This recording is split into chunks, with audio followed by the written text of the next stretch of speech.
How many times does the main menu of this game update as you go through it? 7?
You're gonna watch the Assassin's Creed transmission airing right now? I don't really care about the Assassin's Creed series. I played the first one when it came out. I played the second one at some point. I don't think I even finished the third one. I tried to play Black Flag at some point, and it didn't run very well on my computer on the time, so I didn't get more than an hour into it. Like, eh.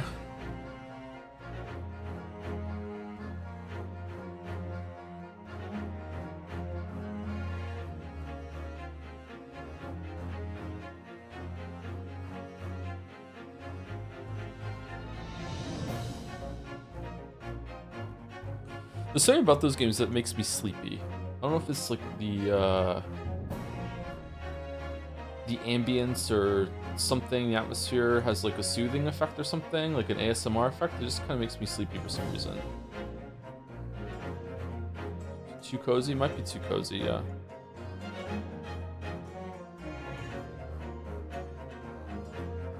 I wonder why some games make you sleepy. I like them. Yeah, I don't think they're bad games or anything like that. I just have never really been heavily into them. Weeaboo Bill was a big fan of the Assassin's Creed games, and he was really mad when, without going into spoilers, although the series is pretty old now, without going into spoilers, there is an overarching narrative that links a lot of the games together, and apparently the end of, I don't know if it's the end of 3 or whatever, or the end of Black Flag, just entirely shits the bed and just kind of just throws that whole entire thing out the window, and he was very upset about that.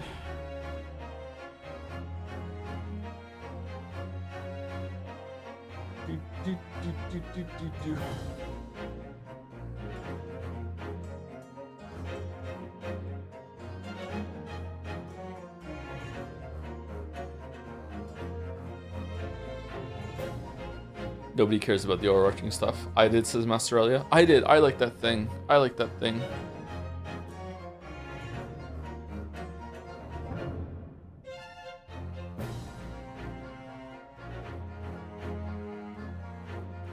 What is Sifu? Well, you know how there's chicken, there's beef, there's pork.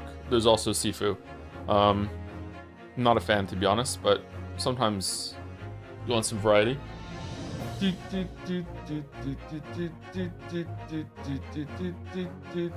Minus twos? Minus twos. Wow. Minus twos. Sifu is an action game that is kind of like Streets of Rage meets Dark Souls. Kind of. It has a unique sort of mechanic or system in that every single time you die, your character becomes like a year older, and you have to be able to get through the game without becoming an old man, and so like it's basically like a life system. So as you get better, you might want to restart the whole entire game and get through the first level without dying, so you have more lives, more years to go through. I don't know if you get weaker or stronger as you get older. I have no idea.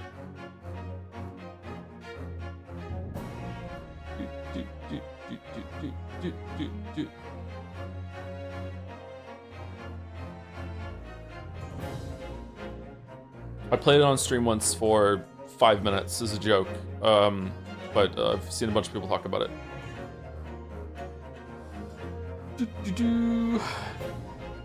Thank you, Wahoo, but worse. Oh, Odyssey. Thank you very much, Mary Odyssey, for gifting us up. Thank you, DukeRhyme69, for the 17 months right at the start of stream. Hi, Joe. I'm here to continue my Ultra Kill bit. Hope it will make streams more fun when you get there. So this month's phrase is, "Thy end is now." When is Ultra Kill out? I feel like it's been coming out for years now. And thank you, PX Elder Boy. One of those, a new sub right before the stream started. Or, sorry, no, 12 hours before the stream started. Yep. Thank you very much. Joe, can you stop playing The Greatest Attorney so I can catch up? Still on VOD 4. Sorry, we're on a tight schedule. We gotta finish it tomorrow. We gotta go.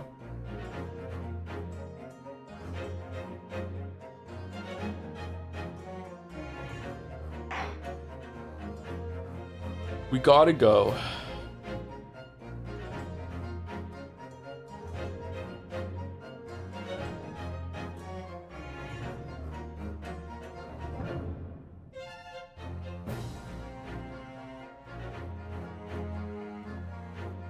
Beg your pardon. News article bits. Watch the third Knives Out movie. Might be my favorite of the three. Not sure. I still haven't seen it. I should watch it. I like the first two. I think I like the second one better than the first one, but I can barely remember the first one. I like the setting of the first one way more than the second one. I think the second one was funnier than the first one. I think that's maybe why I liked it. I like the puzzle box thing at the bit at the beginning. No, that's a hot take. Is it?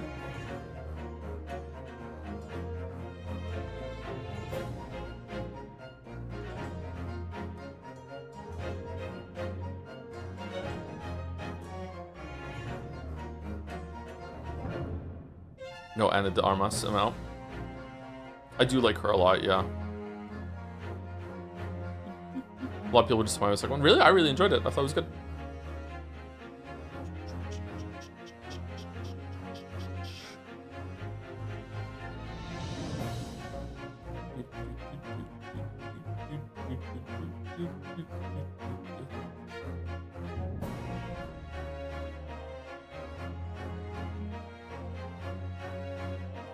Like a freshly microwaved bag of popcorn type of hot take. So it smells good? It's a good smelling take.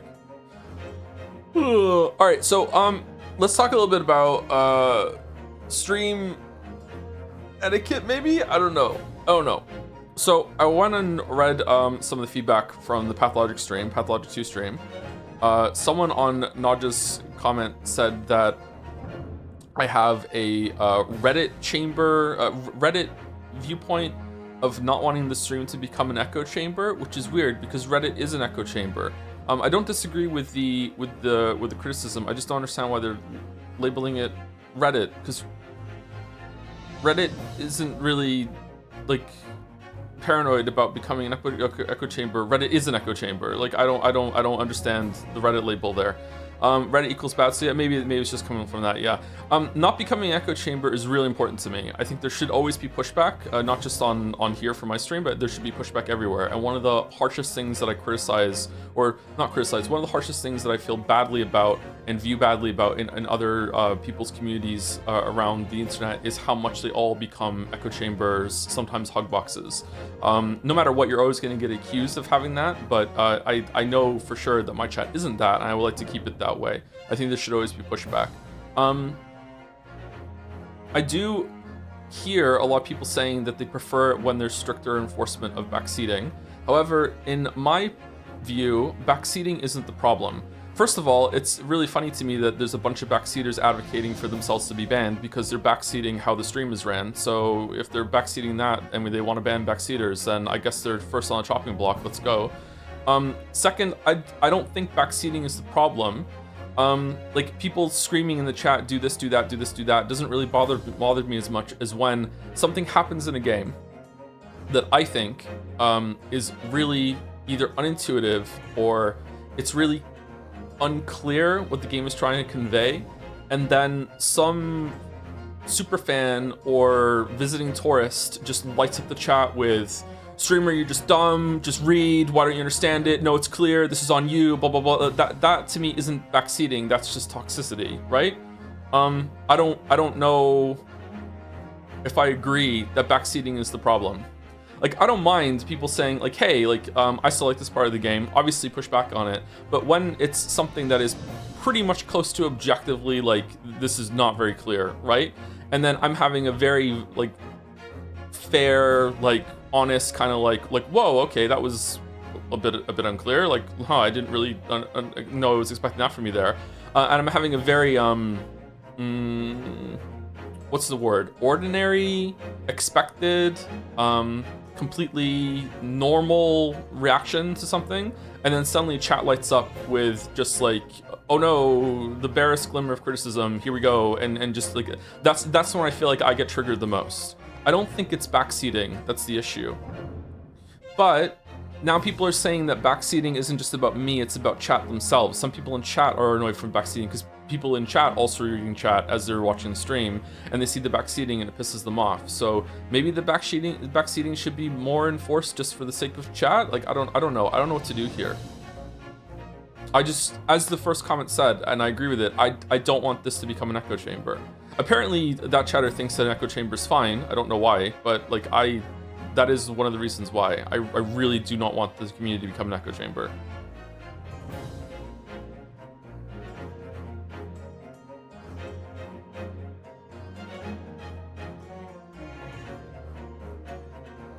I think being objective or not is a bit besides the point. Finding something unintuitive isn't wrong either way. It's by definition about first impressions. I don't know if I agree with that. Like, if the game flashed up with, you know, hold sprint to run faster, and the streamer wasn't looking at the screen when it happens, and then they get stuck on the next fucking part because you have to hold sprint to jump over something, and then the streamer starts going like, well, what the fuck, that wasn't clear. It's like, okay, I think that was clear. I think maybe chat being like, hey, you should still be nice. But I think the chat being like, okay, you just missed the tutorial, right? I feel like that's fine, right? That's not really not what we're talking about here. I'm talking more about like the stuff that happened with the surgery, where the game was basically told me to go cut open his stomach, and then it turned out that wasn't the case, so I fucked something up, or the stomach wasn't where it's supposed to be, and then we had to have like this weird anatomy war in chat about where the stomach is on a person, or you know, the getting shot in the leg comment, or everything to do with Erica showing up in Umineko. Like just there's so many moments you can look back and be like, hey, like the streamer is probably even having the valid like experience right now, but hey, we have to push back on it and get really annoyed. Fuck happened in the TGA? What I missed surgery? We're talking about Pathologic 2. We're sorry. When we're talking about Pathologic 2, that's the example that's being brought up. We're talking about what to do about backseating in the streams from now on, because there's a growing number of people want backseating to be hit more harshly. There's also times when it's I'm not sure if it's probably my fault, but sometimes I look at chat and chat is acting weird. And sometimes they're acting weird, there's like a weird vibe, maybe because there's a bunch of tourists. But there was also the instance at the end of the Five Nights at Freddy's stream, the first one, where I didn't know what the mask was, and then chat lit up with "that's the point of the mask," and they were quoting a song, but to me it felt really condescending, like, that's the point of the mask, you're so stupid, streamer, you haven't figured out the point of the mask. And I just got pissed off. And I'm just like, fuck this, you know, like, I was so fucking mad. So like, is that my fault? Is that stream's fault? Or is it no one's fault and it's just unfortunate? Like, not everything has to be someone's fault, right? Like, I don't know, have you heard the song? I haven't heard the song. I have no idea what the fuck you all were talking about. I don't like the word tourist. There's a gatekeeping aftertaste with it. All right, backseating the terms that we're using. What would you like to use instead? All right, I hear you. Tourist has a gatekeeping sort of thing. Here's the tourist is meant to label someone who isn't here to watch me, like long term or even short term. They're just here because some streamer that popped up on their feed is playing one of their favorite games. That's it, and they're gonna leave afterwards. So like, they're only here for this game. They're just here, and then they're checking out, and they care way more about the game than they do the streamer or the community or anything else like that. So what word would you use instead? Because I like tourist.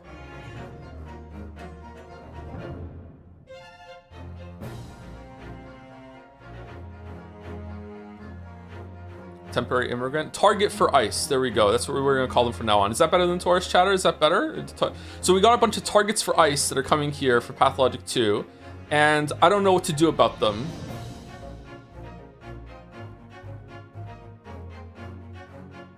ICE pick... there you go. There you go.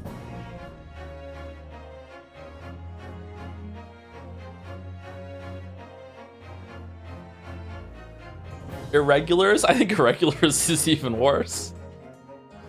Non-humans? Should we just go full elves? We got a bunch of elves that are here.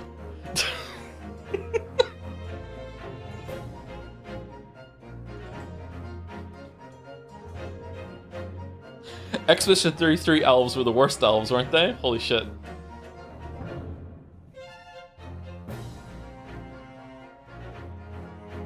Irregular sounds way better. It really doesn't. What are you talking about? Irregular has such a awful, like racist connotation to it. What the fuck?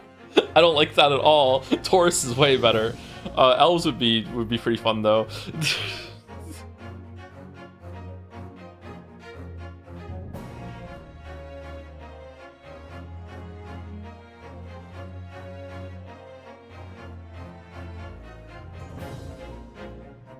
Related to this, and I don't know what to do about this. I really don't, because to me,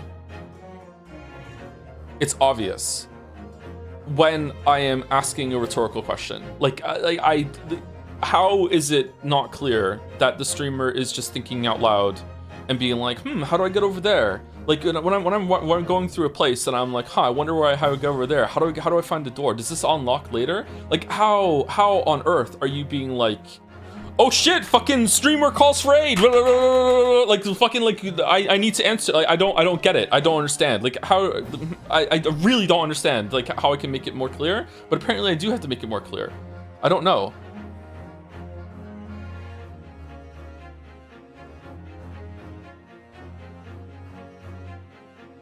Maybe put it in the title. No one reads the titles. I don't watch a lot of the streamers, so am I uncommon in how I think out loud and voice things?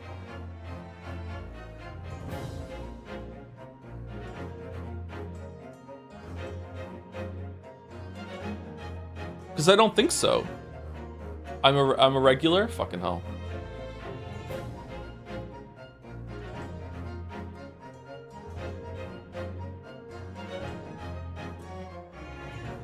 Chat, you need to understand that chatters are customers, and customers are physically capable of reading signs, so nothing you suggest will work.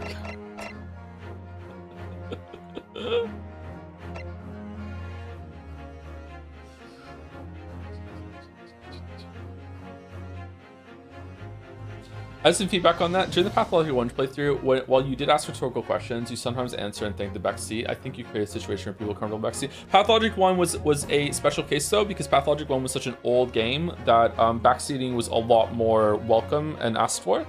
I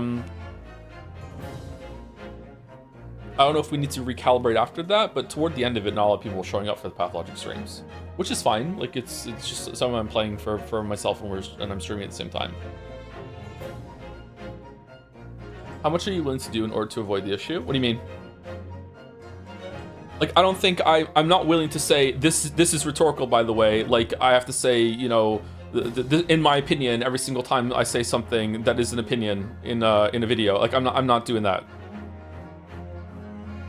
Not only will I not do that, I won't be able to do it. I will forget.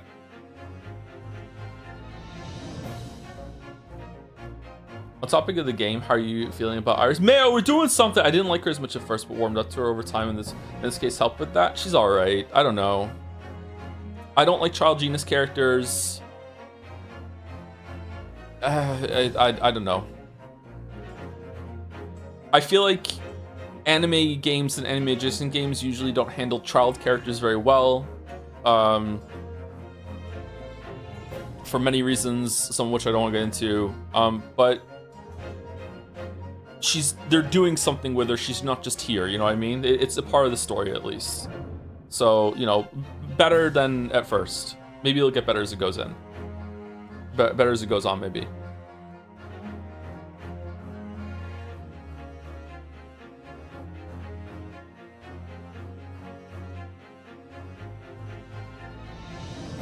You'll love Pragmata. There was a cringy YouTube short that popped on my feed today, and it was about some guy who was talking about how much he likes Pragmata, and he's like, and I'm a dad, so as I play it, the more I start to, you know, feel this relationship, and I start to get more and more invested in this child character. I'm like, what the fuck are you talking about? Like, oh my god, I am guaranteed to be a higher tier dad than you, bro, and you are just cringing my skin off my face right now with this take. Like, what the fuck are you talking about? Dad mogging, exactly. Dad scaling is crazy, yeah. Fourth prestige dad, exactly. Joe's Eurocentric view appears again. What the fuck does that mean?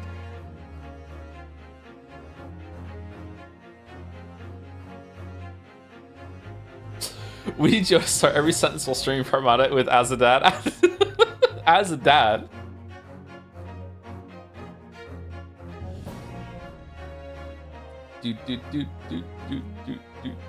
You're less hired tier than them for sure? What do you mean? Like, I wasn't hired to promote the game? Is that what you mean? You need to threaten the tourist with sub mode, please. I don't, sub mode to me, sub mode and emote mode are no-goes. Those to me are just like, putting up the flag and we're surrendering. Like, nope. I hate it when we have to go into sub mode and emote mode. That's why emote mode is a no-go. Like, yeah, it's always been bad. It's every single time in the past whenever we've gone to emote mode, my reaction has been instantly, what the fuck are we doing, mods? Get us out of fucking emote mode.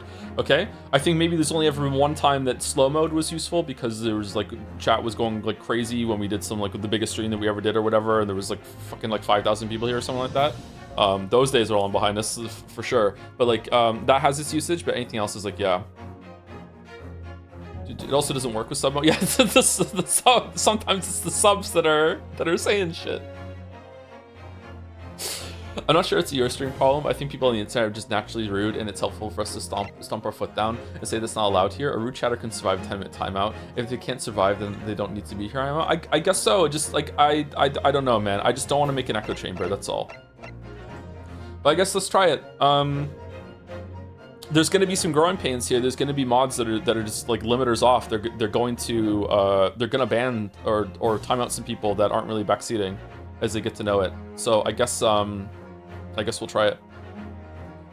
Most streamers who have as many chatters as you end up disengaging with chat or heavily moderating chat. The culture of Twitch is sadly toxic at the moment. The expectation of a lot of chatters is harass the chatter, or harass the streamer, you mean? I do think that some amount of bullying is expected. You know, again, I'm being paid to be here, so some amount of bullying is to be, you know, part of that, unfortunately. But there are certain things that trigger the fuck out of me, and whenever someone says to me, you know, just like, oh, like, read or whatever, or like man, oh man, I that really gets my back up. Text is often unclear or ambiguous.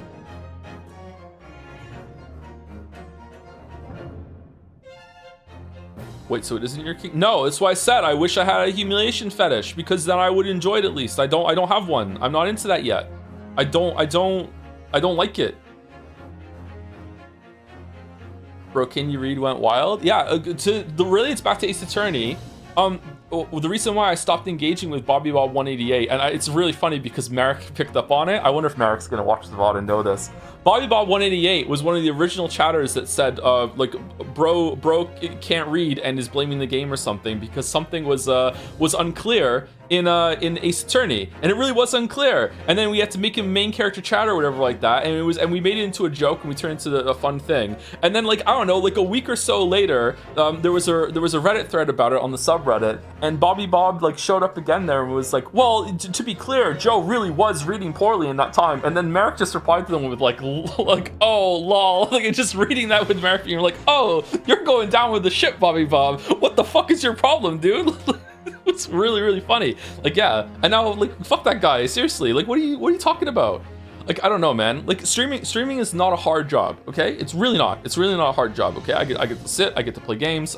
Sometimes it's frustrating doing wrong. Every job is gonna be frustrating at sometimes, okay? But in the tiers of jobs, streaming is not a difficult job. But just because it's not a difficult job doesn't mean that there aren't difficulties involved with it sometimes, you know what I mean? Like, and one of the difficulties is that it is really, really difficult. If you've never done it, you don't understand, okay? It's really, really difficult to have your attention split between sometimes 3 different things. There's like for me, it's chat and keeping up with chat. Then there's the game itself. If the game has reading involved, then I'm probably doing something in the background as well. And then there's also like trying to think of like funny bits and reactions to it too. Like my brain is constantly like percolating kind of jokes and things I could riff off and stuff like that. And sometimes they go nowhere. Sometimes like you've seen me critical fail. Like when Roulette Chan was on the screen and I said like I went to make a joke. I just said, she, definitely gonna be on top.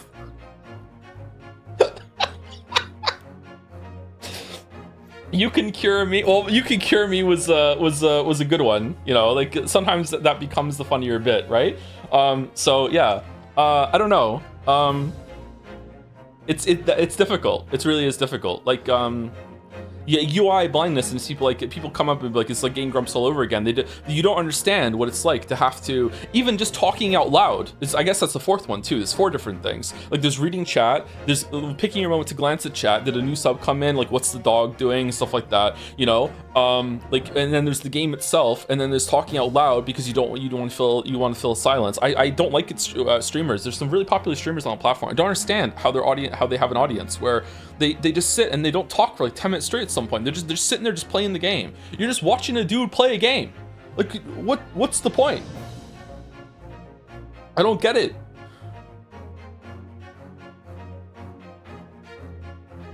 Unless it's like a speedrunner or a competitive thing. At that point, yeah, that's really worth it. Like you're seeing someone flex their mastery.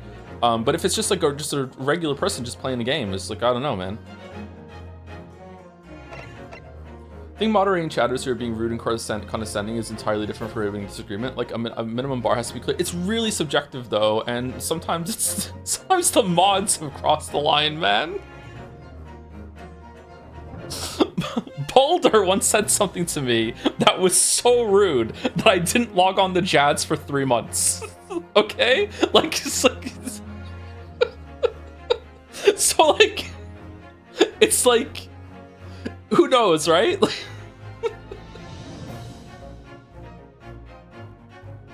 This was years ago, by the way. Sorry, Baldur. I love Baldur, okay? That's why it's such a good example.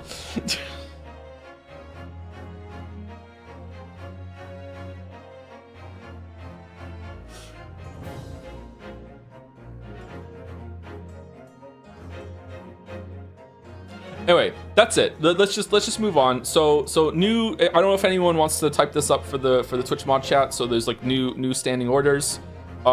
Just kill the elves on site. Sorry. We're gonna be more strict with the backseating, and we're going to be more strict when it comes to timing out people for that backseating, and also for people who are being rude and condescending. But I still do not want to go into sub-only mode. I do not want to go into emote mode. But like, yeah, like, please hand out warnings beforehand, like hey, like you're backseating, you know, just let you know, that sort of thing. I don't want people to get like bans out of nowhere or to get like timed out of nowhere. On a personal level, if I came into someone's chat and I said something that I thought was like innocent and innocuous, and then I got timed out for even 60 seconds, I would leave and I would never come back. So like, I would prefer it if people were like, you know, communicated to them ahead of time, you know, like, you know, hey, oh man, I got timed out once on Tank Spot, if you know what Tank Spot is, back in the World of Warcraft days, because I disagreed with one of the best tanks in the world about the balancing of some of the tanks, and I disagreed nicely. It wasn't even rudely, it was really nice, and I know it was nice because I disputed the timeout, and I went up to the higher mod, and the mod said, yeah, you're right, this shouldn't have been a timeout. And I'm like, okay, and I never went back there ever again, fuck those people. So it's like, yeah, so this is coming from personal experience of what happened, man. Yeah. It went to the council, nicely, sure, but hey, they agreed, that's why I know, that's why I can say, like, yeah, it wasn't just me, it was nicely.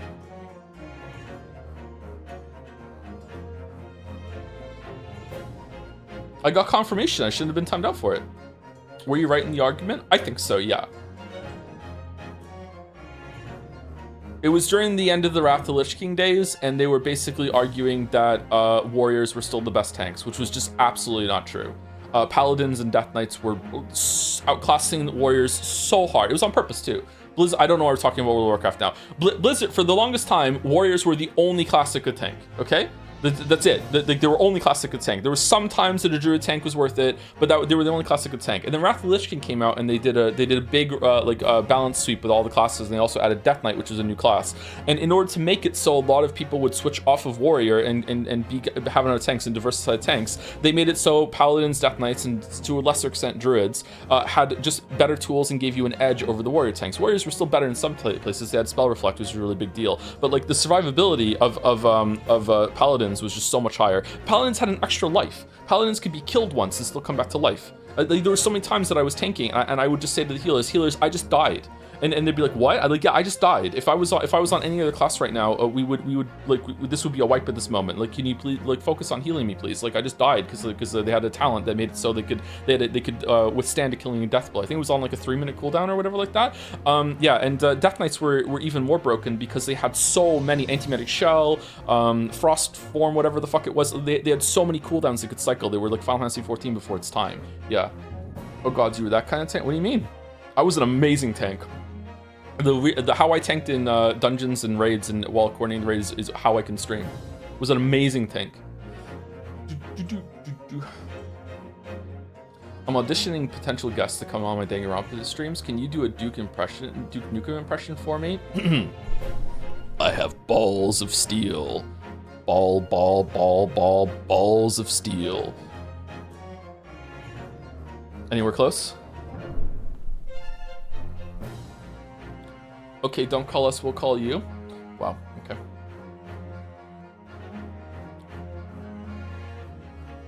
Better than expected. Oh, hey Balder, how's it going? Just saying it to say it, huh? Anyway, let's start the game. First of all, let me say thank you to 3 people. Oh, sorry, mods. Was that enough of a like order refresh, whatever? Was that enough? Do we have to talk about some more or what?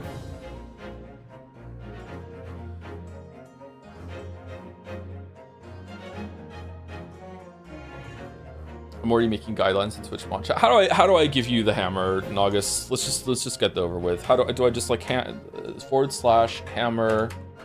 Naugus?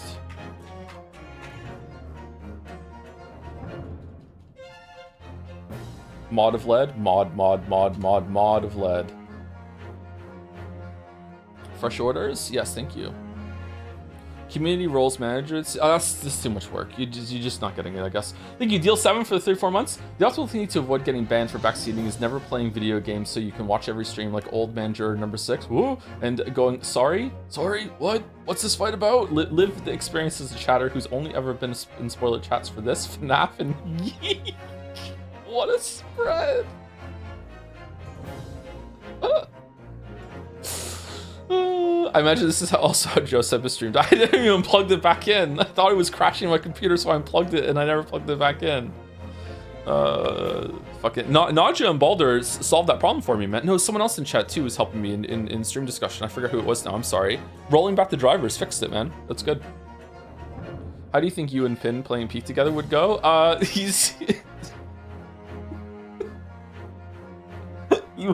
he couldn't find the knights that you need to find to make the last boss like fun in Frozen Liam Lois in the Dark Souls 2 DLC. So I'm like telling him you have to go around again to find them all, and he's like, I did, and I'm like, well, clearly you didn't because you didn't find them. And he's like, I did, I looked everywhere. And I'm like, you have to go around it after you get the snow and the ice away from everything. He's like, I did do that. And I'm like, well, no, you didn't because you didn't find them. It's like he was getting like legit mad. So I, as a high-tier dad, thought this was gold, and I just needle him a little bit more. And I'm like, did you go down there? Did you go over here? Didn't go over there? I went everywhere. No, you didn't, because you would have found them if you did. So I think me and Finn playing Peak would go fucking pretty badly, actually.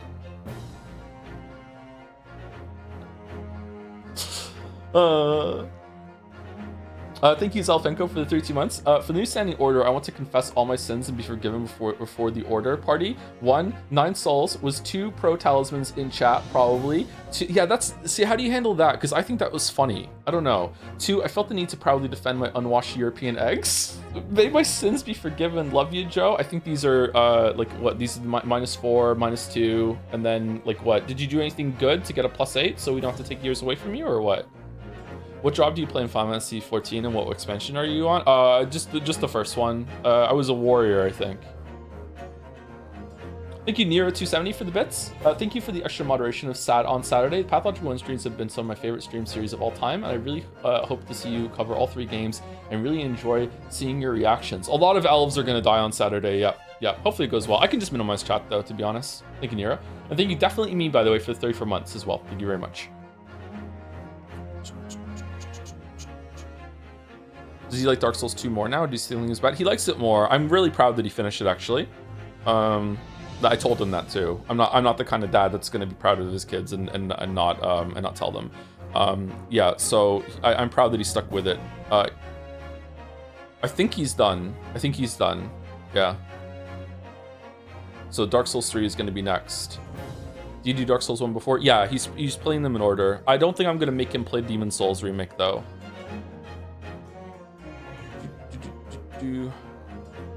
Now, I'm not saying you should click this, but oh man, just hungry for it. Okay, fine.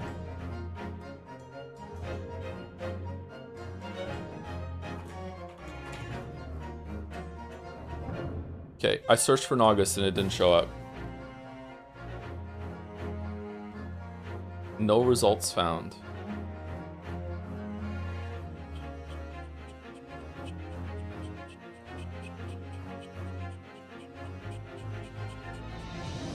Oh, you can have 10 lead moderators.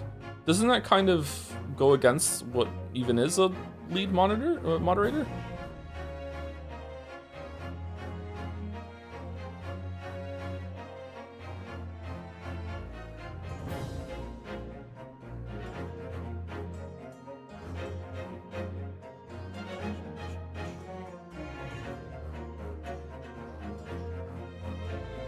Okay. Alduin Feet Picks can have it too then. Alright, so we have Naugus and Alduin. I would be open to adding more, but let's do it not at some other date. What the fuck says? Am I a lead mod over on your stream, Mouse? Am I even a mod on your stream, actually? You can be? Interesting. Interesting.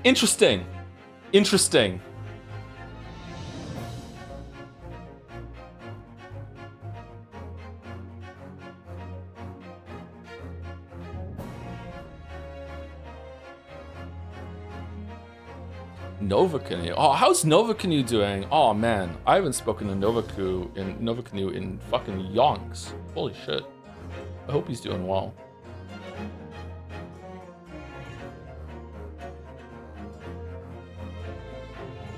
You haven't talked to my stream in 3 months. Yeah, because I'm not a lead mod. I was offended about something I only knew existed just right now.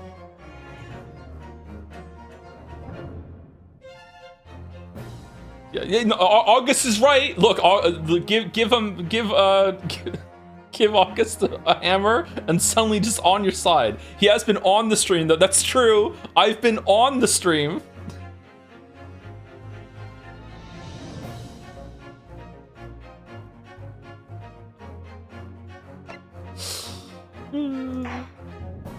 I have to be on both your sides. It sucks. Yeah, I'm sorry.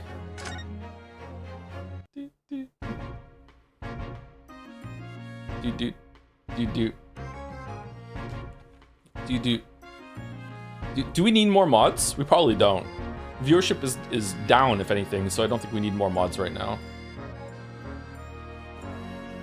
Okay, so let's play the game. I haven't had a coffee today. I'm not gonna have a coffee today. I feel like my stomach is a little bit iffy today. I think I'm gonna have an energy drink, like my 1 weekly energy drink I'll use today. I've been awake since 7. I didn't sleep very well at all. I feel like the gluten I had on the weekend is the effects are wearing off now, and I feel kind of like weirdly lightheaded and faint, but it'll pass. I know what I'm going through, so we should be okay.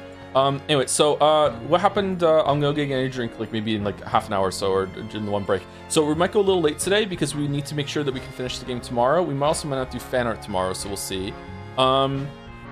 So we're going through 7 a.m. or p.m. 7 a.m. Yeah, I'm on a really good schedule right now. I've been on a really good schedule for about 2 weeks. So I'm really happy about that. I've been having very productive mornings.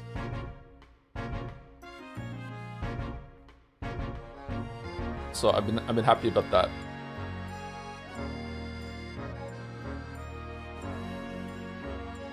Sound chipper on stream, so that's good. Yeah, I don't like getting up right before stream starts. So yeah, I would like to I like being on the schedule. I hate admitting this, but I'm a morning person. I like getting up in the morning. I'm also a night owl. I like getting things done at night. I'm both, I guess. I'm bi in more ways than one.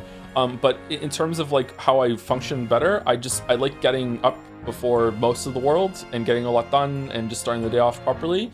But I also am productive at night it's too, so I don't understand how that works. But yeah, I really enjoy just getting up early. It sucks, man. Hate being this person. No one likes a morning person. It's called diurnal, Joe, like a cat. Can we call it biurnal for no reason at all? Anyway, so yesterday we went through the preliminary stages of episode 5, which took a really long time. It had to set up the whole crazy vault pawnbroker kind of thing. So now we're going to proceed with the last evidence collecting, and then we're going to go into the trial, I presume. And what happened is that the pawnbroker owner, Windy Bank, was killed. He was shot, or a really good fake version of getting shot. Ginny or Gina from the third case was found in the locked room with the gun in her hand, but obviously it wasn't her. So how did that happen? The room was locked from the inside, but it has quite a good window that you could probably reach through or do some mechanism. And there's a whole like layer to this, which is 2 extra layers to this, which is that it's not just about the murder. There's also that it links back to all the stuff that happened in episode 3 with McGilded, and like a coat that was checked into this pawnbrokery that night when the murder happened. McGilded seems to be dead. Maybe he faked his death or something. I don't know if that's going to come back. But also, more interestingly, is that Sherlock Holmes checked in a book here that this is from me, by the way, not and for chat too, but it's for me to recalibrate where we were. Iris Wilson, who is the daughter of Wilson, John Wilson, Sherlock Holmes' partner, but he's been gone for 10 years. I don't understand what's going on there, but that's fine. As far as I'm concerned, Sherlock is her dad. So she's been writing stories based on Sherlock and Wilson's adventures, and also the recent ones too, that she found in his memoirs in a locked trunk. And Wilson wrote one based on Hound of the Baskervilles, and Sherlock read it and said, "This can't go public for a reason I can't explain to you, but I will explain to you one day." And Iris was upset, but said, "Okay, that's fine." So then he took it to the pawnbroker to keep it safe there, which is fucking insane. I don't know why he did that, or even if he did do it. And then when he took it there, this came up because Susie somehow knew the title of the book when they just said it was it was the Baskerville story, and then Susie went, "Oh, Hound of the Baskervilles! It sounds so great. I hope I can read it one day." Or there's some shit. I'm so skiboski, and something like that. And then both of them were like, "We didn't say the name of the title. How did you know it?" And she's like, "Oh, I don't know, but I'll tell you one day." And they just let it go. So because of that, because that was like a weird mystery. So because of that, they were talking about it late at night, and Gina said, I don't believe 17. Really? I thought she was like 14. Gina said, "I don't believe Herlock. Don't trust the adults. That book probably isn't even in the pawnbroker. He probably sold it or some shit." So that's probably why she went to the pawnbroker at night. That's how she ended up in the locked room. It's because she was trying to find the book. Maybe someone else was trying to find the book as well. And related to that, this guy showed up and was trying to steal some sort of metal disc that's like a music disc thing that you can play in a music box that was in the coat that McGilded checked. And we don't know who he is, except that he's very stylish and kind of fun.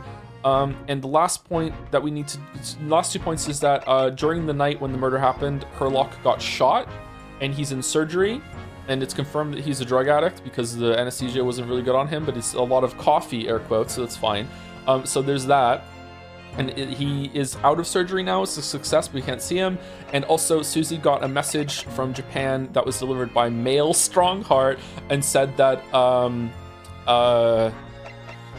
Maelstrom. Yeah, okay, it is a play on that. I see. And said that her dad is sick, and because her dad is sick, she has to go and she has to leave tomorrow. But obviously, that's not going to happen. So either lying, or you're lying, or you're both lying together, and it's something else that you have to do instead. Because we still don't know what it was that Kazuma was sent here for. So maybe she's gonna do it instead? I don't know, with her Susie takedown? It seemed like an assassination plot to me. I don't know why. Maybe it's just he has a sword. I have no idea. I don't think he knew either, did he? I don't know. He must have known. I don't know. Is there anything else I missed? I think that was it, right? Thoughts on putting candy on a cheeseburger? Sounds like a perfect way to ruin a cheeseburger as far as I'm concerned.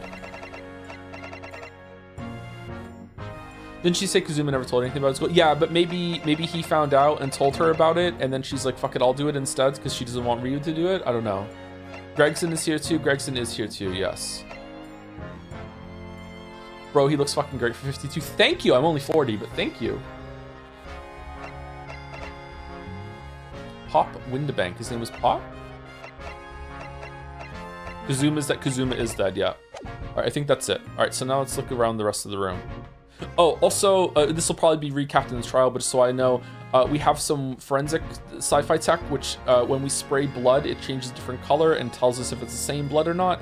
And so far, there have been 3 different sources of blood found at the crime scene. There was blood on the ticket that was from thrice-fired Mason that was killed in the omnibus in episode 3. There was blood on the calendar at the entrance to the pawnbroker, and there was blood here, which presumably is Windabank's. And all 3 have been different colors, which stunned me. I thought for sure that his blood was on the calendar, so that destroyed my theory before it even got off the ground. Look at all these articles that have been deposited. The room is stuffed full of them. I can't believe how many there are. A bicycle, a gramophone, musical instruments, balls of steel, even some enormous paintings, look. Pieces of different people's lives, quietly gathering dust in here together. There's something very peaceful about the atmosphere in here. Or at least there would be, if not for the chalk outline on the floor and the policeman shuffling around. Not much I can do about that, sunshine.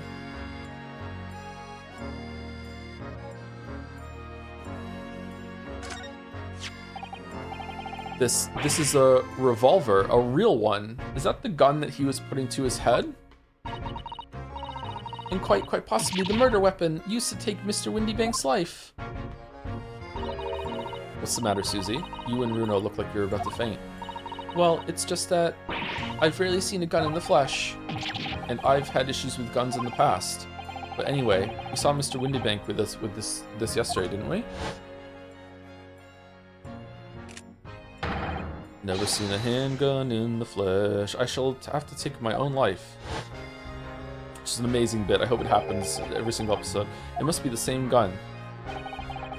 And last night, When I look through the spy hole in the door to the storeroom here. Oh, I saw. Sorry to just derail us again. Someone, I glanced at chat at some point in the past week or so. I don't know who said it, but someone said they were going to a Florence and the Machine concert. Did that happen? Was it good? I love Florence and the Machine. One of my favorite singers, bands, whatever. I don't know what the right terminology is there. Was it good? I feel like her latest album was the best one. It was Arrow. Was it really Arrow? Oh, holy shit. One of his favorite laundry machines? I guess so, yeah. Florence in the Washing Machine? Florence in the Washing Machine. Damn, didn't know she was still making stuff? She's been pretty regular about her albums. What do you mean? It was me. It was in Montreal. It was amazing. It was in Montreal? Oh, shit. I should go to concerts. It was amazing. That's good. Did she play The Old Religion? That's my favorite song off of the new album. Thank you, Mew Draco, for the 44 months as well. Hey, Joe and chat. Hope you're doing well as always. Please, more egg discourse. I think the egg discourse has run its course. We cracked it for sure.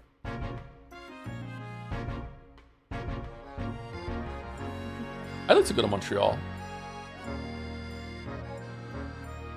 I'm a big fan of how Joe has the music taste of a Tumblr user. It's not a bad thing. Do I really? I think I have a very poor, uninformed music taste. But I'm also kind of all over the place, so sometimes I hit someone good, maybe. I don't know.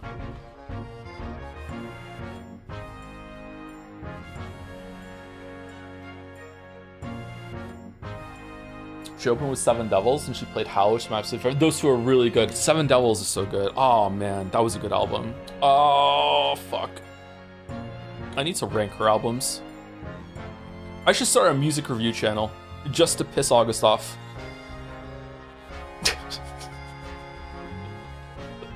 That was the same gun I saw in Gina's hand. Mr. Windybank told us that he only ever had a single bullet loaded in his revolver, didn't he? He did say that. I remember that too, yeah. Well, it's empty now. The one and only bullet he had in his gun has been fired. So we can be fairly certain that only a single shot was fired from this revolver.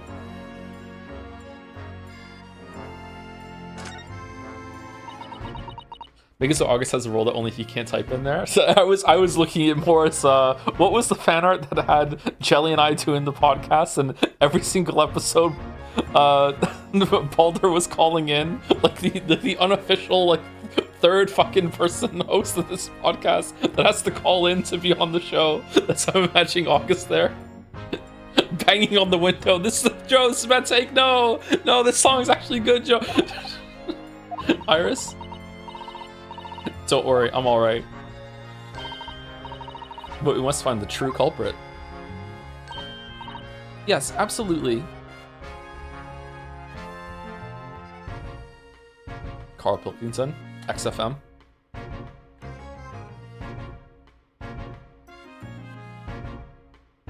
Ricky Gervais was like so much more woke during that. I wonder what the fuck happened, man. What the fuck happened? Sorry, let's not get into that. It's a bad topic. Just fucking confuses me how he pivoted to like bad shit. Oh, out of all the articles in the storeroom, this is the only thing that shows any sign of being ransacked. Ah, what is it, Iris? That's the box file that my manuscript was being kept in. Really? That big? Oh. Iris's published story, The Hound of the Baskervilles. Surely that's not what all this...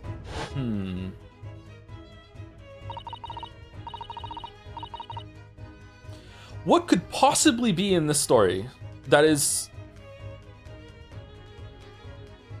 Did Holmes make a deal with the killer to let them get away with it? Was it a rare time that he realized at the end that, this was like a justified murder and he's protecting someone? Or would he even ever think that?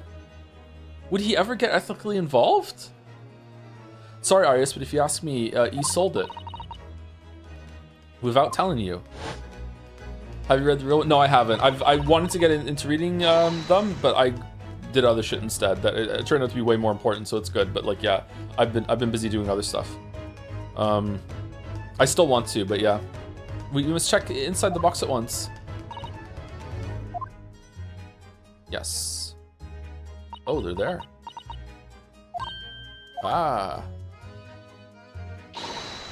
It was there. Iris' story was there. Really? It was? Well, that's good news, isn't it, Iris? Yes. I mean, of course, I believe Hurley when he said he deposited here, but still, it's a relief to actually see it. Maybe it was Herlock that broke in and he put the thing here when he realized that he hadn't done that and he would be a liar or some sort. It's here, really? Is it a fake copy? Really? Because that's not a very well hidden frown. What's going on, man? Iris's manuscript has been entered into the court record. Can we read it? A long unpublished story that Mr. Sholmes deposited at the pawnbrokery of the victim, Mr. Windibank. It's titled The Hound of the Baskervilles.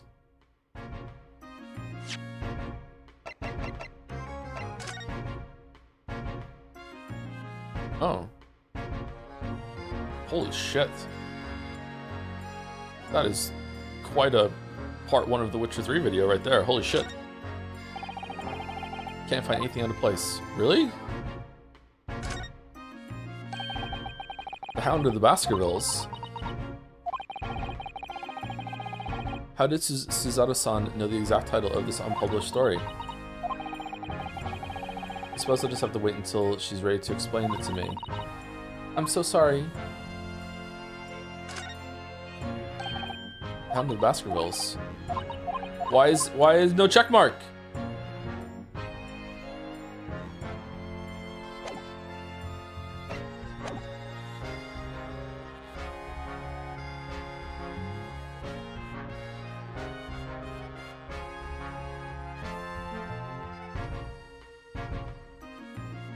So either she's psychic, or something to do with the Chief Justice, and the thing they're talking about isn't right. How could she possibly know?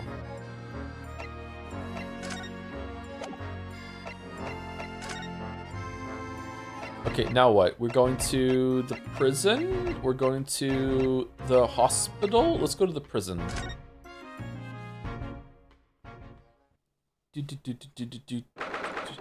16th April, local prison, cell 13. Turns out this was the right place to go. Okay. Jean doesn't appear to be here.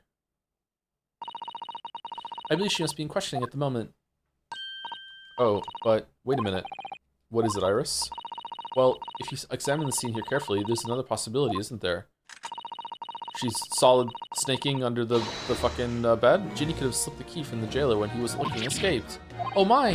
Why would she do something like that? It would only make her situation worse. Calm down, Bruno. I was only joking, of course. Oh. Ugh, you have me worried there. I thought it was a great deduction. Yes, it must be your way with words, Iris. You're so wonderfully persuasive. It's really hard to tell when you're asking a rhetorical question, though. You need to work on that.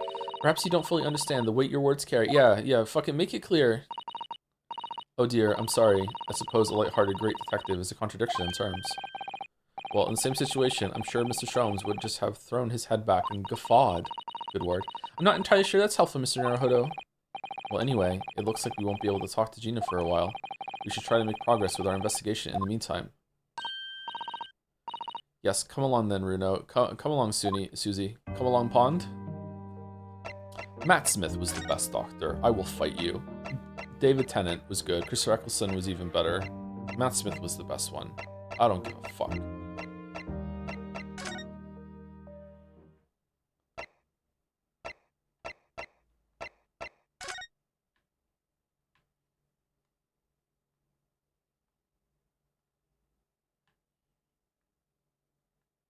David Tennant was fair. I don't like Matt Smith. You just think Tennant's hot. He is hotter than Matt Smith. I do agree. But Matt Smith did the role better. Oh, we're not here? And I respect it, yeah.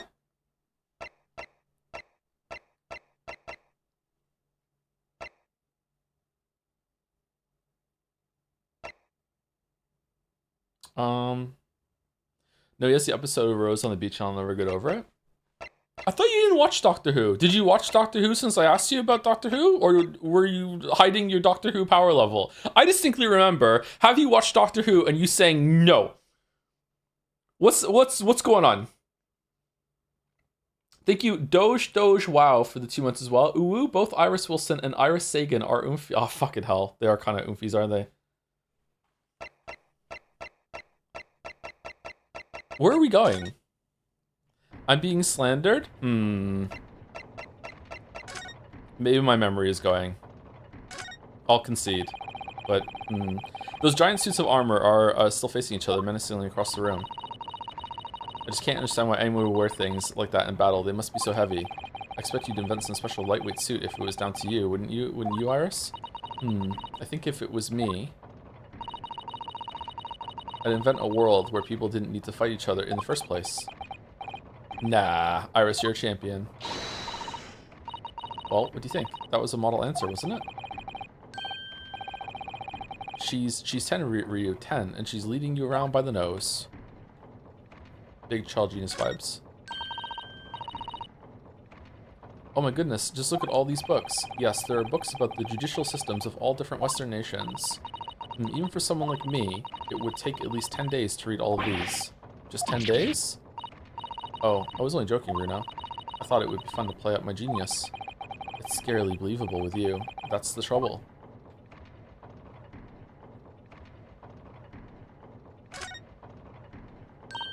What's with irises and pink hair? This was first, wasn't it? Maybe it's a reference in Somnium. Oh, I've always dreamt of sitting at a huge desk like that and looking important. Why don't you try it then? Discreetly, of course. Alright, I will. Tell me how I look. Well, Renault, what do you think? A little too discreet. I can't even see you. Alright, good bit. I love clocks and their mechanisms, don't you? I also love clocks. The way all the hundreds of pieces fit together and work as one to move the hands of a single timepiece. Yes, I can imagine clocks are just your cup of tea. When I was little, I used to dream of one day living inside a clock, you know. Then you must be envious of the Lord Chief Justice having his office in a place like this, I suppose. No, not really. Oh. Well, I mean, that's a dream for when you're little. It'd be silly now. Don't let Lord Strongheart hear you talking like that.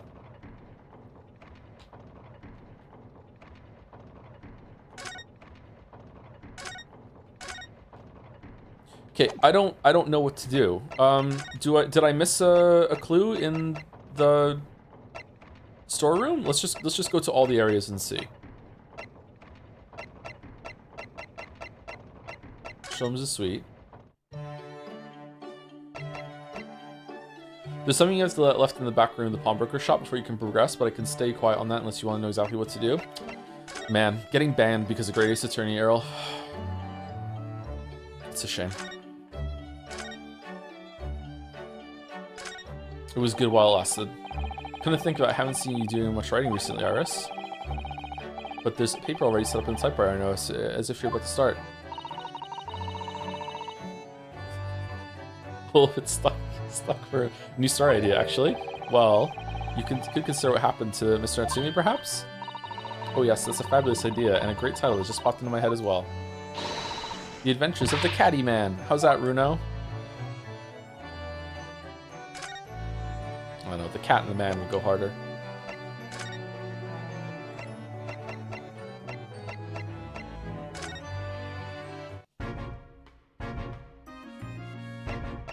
Okay, so what did I miss? Let's see.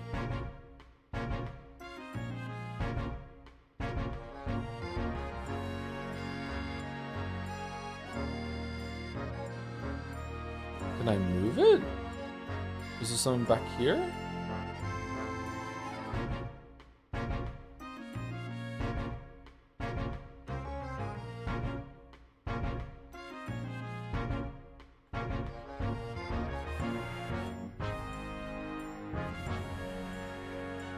Justice has been served. Justice for all. Trials and tribulations. No. Did I misread it? Was it in the? Was it in the other thing? Do I have to present something to you? Is that what I think it is? Your ladyship's latest? Yes, my latest story. It's called The Hound of the Baskervilles. A most fascinating title, your ladyship. Fascinating, and I don't suppose. Would there be any mention of my humble self in the tale this time? Good question. I can't really remember. I see, I see. Well, why would you, your ladyship? I'll just await its publication with eager anticipation. You needn't worry, Inspector. I'm sure if you do appear, you won't be doing anything particularly remarkable. Whoa, you looking to be arrested, Sunshine? I didn't mean like that. And even if I did, you wouldn't have bitten her ladyship's head off, would you?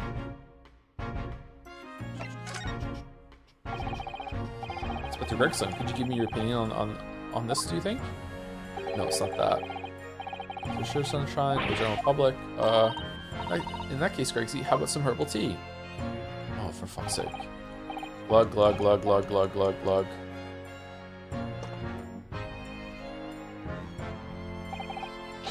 Ah, lovely. Ta very much. Maybe it's the blood.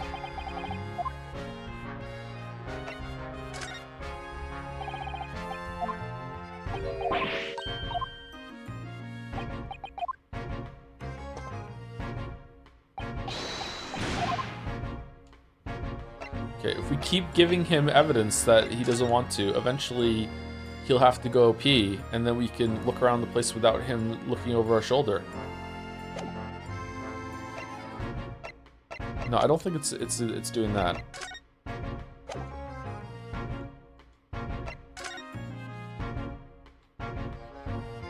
Did I miss something, or is it in the?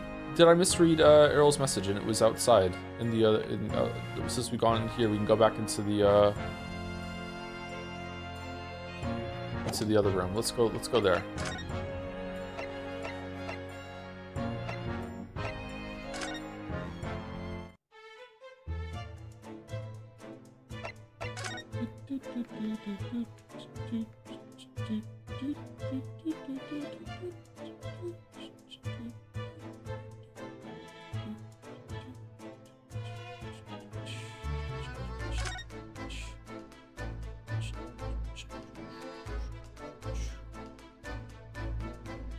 Okay, no, all right, let's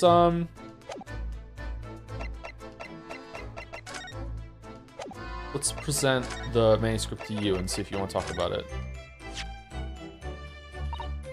Oh, my manuscript. Mr. Shum said he deposited it at Windybanks, and he had, but it's so strange. What is it about this particular story? I worked so hard on it. She looks so serious there. Why would Hurley say I can't publish it? I'm afraid I have no idea. All you can do is wait until he's ready to tell you, I suppose. Oh, maybe it's because Hurley isn't in it enough. Maybe I didn't give him enough good lines.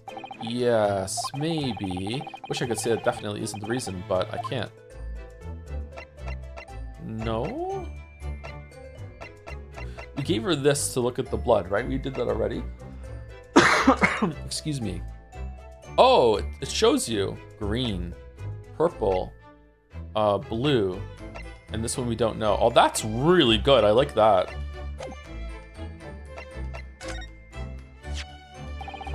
The way you can identify differences in people's blood like this is amazing. You really are a genius, Iris. I know. I am. If Hurley and I put our minds to it, we could really shake up Britain's chemists and alchemists. And you could shake up Japan's lawyers and judges, couldn't you, Mr. Naruhodo? Oh, for sure. Even if I didn't intend to.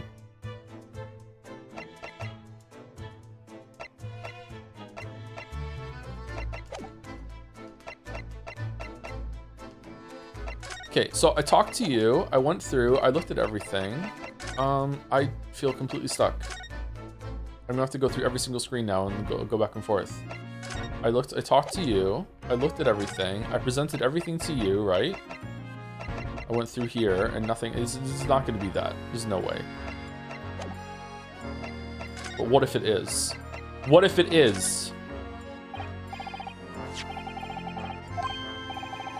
What do we have here then? A redemption ticket for an article deposited here, is it? Looks like someone ran out of office stationery and wrote the ticket on whatever paper was to hand. Yes, this is the ticket from McGilda's overcoat, the one that the little diver turned up with yesterday. Oh, actually, no, it's not. Really? Think you know better than me, do you? No, I didn't mean to, Maru was right, Gregsy. It isn't the same ticket. Of course it isn't, of course it isn't. I never doubted you, your ladyship. So, what's all this about then, if I might be so bold as to ask? This is a second ticket. Second one. It seems that Mr. McGilded, in fact, had another article in storage here at Windibanks. Is that right? I think we need to discuss this further with the inspector, Mr. Naruhodo. Oh, good, because he's ever so easy to talk to. Oh, that was what we had to do! Oh, shit. Fucking hell. That was just a complete shot in the dark. Holy fuck. This ticket was in one of the pockets of Mr. McGilly's overcoat. Eh? You mean to tell me? Yes, there was more than just the music box disc, it seems. Should have insisted on the lads taking it back to the yard and examining it properly. Well, according to the details on this ticket, Mr. McGilly deposited another article here with Mr. Windibank. Yes, I can see it written here. A small box, was it? My ear hurts. Why does my ear hurt? Do you have any idea where it is, Gregsy? Any idea at all? It's another article belonging to Mr. McGilded. It could be an important clue. Well, yes, I suppose it could be. Please, stop looking at me with those big turquoise eyes, all full of hope and expectation. It's too much pressure. I'll lose my marbles. I'll go barking. This is no time for dog impressions, Inspector. That's enough sauce from you, Sunshine. There's one thing that springs to mind. I am on day 20 in a row of brushing Gatsby. And every single day, I get a whole other dog's worth of fur off of him. It's like breaking the laws of physics, man. I don't understand. According to this ticket, the redemption deadline's already passed, hasn't it? Oh yes, of course. Articles are only held for 2 months. So the small box will no longer be in here then.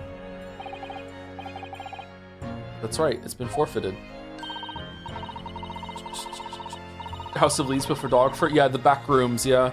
Which means it could be on the shelves in front of the shop where the forfeited items are offered for sale. Yes, the shelves in the front. We must search them at once. You're wasting your time. Oh, there are dozens of little boxes out there, hundreds even. We can't possibly know which one might have been McGilded's. That information is not written in the ledger. Well, I think we should at least have a look, just in case. Of course, your ladyship, of course. Very sensible of you, I'm sure. This is getting old. Yeah, it is, yeah. Bum bum. Bum bum. Dong. Dong. Dong. Balls of steel. Ah, I nearly jumped out of my skin there. How could Mr. Windibank set up such a wicked trap? I doubt he set out to scare anyone. Is that really the time? I think perhaps we should pay Gina another visit soon. What about the box? Oh? Her trial is tomorrow. We must establish whether or not you will be defending her. I think we should ask her one more time. She may have changed her mind. That's true. We only did sign the paper so we could investigate, yeah. Don't you remember, Runo?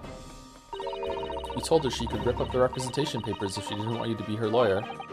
Really? Did I say that? Yes, you did. The deadline for submitting the paperwork is fast approaching. In that case, we had better hurry back to the prison and talk to Gina again. I think this might be the second favorite track from the game so far. I like the tense violin music, number 1, and then this one, number 2 so far.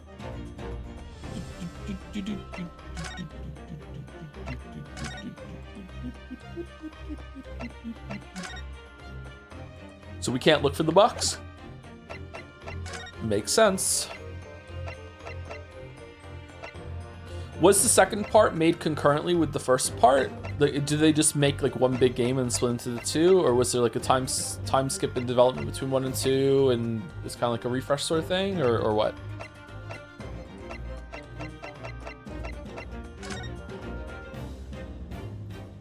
Several years between, if I remember correctly. Really? 2 years between 1 and 2? Oh, so not quite a spate of years, but okay. 16th of April at 5:41 p.m. Local prison, cell 13.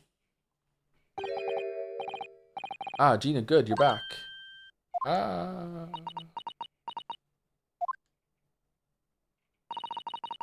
The police must have finished questioning her then. Oh, how was it, Ginny? Was it awful? Eh? Oh, didn't bother me. Thank you for the papers you signed before. It meant we were able to investigate at Windy Banks. Oh, right.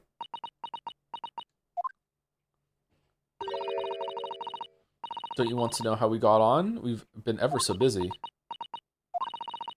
What's the point in asking? It won't change what everyone's saying. That I did it. That's not... Gina, we came to ask for your final decision. Eh? What decision? About tomorrow's trial. Will you let me defend you or not? I must submit the paperwork now if you'd like Mr. Naruhodo to represent you. Right, I see. She's really lost her fight all of a sudden. You ever played the Riddick games? I played Escape from Butcher Bay for a session or so, and I didn't get back to it for some reason. Around the time when it came out, it was okay. Maybe one day I'll go back to it.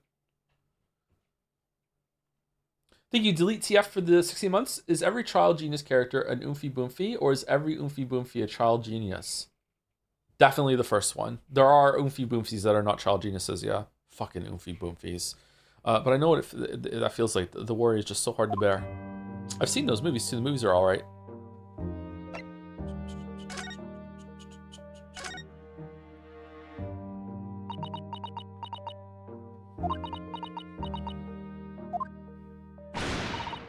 Oh, alright then. Blimey, give it a rest with them the eyes, Iris. So come on then, fill us in. Who done it? Unfortunately, we don't know that yet.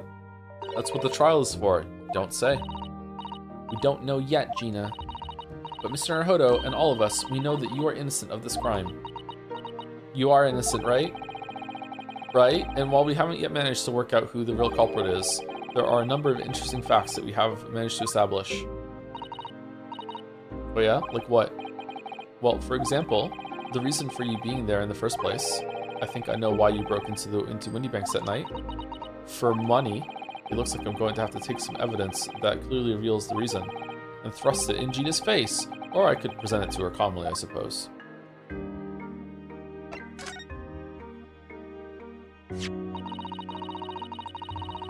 We already have the representation papers and other documents we need.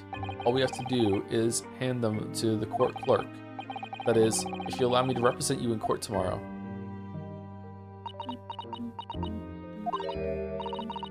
Nah, don't bother. Ginny! Rip them up and chuck them, would ya? Them representation papers or whatever they're called.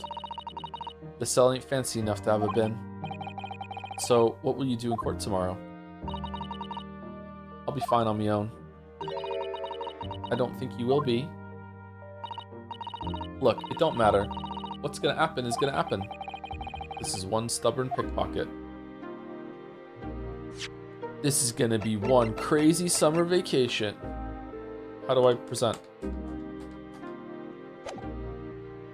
Oh, I have to be off of the converse. We found this in Mr. Windybank's storeroom. The manuscript of Iris's latest story. Ah! Oh, right. Well, that's good then. Curiously, the storeroom at Windybanks showed no sign of being ransacked for items of value or the like.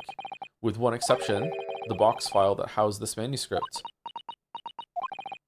It was you, wasn't it, Gina, who broke open the box containing this manuscript last night. Eh? You were determined to find out whether or not the Hound of the Baskervilles was really there. That's the real reason you broke into the storeroom last night, isn't it? Why don't you tell us what happened, please?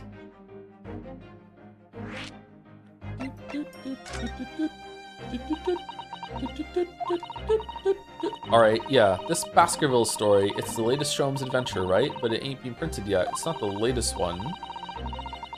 No? So I figured it's gotta be worth a fair few pieces of silver, right? Oh yes, at least 5,000 pounds. What? So you intended to sell Iris's manuscript, did you? No, Ginny, how could you? What? Wait, no, hang on. Of course I weren't gonna sell it. All I wanted to do was find out if the mantle script or whatever you call it really was there or not.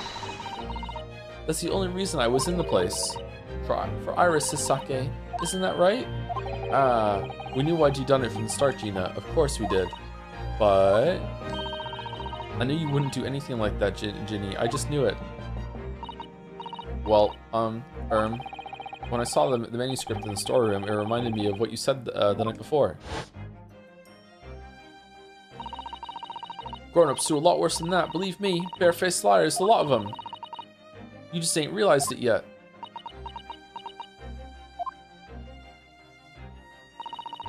I'm telling you, that mantle script ain't at Windybanks. You'd soon see if you had a look. If I'm honest, I have wondered if Hurley's telling me the truth sometimes. I mean, sometimes I wonder if he might have hidden my manuscript somewhere I don't know.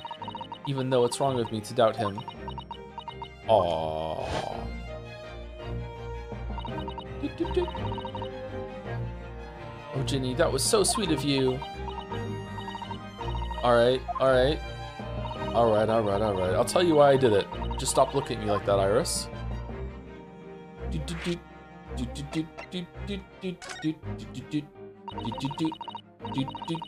If it weren't because of Iris, that's not why I did it. I just wanted to know the truth, that's all. Oh, okay. You wanted to know if Mr. Sholmes was being honest, if he really deposited the manuscript at Windybanks? Yeah, that's how it were, like. It's like I told you the night before. I never had a father. Uh-oh, sad music. But Iris's lot ain't like mine. She's got her dad, only she can't see him. And I reckon that's gotta be harder. That's why she writes her stories. They're about her dad, really. That's what it sounded like to me anyway, last night when she was listening to what you were saying. Stories about Daddy? You mean they're not the adventures of a great detective? So much as the adventures of a great detective and his trusty partner? Alonzo's dead. Well, that's how I see it, yeah. You're so thoughtful and so kind, Ginny. Yes, and we never thought any differently, did we? Look, give it a rest, will ya? I ate all this chummy nonsense. Do you hear? I ate it. I don't trust no one, right? That's how I work. Because if you don't trust no one can let you down. So leave me alone. Go on, Scarper.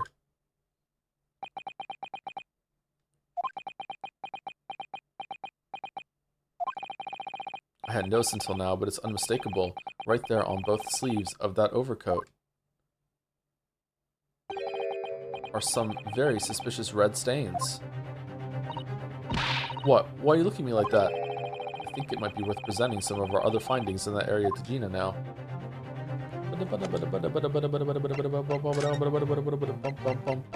This one, because... No, he wasn't wearing the coat when he... was he wearing the coat when he got the blood on him? Or this one? Let's go blood sample here.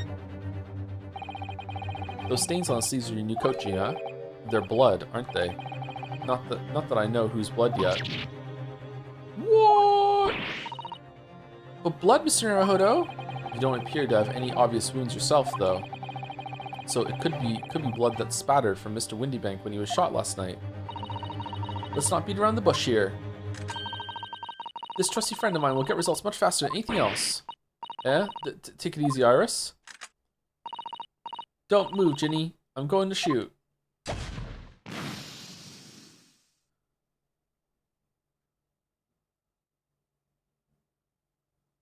Oh.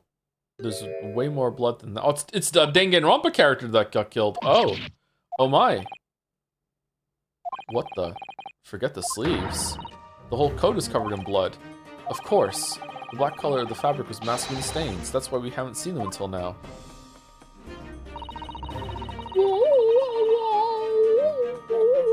There you go. And a body has been discovered. Will you make the right choice or the dreadfully wrong one? And the blood has reacted to the chemical to turn a purple color, which matches one of the samples you already collected perfectly. Yes, now let's see. Who had the purple blood? Aha, yes, it was the brickmaker, Mr. Mason, the victim of the murder case 2 months ago. I knew it! What if the purple blood is masking different blood? No, because that happened first. Never mind. What are you all on about? The victim? What do you mean? Did you hear that Mouse hit Cospox last night? Does Cospox happen that early into that? Holy fuck, Cospox was so fucking stupid. Also, almost said a really big plot hole. Spoiler, sorry. It's a rather uncomfortable situation, Mr. Naruhodo, but I think this makes things quite clear. It means the omnibus case is finally solved. The truth about who really murdered the brickmaker, Mr. Mason, is revealed. Oi, would someone explain what's going on? Stop telling half a story.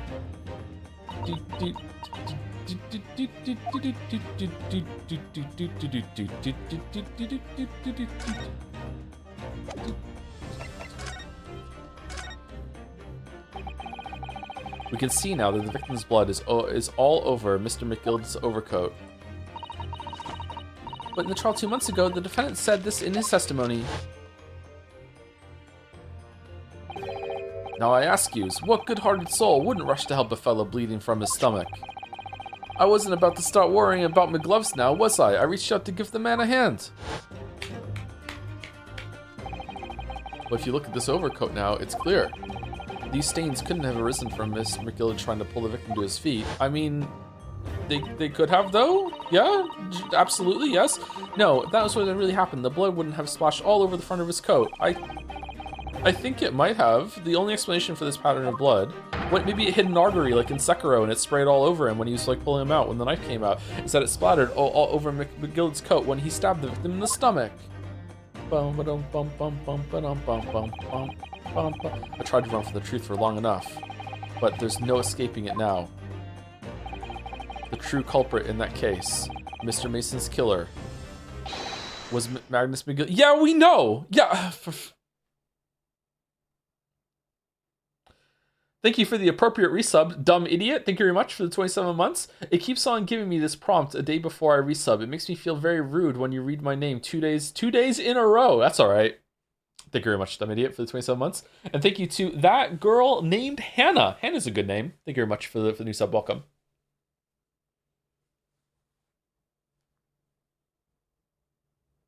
Would you think you would like Himiko more in a post-Umineko world? No, but I think I would just brush past a lot of Himiko more now. Yeah, the true culprit in that case, Mr. Mason's killer, was my magic.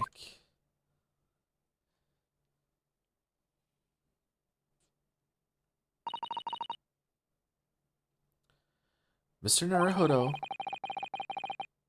that horrible case is solved at last. And I helped the man walk free from that trial. Yeah, but he died. It's fine. Don't worry about it.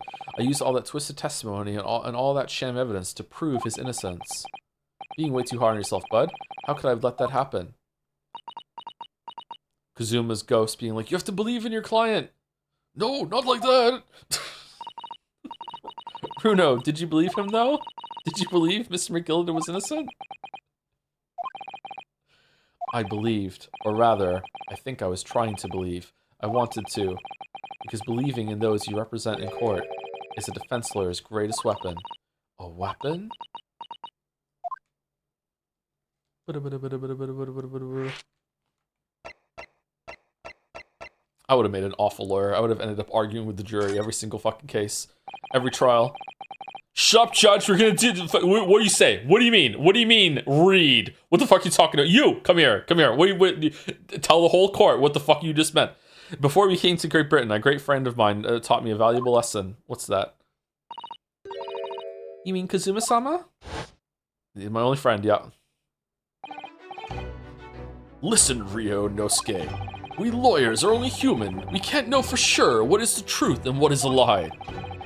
Which is why we must resort to our primary weapon. An unwavering belief in our clients. That's all we really have. Unwavering belief? Only when we truly believe what our clients tell us can we fight with everything we have for their cause. In any battle, there could be no victory without faith. He's got a point. So I believe you unwaveringly. I think our new boyfriend's hotter, but, you know, I do miss Kazuma. Hee. What's funny, Gina? Cool. Sounds like in this empire of Japan you come from, everyone must be soft.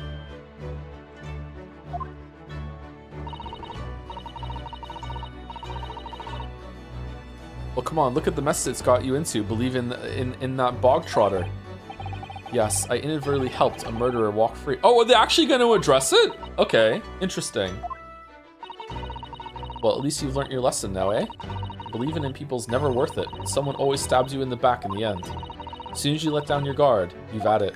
It's true, don't believe anyone. Take a leaf out of my book.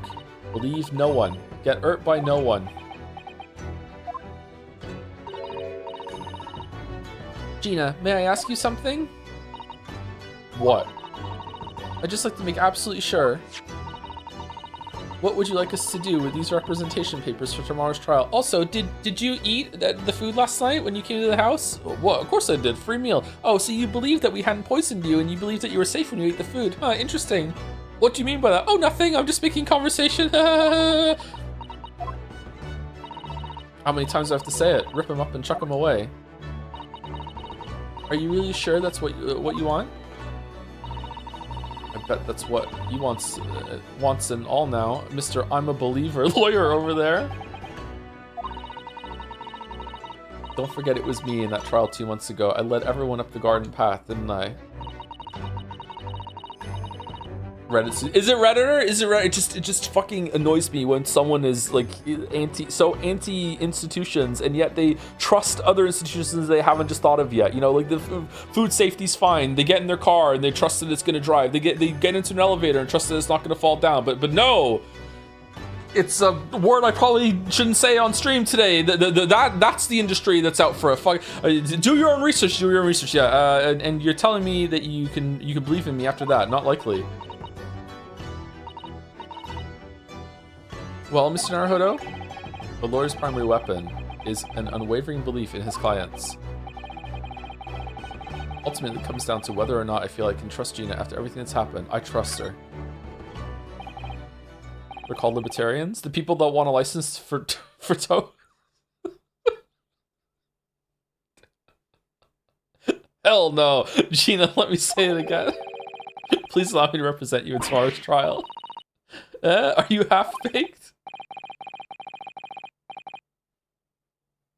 Not at all. You've not once admitted to committing the crime, have you? Watching this as superior European food enters my body. A legendary first-time chat message. Holy shit.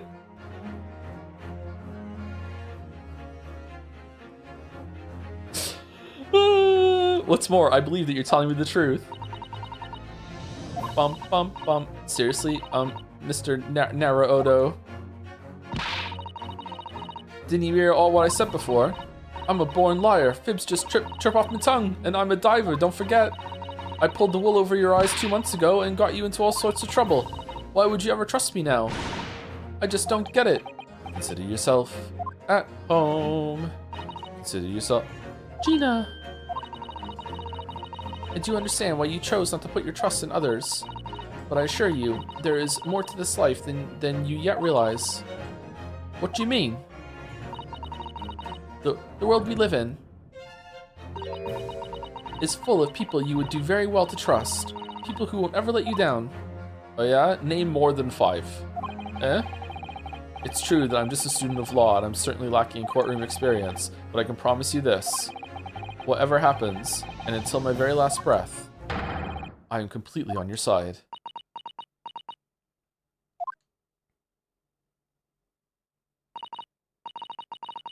What do you expect me to say to that?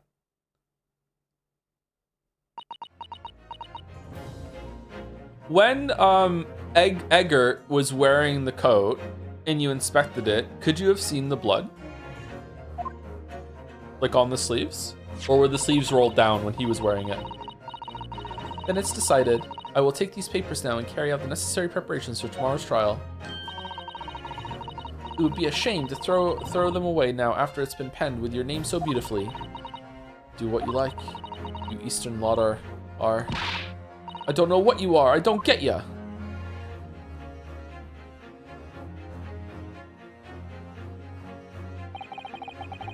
Gina's taken herself off to the back of her cell. She'd never admit it, but I hope she's feeling relieved. That turned out all right in the end, I think.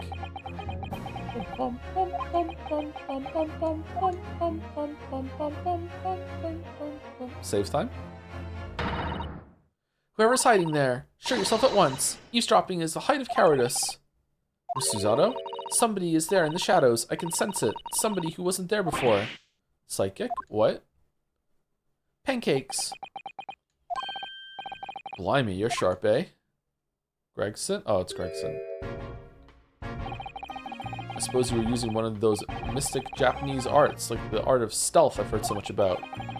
If anyone was being stealthy, it was you, Inspector. Gregsy! Oh dear me, I'm most terribly sorry, your ladyship. I didn't mean to startle you. Are you gonna do the fucking dance again? How long have you been listening in on our conversation? Thank God. Good grief! Listening in. No. I just got word that there were some visitors who were refusing to leave even though it was after hours. I assure you, your ladyship, I only just arrived this very minute, not a moment earlier. Oh, fuck. That's all it is. Nothing untoward. Nothing at all. After hours? Is it that late already? So then, I'll humbly excuse myself now, your ladyship. Ta-ta, toodaloo, cheerio, all the best, bye, and bye. That's a lot of farewells, and not one of them appropriate for her ladyship. Why is it an orange? Oh, but I want to have a chat. I'm terribly sorry, but time is pressing at the minute. Oh, I see.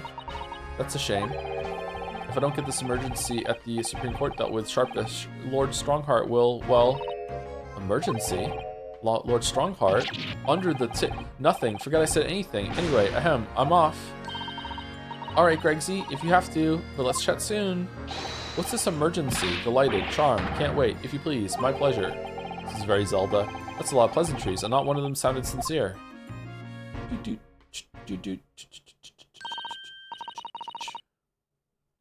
Gregsy's so funny. He says such silly things. It's certainly entertaining to see an inspector of the police fawning to a 10-year-old girl. But anyway, I wonder what this emergency is at the Supreme Court.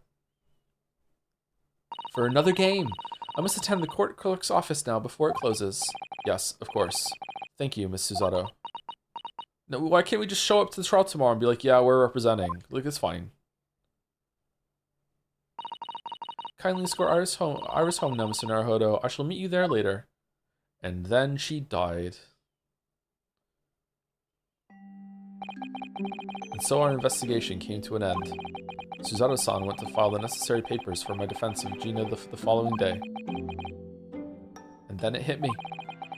I could no longer suppress the wretched feeling that had been gnawing away at my insides. Tomorrow, Susato-san would be leaving Britain and making her way back to Japan.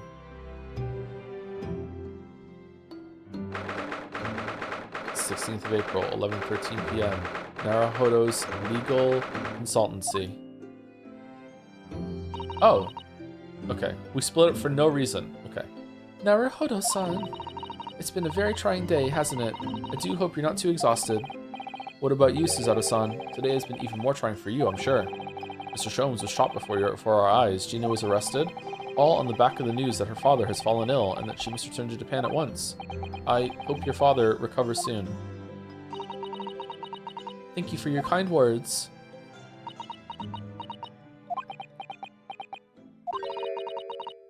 I wonder why it is that so many thoughts rage in my head like a storm, and yet I seem unable to find the words to express any of them. I know exactly what you mean. Anyway, I have one final task to complete as your judicial assistant. Once that is done, I shall make preparations for my departure tomorrow. One final task? Is it going to be to color in the eye on the statue?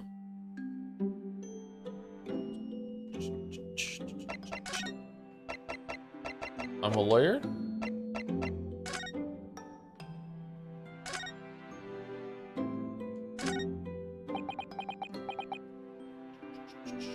The final task pronounced judicial correctly? Am I not saying it right? Sometimes I'm saying it wrong when it's in a sentence because I'm trying to put all the sounds together. Judicial. What's the matter with me? Why am I examining things at a time like this? This is my last chance to talk to Susato-san before she leaves. Oh. Okay.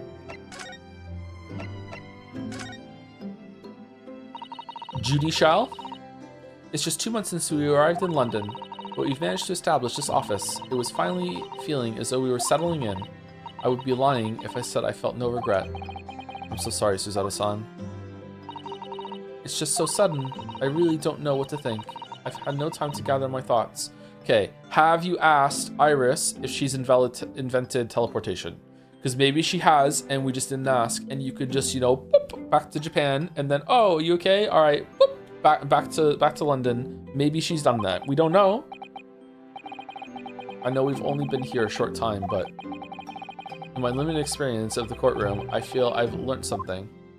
And then we can use the teleportation capsule for a murder in the next game. And what would that be? It seems to me there are many facets to people's personalities. Facets? And like a jewel, the light plays off them in complex patterns, illuminating their actions and their motives. This is very high-minded for Ryu, but we only see a small number of the total facets, and what is illuminated is only a part of the whole story. What lies in the shadows? What do those facets we cannot see look like? Perhaps there are some parts we'll never lay eyes on for as long as we live. That's so true.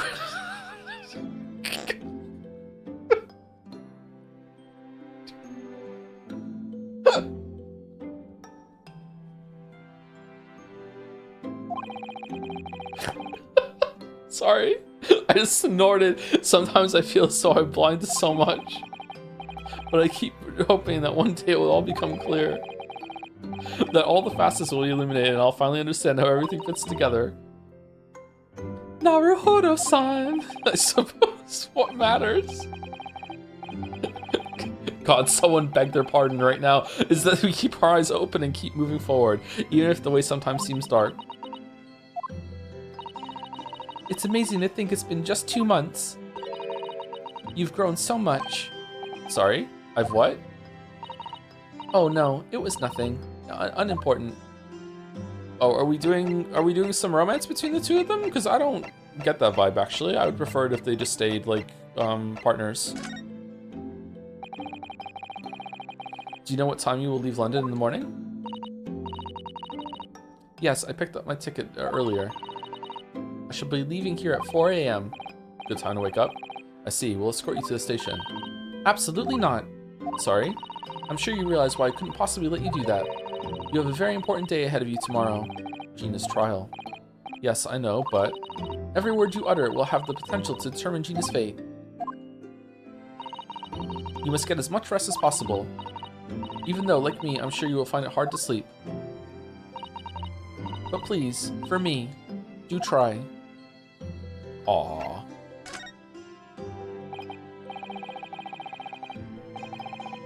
You mentioned one final task a moment ago. What did you mean? Oh my, I nearly forgot. Please, I want you to have this. What is that? Some huge bundle of documents?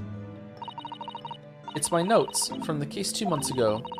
The murder that was committed on the omnibus. The McGilded case.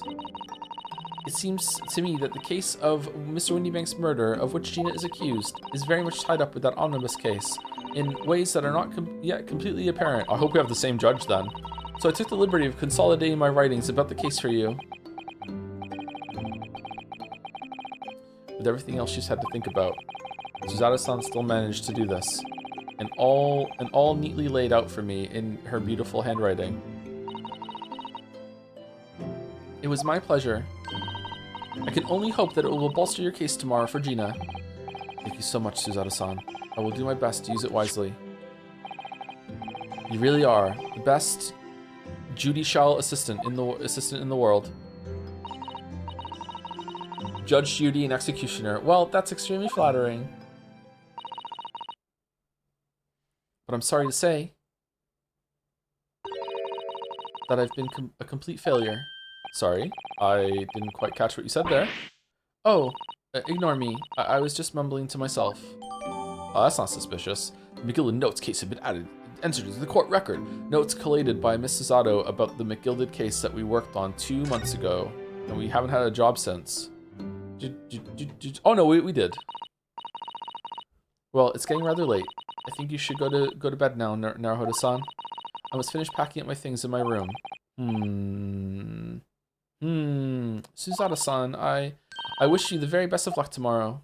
Aw, I'm gonna miss Susie. Sucks that she's out of the game now. Good night. Wait, there's something I need to say. Hiya! No, we're just friends. No, no. What was that? A secret technique of mine. The Suzato shutdown. Shutdown?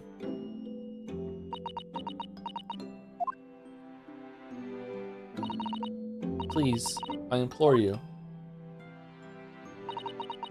If we have to voice our goodbyes, I won't be able to hold back my tears. Aww.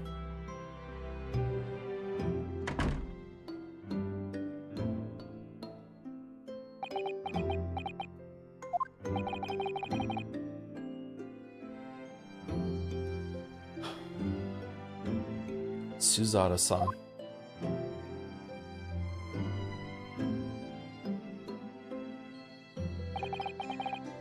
It truly had been a trying day.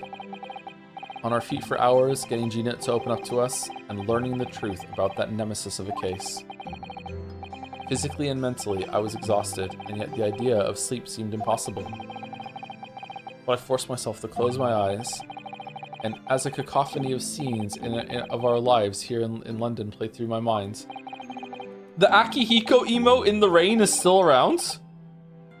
God damn. Eventually, my fatigue triumphed, and I fell into a deep sleep.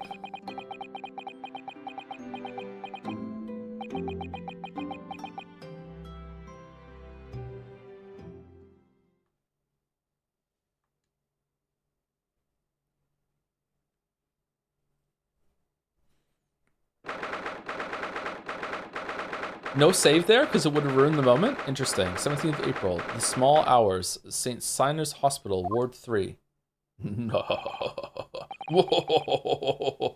Yes, I quite understand.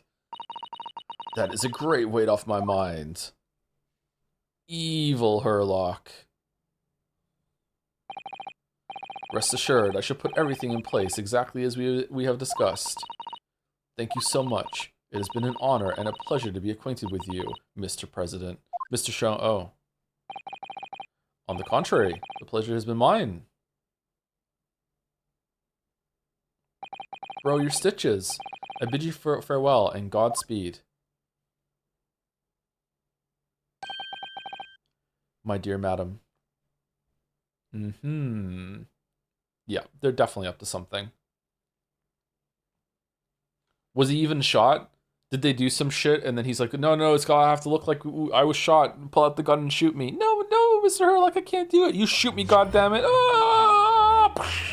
Save your... Not like that. Save your current progress.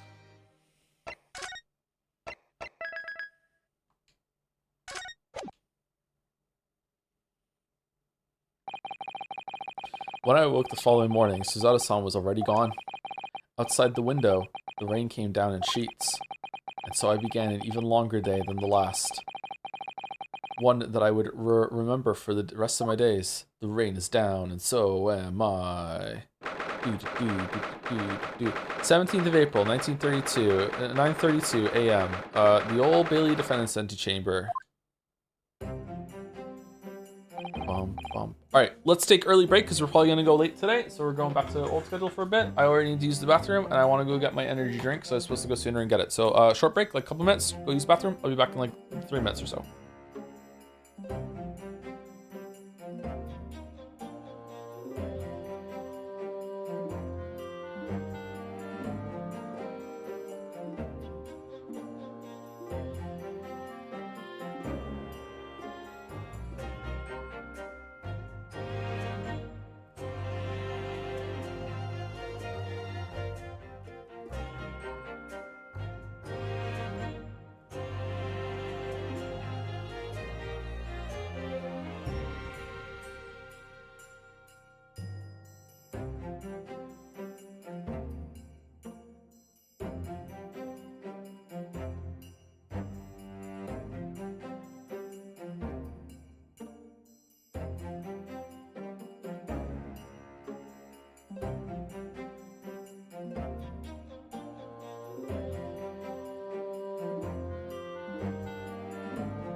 I'm writing an Ace Attorney fanfic. I'm Ace Attorney. Oh, but I'm writing a fanfic not only to put these lame puns out of me head, but not only to put Sonic on blast. What? And accuse him of piracy. Oh, it's AA/Sonic/One Piece crossover, by the way. With my OC, please don't steal. That totally isn't a self-insert, and they're really important to the story. Like, really, they matter. Every detail matters. Fucking... Every detail matters. Alright. The final bit makes the message there. Thank you very much, Mark 326 for the 20 months.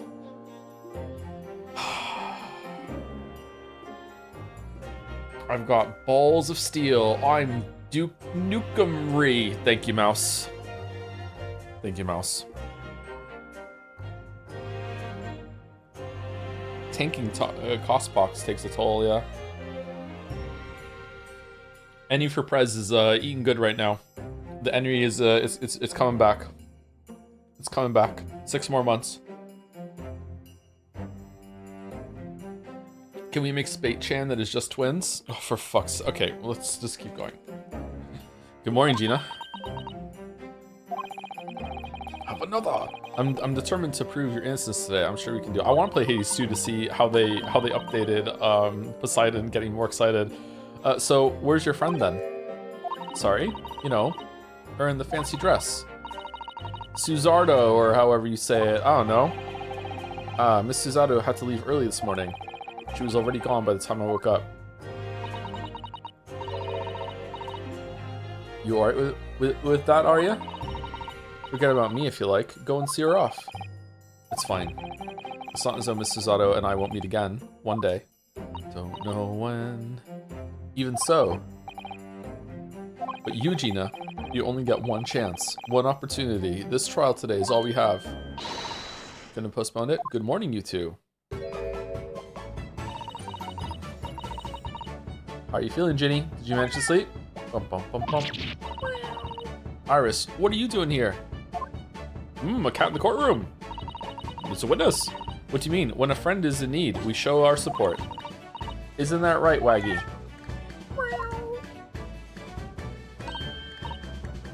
Ah, Waggy.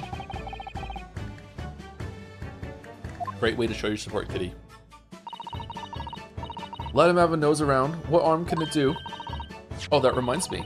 I bought a paper on the way here. Now, would you like the good news or the bad news? What do you say, Runo? Ginny? Always bad news first. Oh, well, I think I'd rather get the bad news out of the way first. Yeah, always bad news first.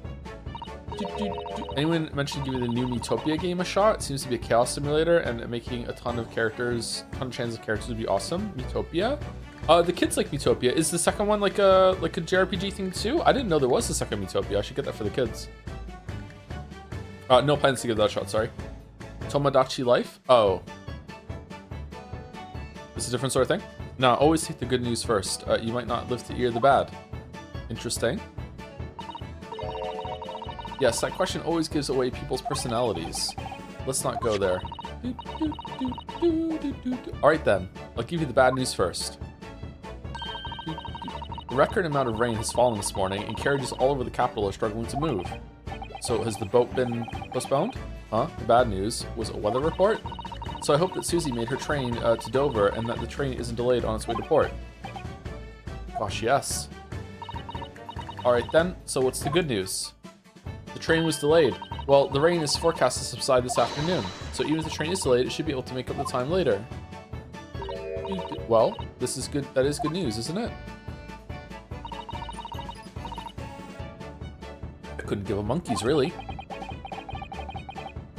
Monkeys. Where's the rhyme there? Couldn't give a damn. Couldn't give a shit. Monkey shit.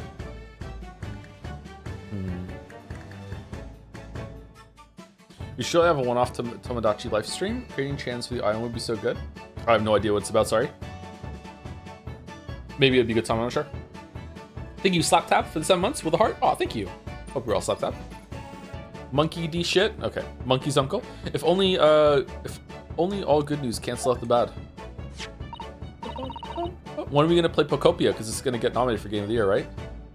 Pawnbroker perishes in Pick Purse Plunder. Cool name. Cool title, sorry. And look, this trial has made the headlines too. Pawnbroker perishes in Pick Purse Plunder. See, yep. Hey, Gatsby. How'd you like that? Well, let them say what they want. See if I care. I can't because you're covering your face. Don't worry, Runo will soon show everyone that this headline is nonsense. I will. And then, in tomorrow's papers, the headlines will be... Discharged diver is dauntless do-gooder. Isn't that right, Runo? Oh, yes, let's hope so. I think Gina's going to prison for perjury, you know? It's gonna come out in the fucking court case. Of course they will. I have absolute faith in you. Hey, if you're threatened, maybe it's okay? How was that? I was trying to sound like Susie. Did it work? Did it? It's like she was still here. Today's paper has been entered into the court record. This morning's paper, purchased by Iris, Gina's case features prominently. Good luck then, Runo. I'll do what I can. Obviously, I don't know the law like Susie does, but still. I'll be at your side the whole time, giving you moral support and encouragement.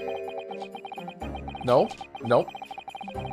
How's Hurley? I'm not sure that big thing is as comforting as you think it is, to be honest, but thank you, Iris. That's very kind of you. Oh yeah, Iris. Yes, Ginny? Well, I was wondering is all about Sholmes. Did they fix him up all right? Who? Yes, the operation was a great success. But Hurley still hasn't come around yet. Huh? I've asked a friend of mine at Scotland Yard to send a telegram as soon as he wakes up. I'm sure Gregson will let us know the moment there's news. Oh, right. No Suzada-san and no Mr. Sholmes. It's all down to me today to prove that Gina is innocent of this crime. Miss Gina Lestrade, counsel for the defense. The trial is about to begin. Please make your way into the courtroom. It's time then. Yes, let's go, Gina. Iris. Lead the way, Runo.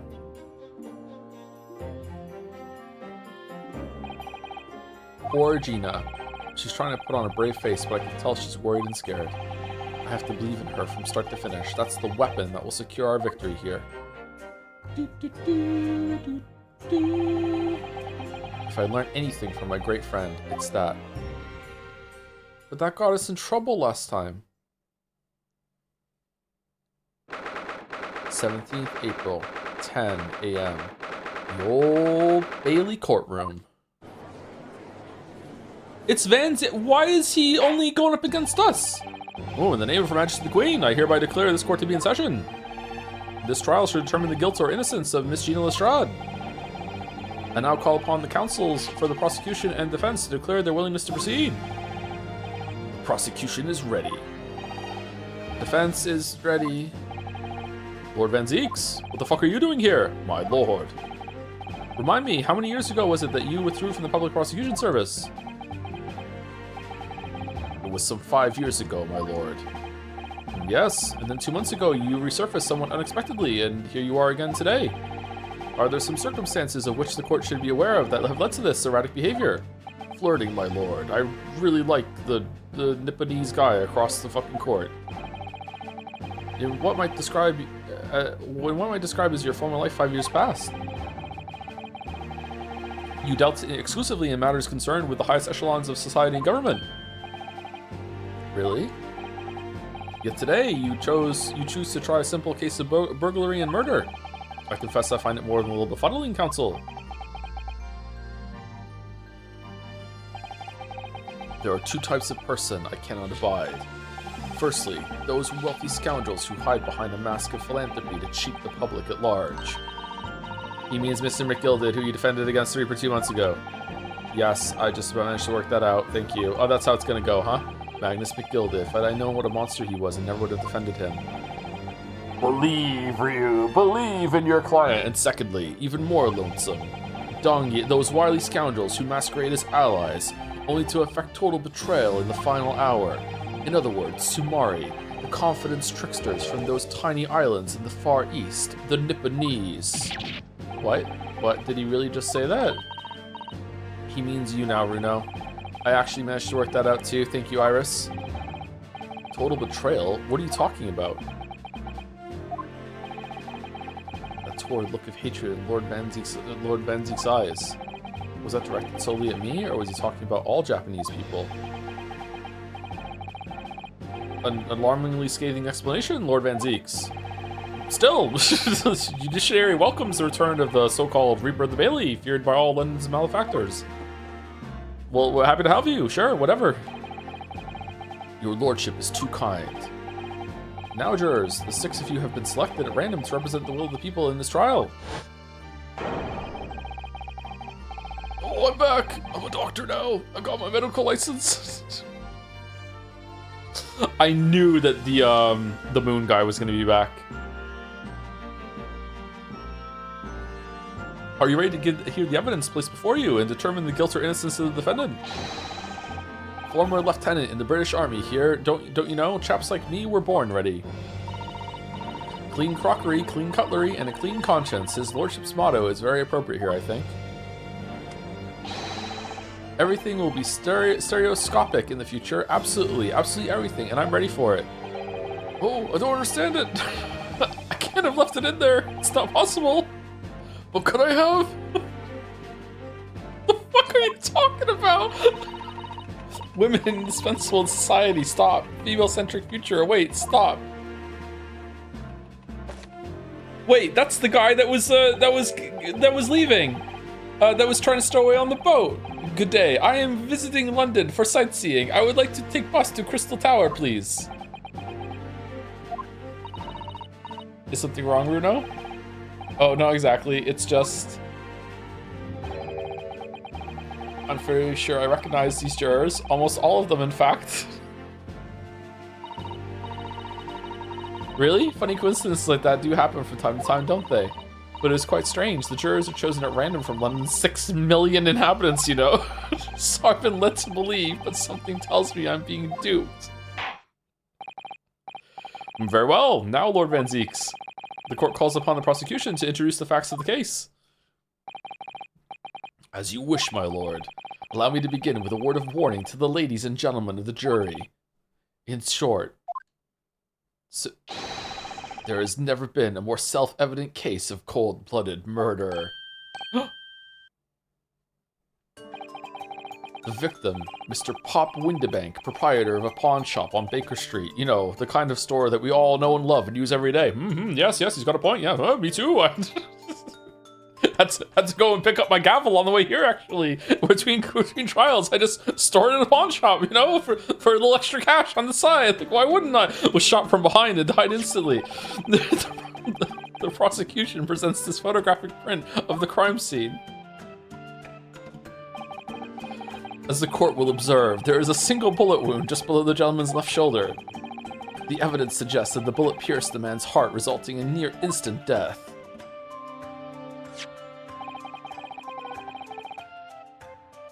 Moving on to the findings of Scotland Yard's coroner. His report states that the bullet entered the body on a rising diagonal trajectory.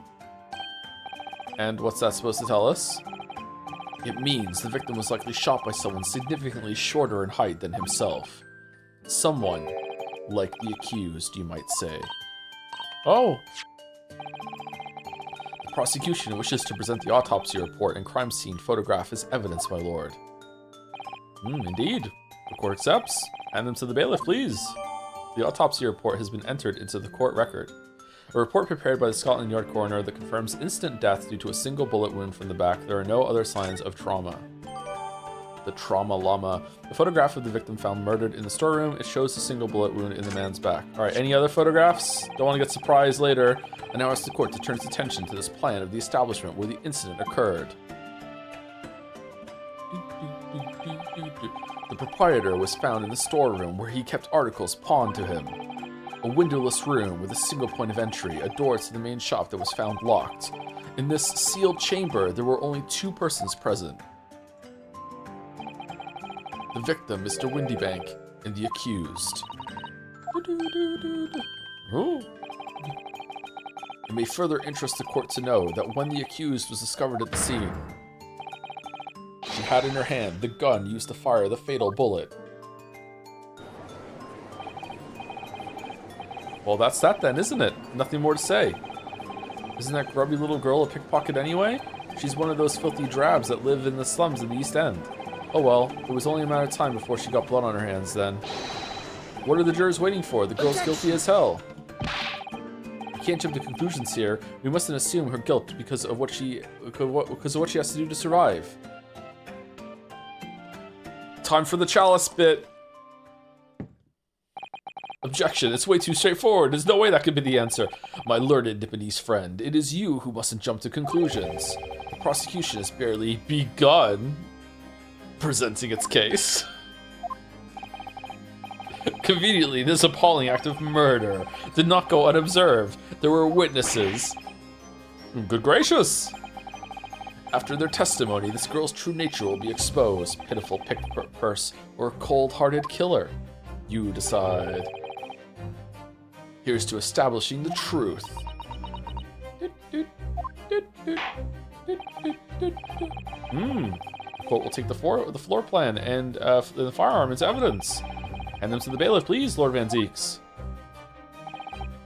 At once, my lord. The crime scene floor plan has been entered into the court record. Plan of Windybank's pawnbrokery, the scene of the crime. It shows the relative positions of the main shop and the rear storeroom. I miss Susie. Windybank's revolver has been entered into the court record. The gun belongs to the victim, Mr. Windybank, that Gina was holding when she found unconscious. There are signs of a single discharge. This is bad. I feel like the mood in here has turned very gloomy all of a sudden, Runo. I think that's because it has.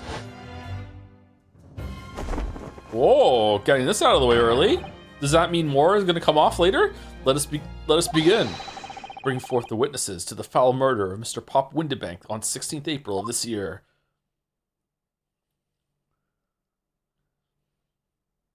Okay, those look like the silhouettes of what we saw in the dark. Witnesses, state your names and occupations for the court. Names Nash Skulkin. Occupation is baddie. Professional baddie. Terminal baddie, holy shit. Name's Ringo Skulkin, occupation's same as him. Couple baddies. Tobias Gregson, Scotland Yard Inspector. That's right, we're what they call the 3 Skulkin brothers.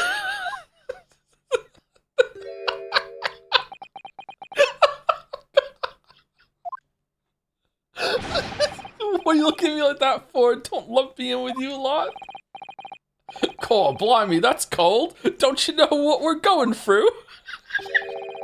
It's our older bruv. Lost contact with him we have, and we're scouring every shady corner of the capital. And then last night we come across you, the very spit of the bloke. Ain't that right, Ringo? He is, Nash, he is. The very spit of him. So we decided there and then what we was gonna do. We was gonna call you. Big bruv Sulky! Come on, leave it out, you two. Sulky skulking? And that's before he's run out of chips? Well then, Inspector Sulky Gregson, thank you. The comments just keep coming.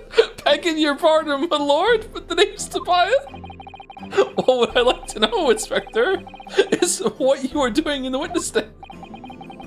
The Skulkin brothers are currently under arrest, my lord, on suspicion of theft.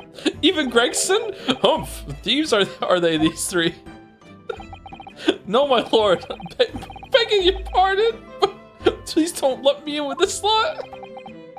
2 nights ago, these 2 brothers illegally entered an establishment with intent to burgle. And in the course of their nefarious activities, they became embroiled in a far more sinister crime. Well, by Jove, you mean to say, what an extraordinary coincidence! Indeed, my lord, while attempting to burglarize the pawnbrokery, they witnessed its proprietor's murder. He's on a box? Order, order!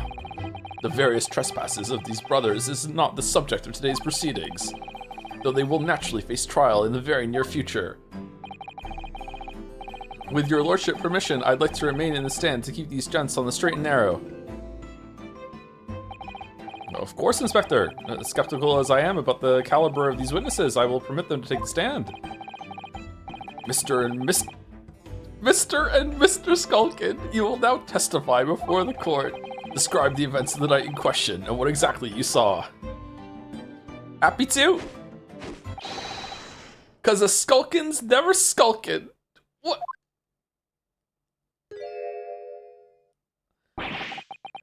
Get out of it.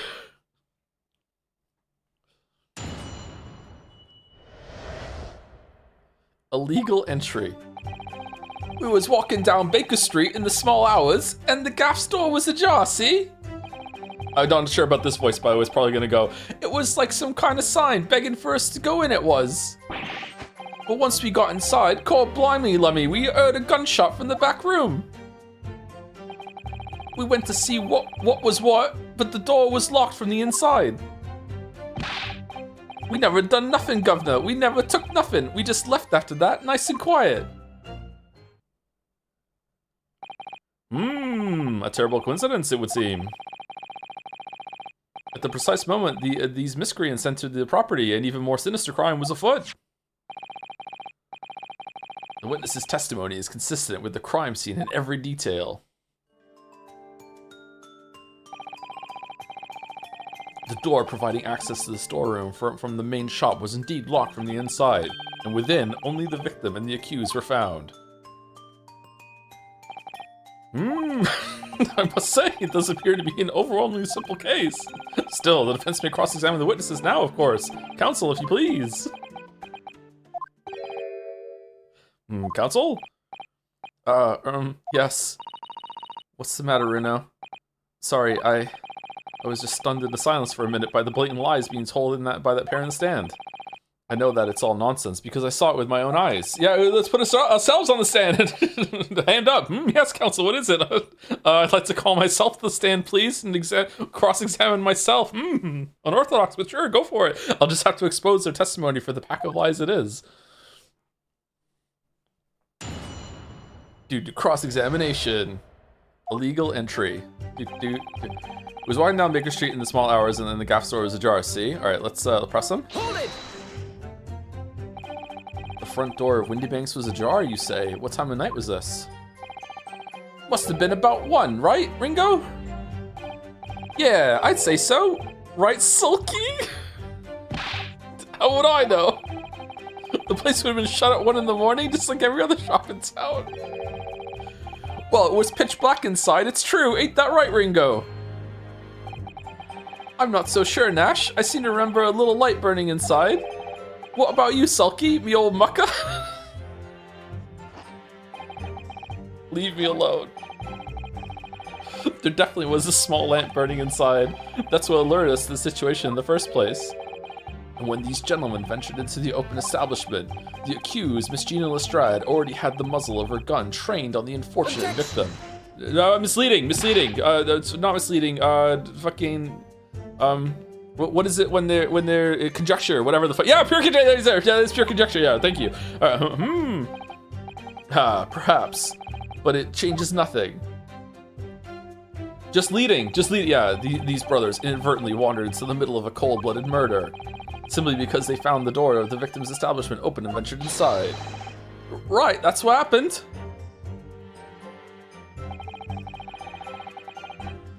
Hold it! What are you trying to suggest? That you have to go in? Well, God moves in mysterious ways, they say. Don't they, Ringo?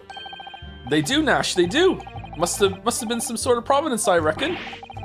God's will often presents itself as the whim of thieves, does it? It weren't no whim, I'm dead sure of that. It weren't, Nash, it weren't. Like we said at the time. You don't just find doors open in the middle of the night like that. Nah, there's no two ways about it. It was a sign that our long-lost brother was inside. Brothers, they're not very good liars, are they? Well, you can't deny it. It led us to a bloke what just looks like our bruv. I said, cut it out. This is the top 10 reads. Those chips are getting chomping today. I could murder some chips right now. But once we got inside, core blimey lummy, we heard a gunshot from the back room. A gunshot, you say? Just the one? Are you sure about that? Yep, just the one, governor. I can swear to that. It was Nash, it was. Ain't that right, bruv? The firearm used belonged to the victim himself. Yes, Mr. Windybank always used to leave his gun lying around on the counter. Oh, you know what? That reminds me. It's a good policy to actually look at all the stuff that we get. Omnibus murder. Victim found deceased in the last scheduled omnibus of the day after a stab wound to the abdomen. The details of victim. Name Mason Milverton, male. Oh, he added a real name. Occupation brickmaker. Domicile East End of London.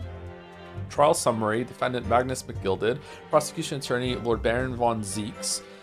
Defense attorney Ryunosuke Naruhodo. Conviction was assured with 3 eyewitness testimonies. However, surprise fourth witness's testimony resulted in acquittal due to insufficient evidence. This morning's paper, purchased by Iris. Pawnbroker perishes in pick purse plunder. How awful, for Ginny, I mean. But tomorrow's headline will be Discharged Diver is Dauntless Do-Gooder, right? Yes, something like that. If possible, I'd like to go even bigger. Bigger? How? Proud pickpocket protects planet post-trial, perhaps. Protects planet? Oh, I can't wait for tomorrow now. It's going to be so great. Pawnbroker perishes. How awful is it? Okay, we did this already. Okay. I wish it would go, there would be a check mark. There's a sensational story lower down on the front page as well. Look, Ministry Mole, classified secrets may have been leaked overseas from Ministry of Justice. For a 10-year-old, Iris certainly has her finger on the pulse of the world news. It's about secret communications between Great Britain and its allies. Apparently, they're being intercepted by hostile nations. Communications are being intercepted, but how would somebody be doing that? That's the question, isn't it? I've come up with 3 different possible methods so far. Are you looking for a new career, Runo? No, of course not. I wonder. Perhaps this is what Lord Strongheart was talking about yesterday. Yes, it could be, and it could explain why he has Gregsy running from pillar to post at the moment. The details of today's Whoa! Really? Why is that relevant? Oh! Interesting. The plot, like the waifu, thickens. Okay. Autopsy report, coroner Dr. Stevens. It's Dr. Stevens! Details of victim, Pop, Windybank, male, occupation, pawnbroker on Baker Street.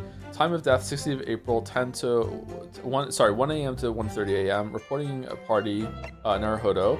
Postmortem findings, single bullet wound, upper half of victim's back, no other visible signs of trauma. Autopsy findings, instant death from a postero-anterior, probably saying that wrong, bullet wound to the heart. The bullet entered the body from the back on a gently rising diagonal trajectory. Okay, like, wow, that is like some shot. Holy fuck. Okay, no blood. Oh, I guess there is a little bit of blood. Okay, so there's no blood coming down, so that means the bullet went all the way through. Where did the bullet go?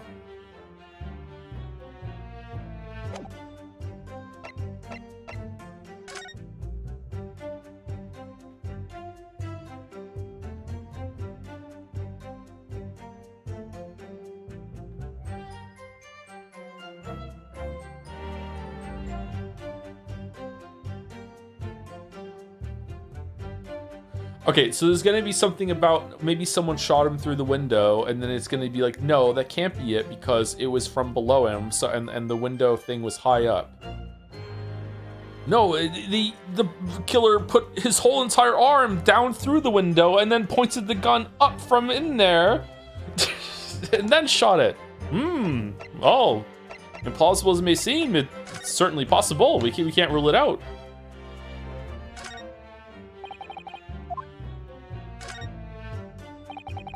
This is Mr. Windybank's gun. The cylinder is completely empty. Mr. Windybank always used to keep this gun to hand on his shop counter. Maybe he dropped it and it went off by itself. Yes, but only ever with a single bullet loaded, I understand. That's right, to keep all the pawned articles that were in his care safe. But his one bullet was fired that night and the poor man lost his life. Was he protecting his shop, I wonder? Trying to keep the articles safe?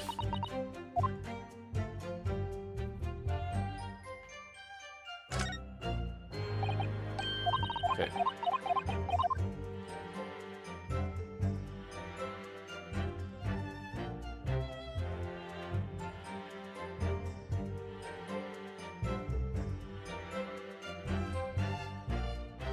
I'm not seeing anything else.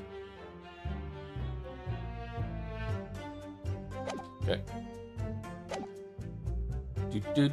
Yes, Mr. Windybank always used to leave this gun lying around on the counter. Right, I remember. When we examined it, we found the revolver was completely out of rounds. That makes sense. Mr. Windybank always used to say he only ever kept a single bullet loaded. Maybe he was lying, though. That's true. I remember him saying that as well. So we can say with considerable certainty that only a single round was discharged from the firearm used in the murder weapon. We're just guessing. Yes, my lord. We can't. No, we can't. Okay, whatever. And I should remind the court that the firearm in question was discovered in the hand of the accused. Wonderful. We went to see what was what, but the door was locked from the inside.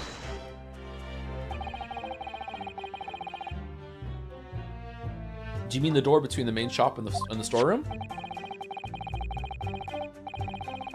Sorry, just finished my drink. 1 second.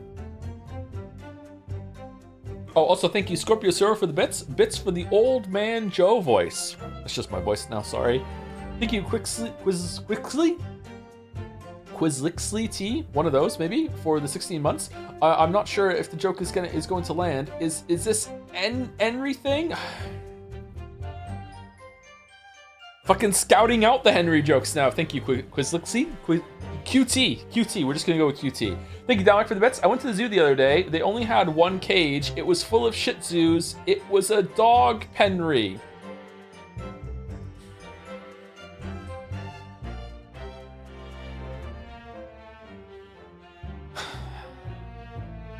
That's terrible. Thank you, Kaylee, Gal, for the bits too. How is this all Henry bits? I'm a female protagonist in an anime game that gets less screen time and agency than my male counterparts in Winnie the Pooh. I'm Kyrie now. Oh, it's fucking mutating. And my learner friend is having difficulty grasping the situation. Perhaps a drawing would help. It would help, yeah. Excluding the shop's entrance from the street, there is only one other door, that of the storeroom. Of course there was only a little lamp oil burning, not much to see by. Lost the voice, now it's gone. And the door was hidden behind the curtain and all. That's right. When we arrived, the door was mostly obscured by the curtain. There was a curtain? Tell me? Why exactly did you try to open that door? Eh? Any normal petty thief would run at the sound of a gunshot, I should think. Oh, well, your turn to rabbit, Ringo. Well, Nash, yeah. I suppose you'd have to say we ain't normal, eh? Broadly speaking, humans respond in one of two ways on hearing a gunshot or scream. The timid flee, gripped by fear, while the courageous investigate to see if they might help. These gentlemen are of the latter inclination. My learned Nipponese friend, it would seem, is of the former. Alright, somehow I just proved that I was a coward that night. Thank you, counsels. You're a coward, so I believe we all understand that the door was locked and could not be opened. Proceed, witnesses. We never done nothing, governor. We never took nothing. We just left after that, nice and quiet. You didn't do or take anything? Is that your story? Well, it was bedlam soon as, weren't it? Simple as. It was, Nash, it was. Didn't even have time to pull me dukes out of me Lucy lockets. So with no time to take your hands out of your pockets, you just left nice and quietly, you say. Ryu is acclimating. That's right, governor. Nothing we ate more than violence. Peace-loving nibblers we are, not bludgers. We are, Nash, we are. Never even pulled me dukes out of me Lucy lockets. So, you clearly like us to believe. Eh? Come again? As you fled from the pawnbrokers that night, did you not run into anyone else? And did you not fire a gun at that person? Saints alive, they fired a gun, you say? Ah! Blimey, governor.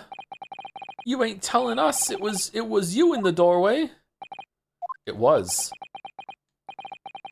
Why the bleeding Nora? Didn't you mention that before? You were armed with a gun. Oh, the violin's back. And as you fled the scene, you fired that gun at London's greatest detective, Sherlock Sholmes. Oh, well done, like leaning into that. I did hear that, actually. There's a rumor he'd been rushed to hospital. The great Sholmes? That's beyond the pale. On the night in question, this pair were arrested by the police within minutes of the discovery of the crime scene. Their suspicious countenance rapidly gave them away. And when searched, a firearm was indeed found in their possession. Furthermore, the barrel shows signs of a shot having been fired from it. What? Looks like a sparks. The prosecution invites his lordship to examine the firearm recovered from these brothers. Yes, indeed. Remnants of powder around the muzzle, as you say, counsel. I'm an expert with guns. The court will hold this weapon as evidence. The Skulking Brothers' gun has been entered into the court record. Firearm found in the possession of the Skulking Brothers upon their arrest. There are signs of that a single round was fired.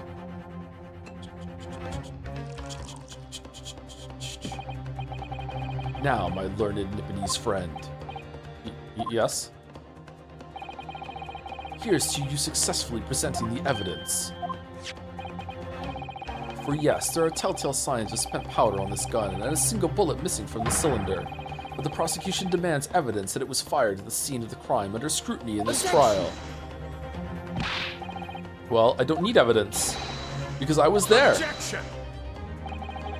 However, the rest of us in this courtroom were not.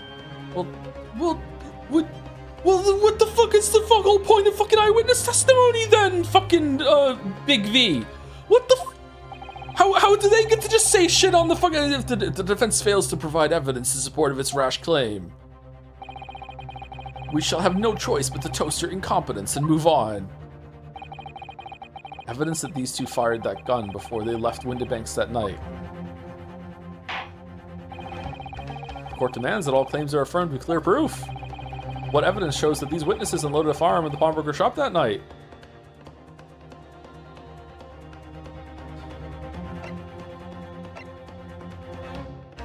That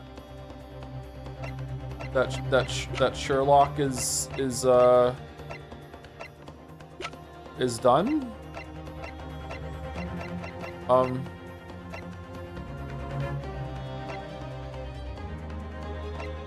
I guess it could be the bullet in the calendar, but that wasn't Sherlock's blood.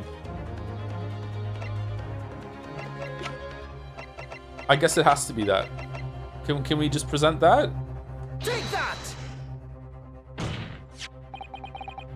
The evidence is in this portfolio. What on earth do you have there, counsel? During the course of our investigations, we discovered a number of bloodstains. Not trusting the police to do the job they're trained to do. How arrogantly Nipponese of you. Wait, there was no blood on the floor where Sherlock was shot.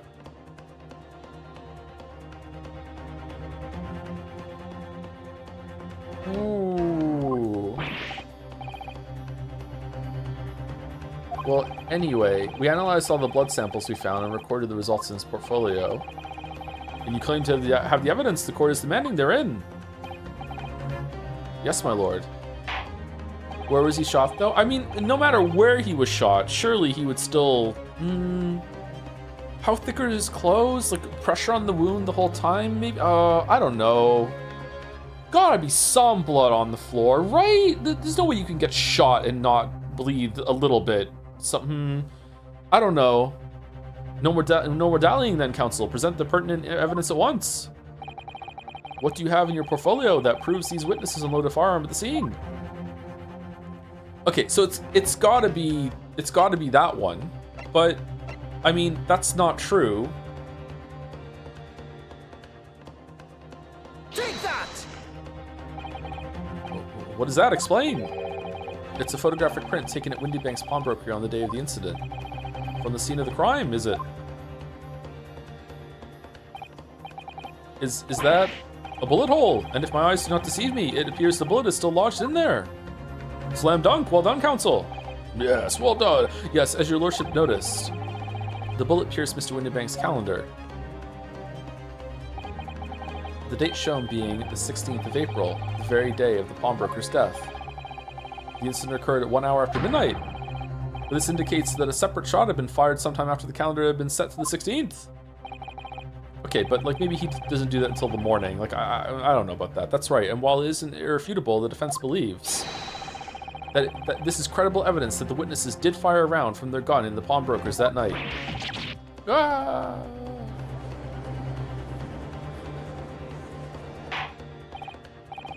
Order! How does this prosecution stand, Lord Van Zeeks?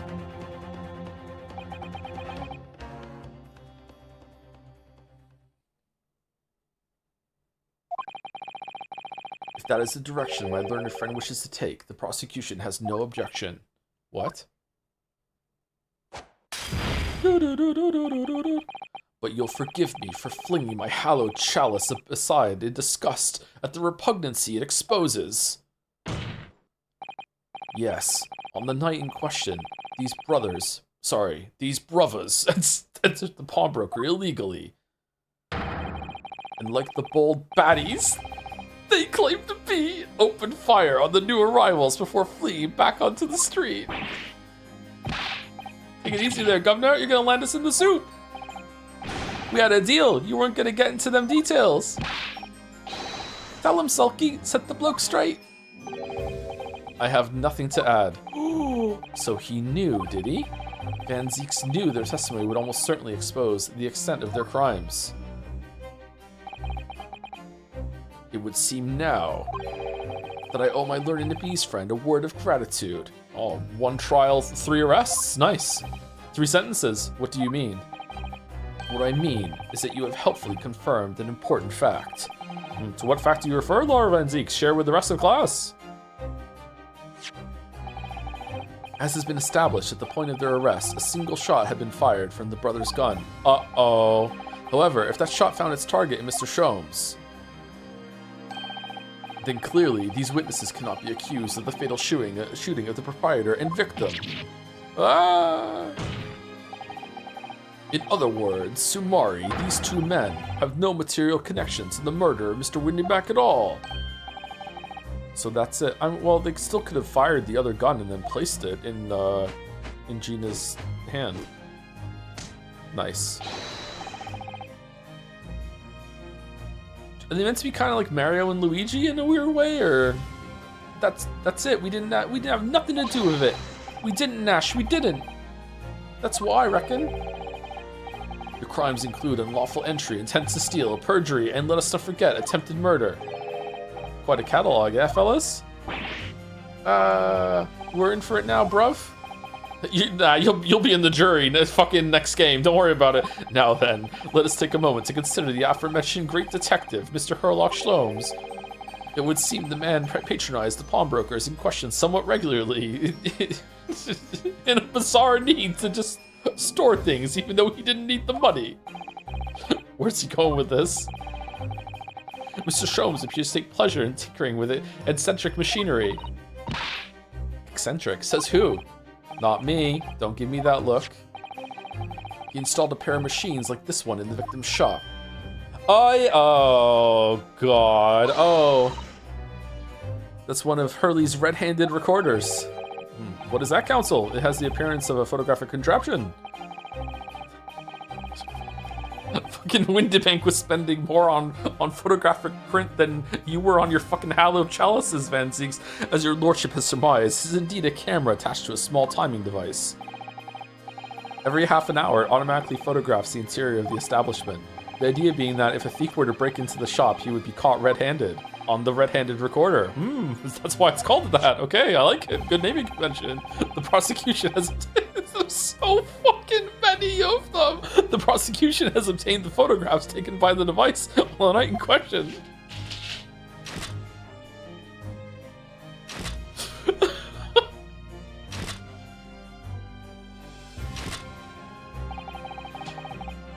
The court will observe copious identical prints are produced in quite desultory fashion. Rather prodigal, I feel. In fact, there are 2 such devices in the victim's shop. Oh no, are we gonna have to do some stupid stereoscopic bullshit? If I may refer to the court to the plan of the premises, their respective positions are here.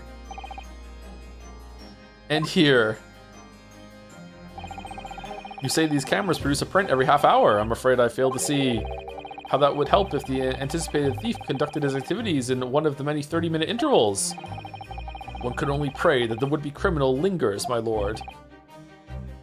On the night in question, the witnesses currently in the stand were not caught on camera. Yeah. Like, yeah. Anyway. Yeah, that's a bit of a friar tuck, eh, bruv? Lady Luck loves a skulkin'. Witnesses, at what time did your trespassing begin? Yeah, must have been just after 1, right, bruv? Must have been, Nash, must have been. Yeah, just gone 1. In which case, minutes before these brothers entered the establishment. What scene might we expect to see within the shop? Let us examine the evidence. Oh shit, she's fucked. Ginny! What the fuck? Even I think you did it now. Oh, good lord. It's the defendant. Mistress Gina Lestrade. No, you don't understand. She found an identical gun to his and she's trying to pawn it. 1 a.m. She's pawning off ours. She's so excited to pawn. Always be pawn brokering. Yes, good slogan.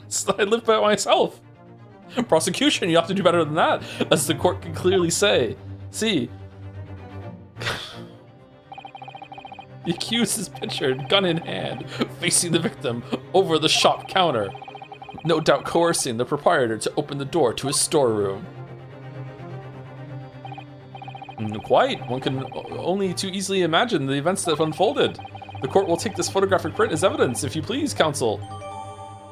A photograph of Gina has been entered into the court record. A photograph taken automatically by the red-handed recorder showing the scene a short time before the murder took place. I don't believe it. Ginny! In short, the accused is the only person who could possibly have killed Mr. Windibank.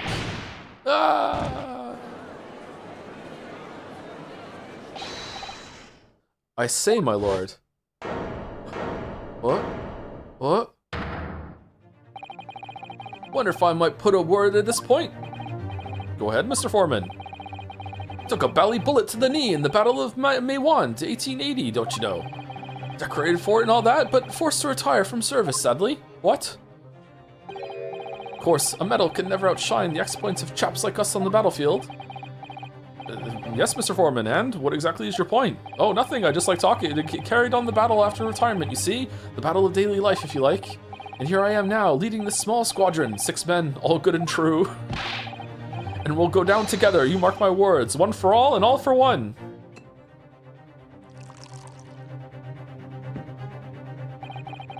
The ladies and gentlemen of the jury have reached agreement, have they? Is that what we are to understand? Well, Mr. Foreman, is that correct? Examination summation bullshit again? In a matter of speaking, yes. This is the Garadeb Squadron's position, sir. Dally ho? What? No, it's too soon. No, status report for the court, men? On the double? His lordship insists on promptitude at all times, and that goes for making decisions too. Oh god, I have to do that. Fuck it. I think you'll find the truth as clear as day now. I could reach out and touch it. What? I wouldn't have left it in there. I just wouldn't. But in all honesty, I can't actually remember. What the fuck has happened? The situation clear, stop. No room for doubt, stop. Truth now undeniable, stop. Is he the doctor that took the bullet out of Sholmes? Like, what the fuck is good? I'm very sorry for brothers. They are unlucky. Very well. Very well, very well. I now call upon each member of the jury to state his or her leaning in this matter. Announce your considered verdicts to the court. Guilty. Guilty. Guilty. Guilty. Guilty. Guilty. Guilty.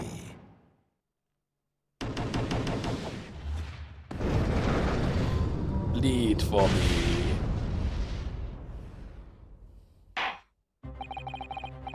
It does indeed appear that the jury is unanimous in its leading already. Also, thank you to Double Jumper for the 500 bits. Much appreciated for cheering up a randomly bad mood day with a hug. Oh, you're welcome. Oh, 2 hugs. Oh, Simple from Jads has a message to you with, I'm an overused bit now, I'm 6'7"ry. Fuck, have we not had that one yet? Holy shit, how did we get this far without 6'7"ry? Fuck. That photograph. It must be the definitive evidence that Gregson mentioned. But Ginny didn't shoot him. No, of course not. I'm starting to think maybe she did, my lord. The defense wishes to assert its right to a summation examination. The 4th one. Very well, the court grants permission. So, you refuse to admit defeat again. How unsurprising. Zeeks, we won last two times. Fucking twice prize lawyer over here. We shall proceed immediately with the summation examination. Mr. Foreman, are all members of the jury ready? Absolutely, sir. Always ready for action, my chaps. Very good. Ladies and gentlemen of the jury. You will each explain on what grounds you have determined the defendant to be guilty.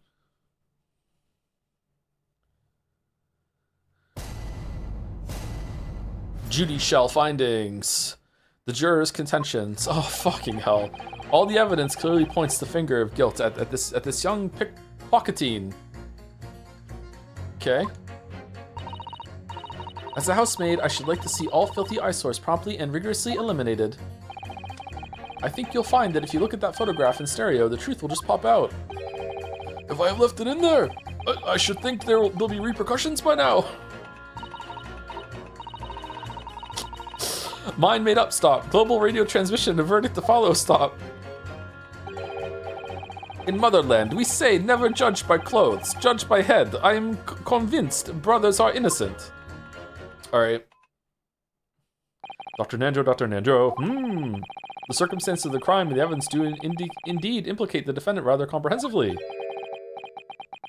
The storeroom, locked from the inside, in which the victim and the accused were discovered alone, and in the accused's hand, the fatal revolver, the firing of which was heard by these witnesses.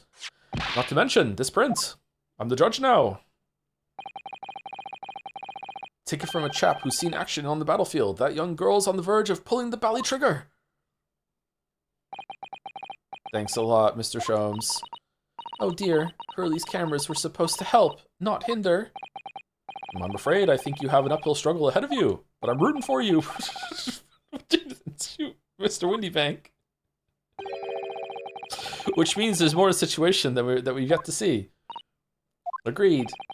I'm Miss Susie. You have the floor, counsel. Proceed with the summation examination.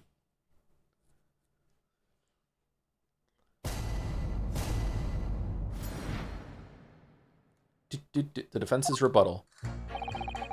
All the evidence clearly points to the finger of guilt at this young pickpocketine. Hold it! You're Mr. Natsumi's landlord, Mr. Garadeb, aren't you? We really must stop meeting like this. Ah, you're that lawyer chap. Well, there's a turn up for the books. you're the one that definitively proved last case that that my wife accidentally stabbed someone through the window. I'm not gonna hold a grudge about it though. What? Good sport. It'll be fine. There's no way I'm gonna hold this fucking against you during this fucking trial that I'm in charge of the jury of now. Fucking hell, man. Yes, rather a turbulent time we had back then. Some extraordinary events took place at your house, that's for sure. Luckily, Mr. Sholmes and I were able to get to the bottom of it all. Ryu, that, I think we did rather a lot for you, didn't we? Did we? I mean, obviously, I wouldn't be suggesting that therefore you should change your leaning to not guilty or anything.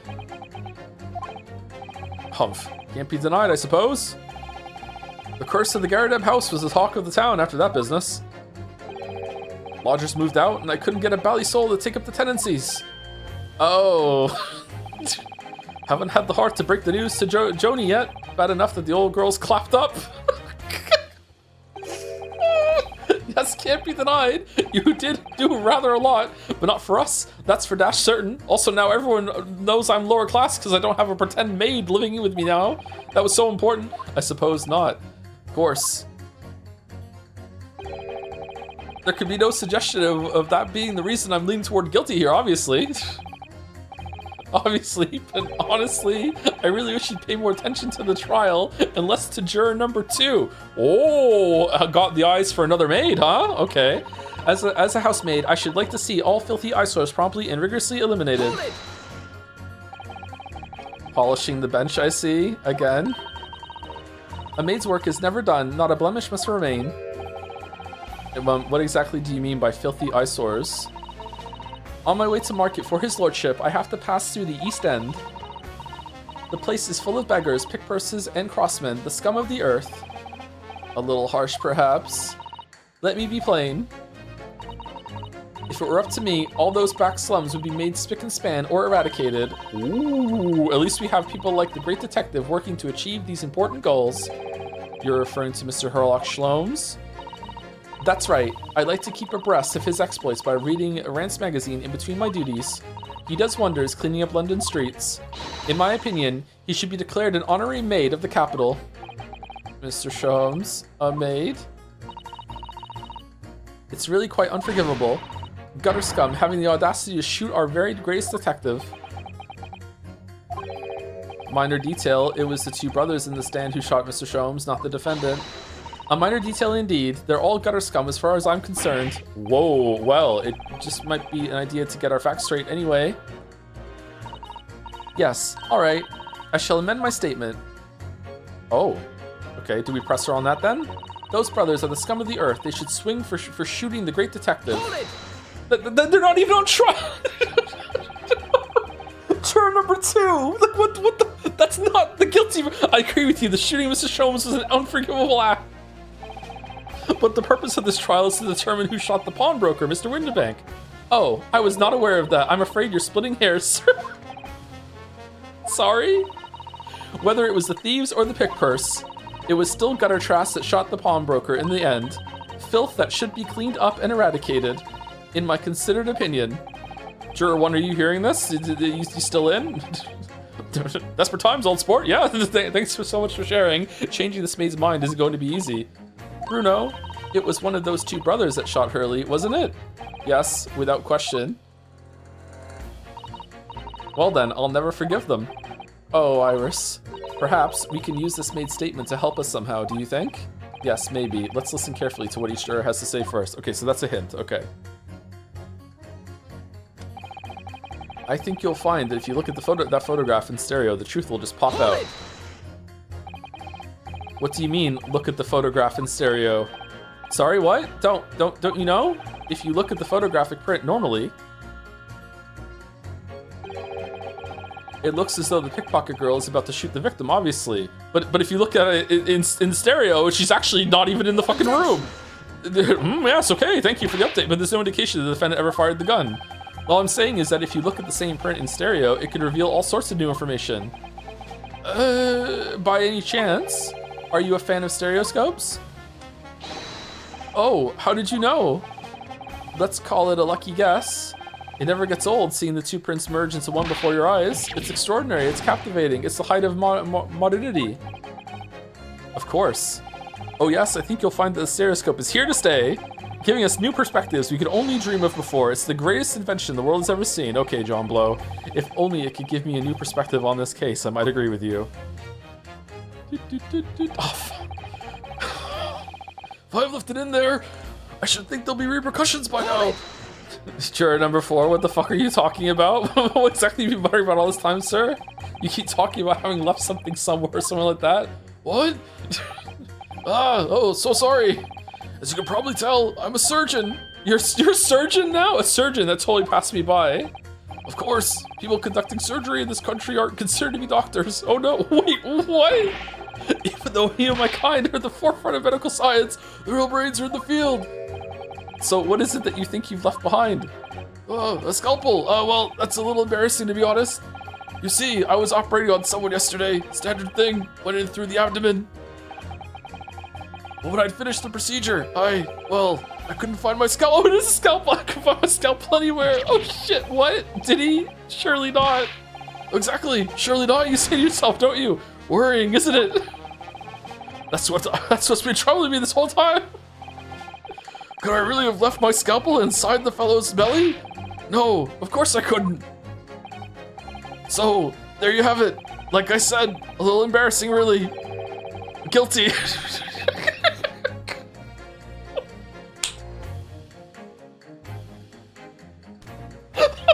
That's one way of putting it. The other is manslaughter. That's exactly my concern. And seeing as this case appears to be all but sewn up, I need to focus on trying to remember exactly what I've sewn up elsewhere. Now, I'm sure I made sure everything was back as it should be. Well, as sure as you can be without being sure. I'm sure you need to be more sure. That's it. Mind made up, stop. Global radio transmission averting to follow, stop. Hold it! Sorry, radio transmission? What do you mean? Are you from the Far East? Stop. Yes, from the Empire of Japan. All communication with Far Eastern nations used to take place by mail. Royal Mail steamers take more than a month to complete the journey. So she was the one that was here last time with the book, right? Now she's upgraded? But now we have the electric telegram. We can send messages using electrical signals. Thousands of miles of cables have been laid along the ocean beds, connecting the entire world. Thousands of miles of cable on the ocean bed? It makes my head hurt just thinking about it. You're well informed, young lady. Hee hee. But cables will soon become a thing of the past. Stop.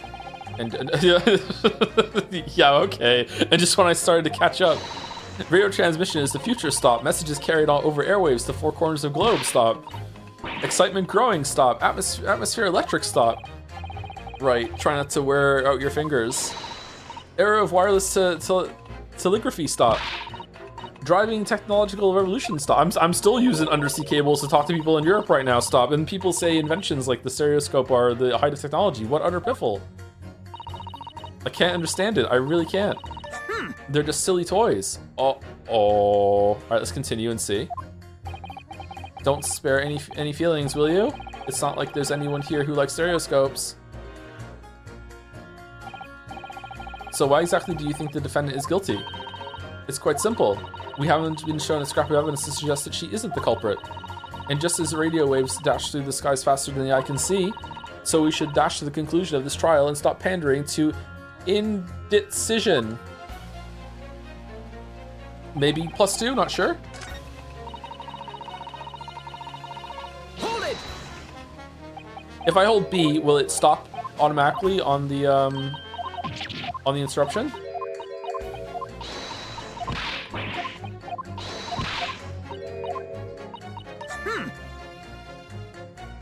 I let go of it just automatically. Sorry, instinct. Excuse me.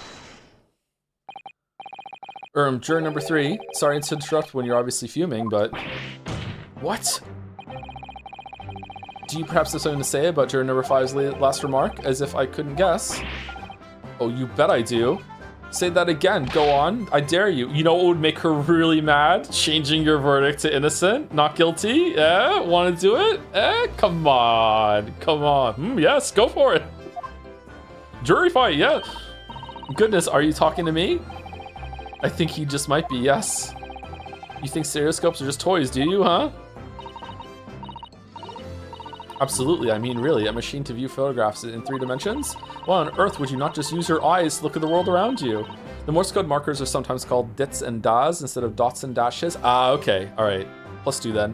Why on earth would you just not use your... Okay, it's all 3-dimensional. What a great way to appease the man. No, I'm sorry. Stereoscopes are of no practical use at all. Uh-oh. You just don't know! Pardon? I think you'll find that viewing a photograph through a stereoscope can unlock all sorts of possibilities. I'm obviously going to have to demonstrate. What sort of possibilities? Well, take a crime scene for example. If you had a pair of photographs from a crime scene that you could view through a stereoscope, it could reveal hidden clues you'd never even noticed before. What? Have you got any, Runo? Any prints we could look at with a stereoscope? Yeah. How about this print here? It should do the trick, I think.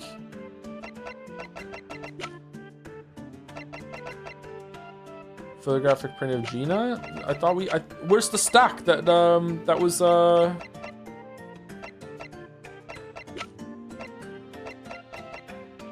Take that! Alright then, juror number 3. Are you saying you can do this with any 2 suitable photographic prints? Of course I can. Very well then, I'd like you to demonstrate. I'd be delighted to. Just give me one more print and I'll amaze you all.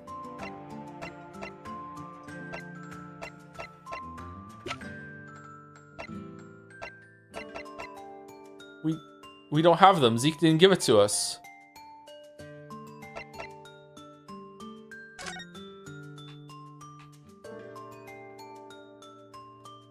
Cat is still there. The gun. Skull. Dog. Neutralize. The hell's that?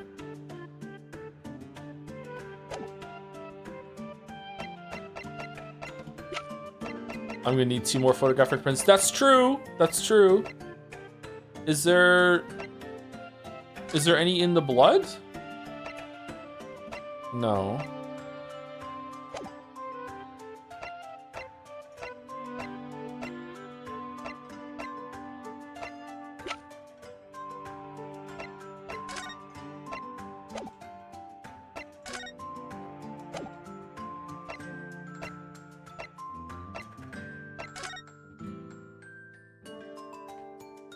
I don't have him. He didn't give him to me.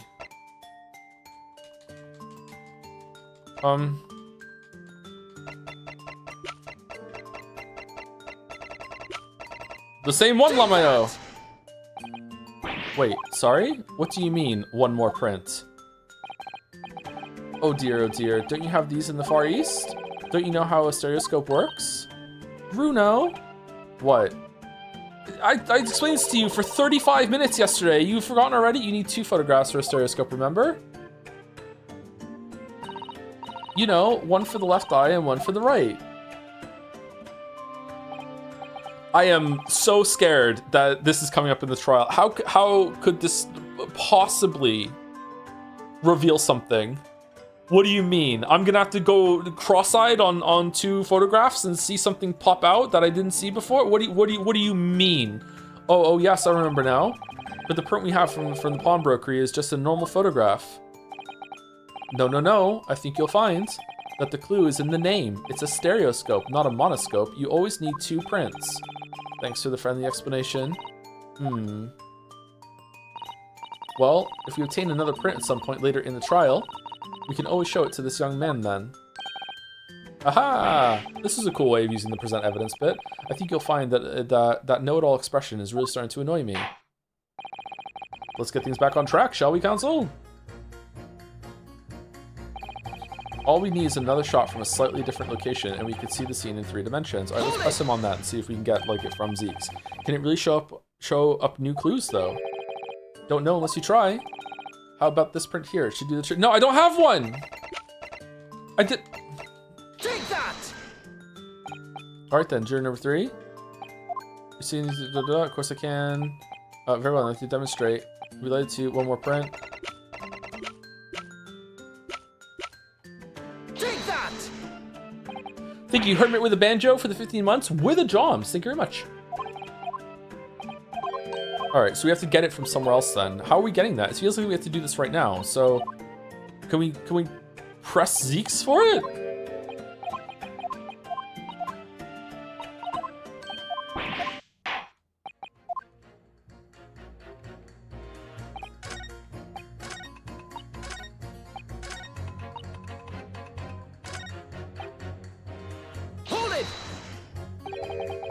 Please tell me you're not villain Bolshevik? The Russian revolutionary? Revolutionary? Niet. Da. I believe there is such a rumor. It's just a rumor. As you see, I have unfortunate appearance. I look like vicious criminal. It's the ballerina. Her disguise just better. Your words, not mine. I just want to point that out. People call me revolutionary, murderer, autocrat. And which glove fits? All. Good day. I am visiting London for sightseeing. I would like to take bus to Crystal Tower, please. Right, that didn't sound staged at all. You'll forgive me for having my doubts. To be treated like vicious criminal all the time. It is very painful. People do not realize.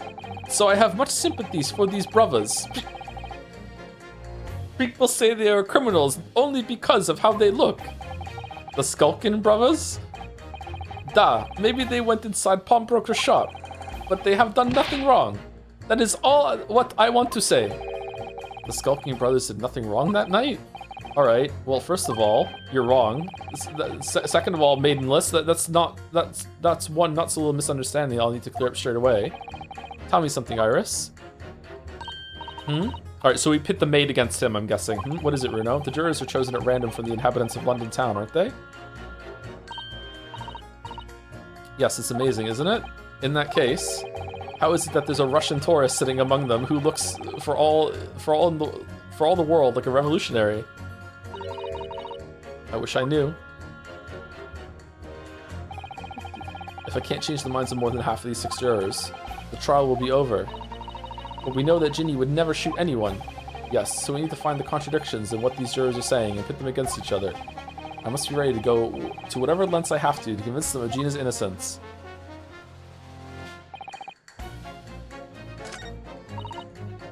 Okay, so let's pit you against you. Objection! Those two statements clearly contradict each other. Oh, good lord! Counsel, explain yourself. Oh my statement? Contradictory? Contradict. C-O-N. Juror number 6, you've got the wrong end of the stick. I do not have stick. I have mouse. Mouse. As juror number 2 said earlier, when the Skulking brothers fled the scene on the night in question, they fired a shot from their revolver. Yes, they shot poor Mr. Sholmes in the abdomen, I understand. Surely you're not going to tell the court now that you didn't hear.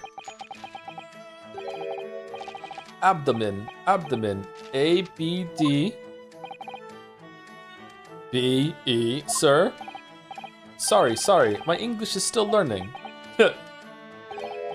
You are telling the court you didn't hear? Forgive me, I did not hear. Not guilty. Ah, here is word. Abdomen, part of person's body containing stomach and other vital organs. If this is what you mean, you should say in plain English, I am Russian, not native speaker. Who thought it was a good idea to let this man be on the jury again? So, you are telling me these brothers, who look like criminals, were lying. They said before, we never done nothing, but truth is, they shot detective. Da. This is double negative. Yes, that's exactly right. Lying is wrong, especially when lie is said by person who look like criminal. Coming from you, that seems surprisingly prejudiced. This means When they said we never took nothing, maybe it was also a big fat lie. Oh, is this true? Oh, we didn't even think about that. Well, according to the police report, no stolen goods were found, so... Enough. I trust no one now. Gina nodding in the chat. It's not the mouse's fault though, sir. I must see with my own eyes. I must investigate crime scene myself. Okay. Trial adjourned. Go for it, turn number 6. We'll wait. What do we want for lunch? Yes, it is, Bruno. Easily. Sorry. With the prints from Hurley's red-handed recorder. If you compare the print that pictures Ginny and the next print from half an hour later, you'll be able to see straight away if anything was taken or not. Cooey, Mr. Prosecutor. Tut-tut. Calling on the prosecution in the middle of a summation examination of all times. The print showing the accused threatening the victim after she broke into the shop is this one. Following this, the victim and the accused moved into the storeroom. Meanwhile, the skulking brothers entered the shop and summarily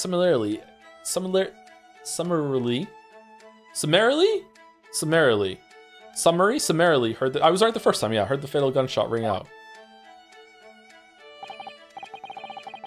Sadly, none of these events were captured on film. This is the print produced by the camera half an hour later, after the brothers' flight. Is the lamp going to be broken? Now the lamp is broken, okay. So this was taken after Hurley was shot then. As far as I can tell, nothing has been taken. It does seem to be the case. I can't notice anything that's obviously missing in the second print. So, the brothers who looked like criminals told only one lie. They shot man, but they stole nothing. It would seem so, yes. Good. No, not good. You were right. I did not understood situation. Now I know brothers have lied. Brothers, I think it is very, very important to continue with trial.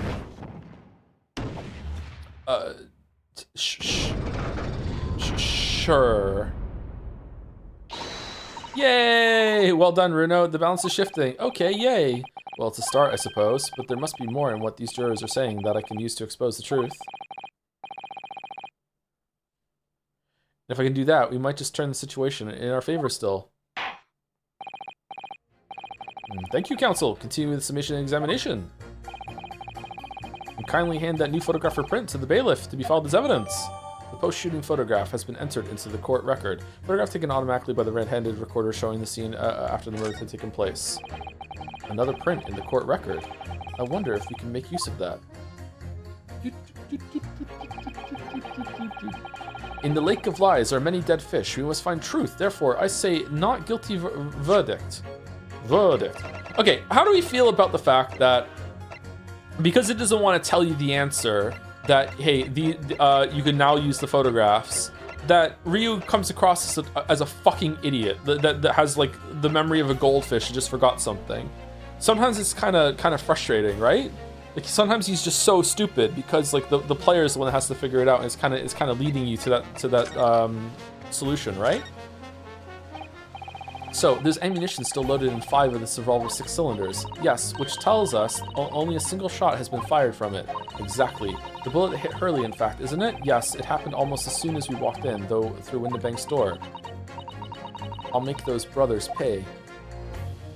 The brothers. Brothers.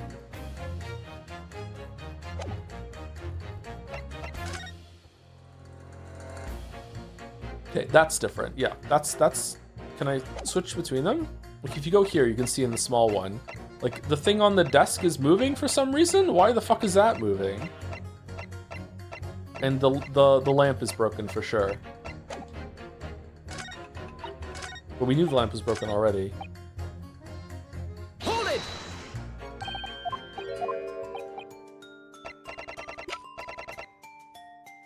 Take that!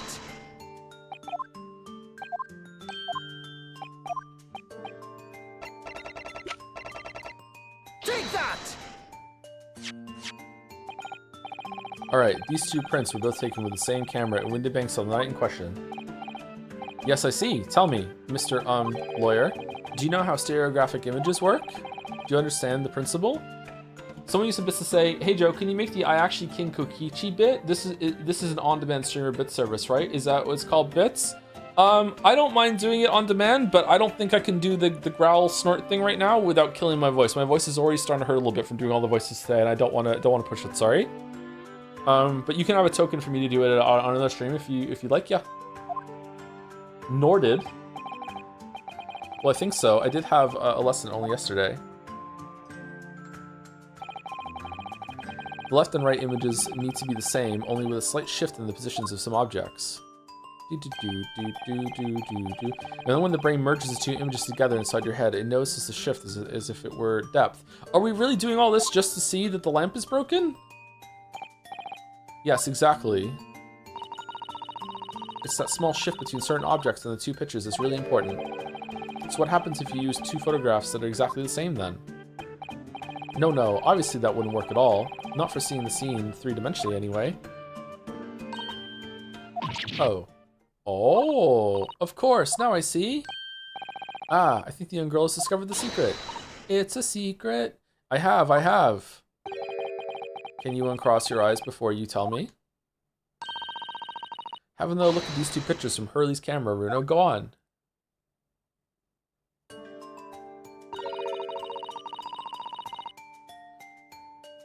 Oh, can you see there's a really obvious difference between them? Of course there is. There are two people in the first and no people in the second. Well, yes, you can see it straight away, but now try looking at the pictures in 3 dimensions. All right, I'll give it a go.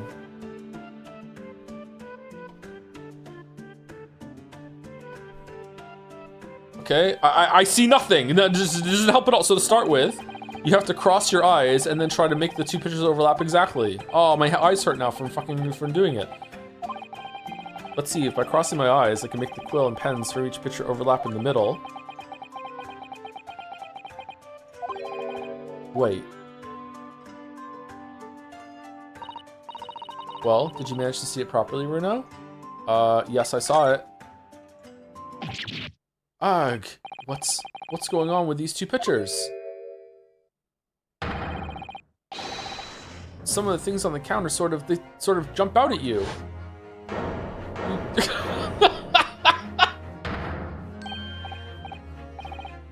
Yes, that's it, you see?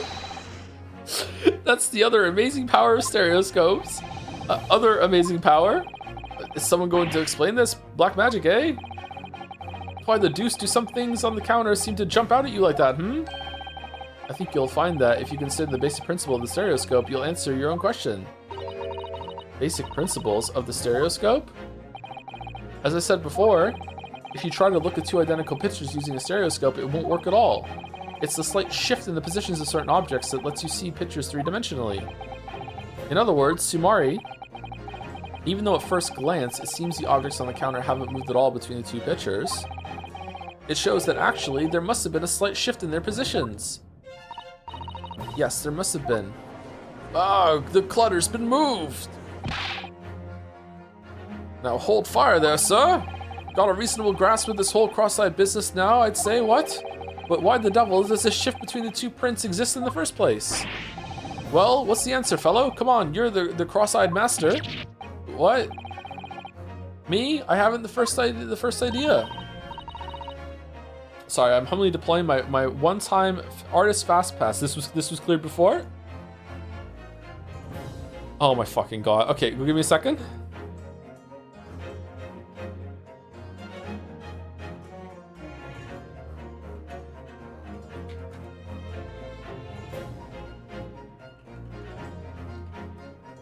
Ba-da-bum-bum-bum. Ba-da-bum-bum-bum. Bum-bum.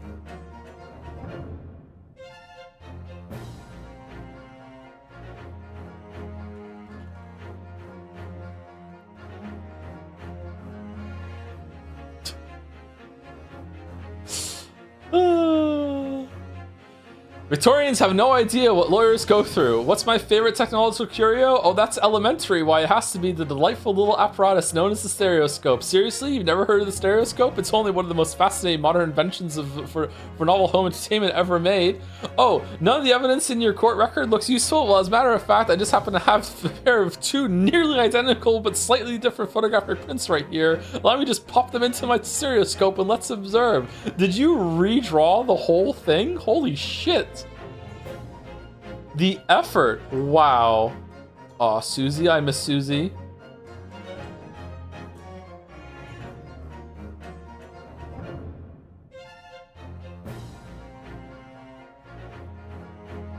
The juror as well. Holy shit. Amazing. Thank you, Errol.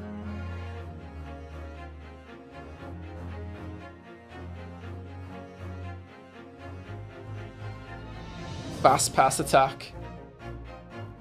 You know, Runo, it's quite simple. It is. Just think it through step by step.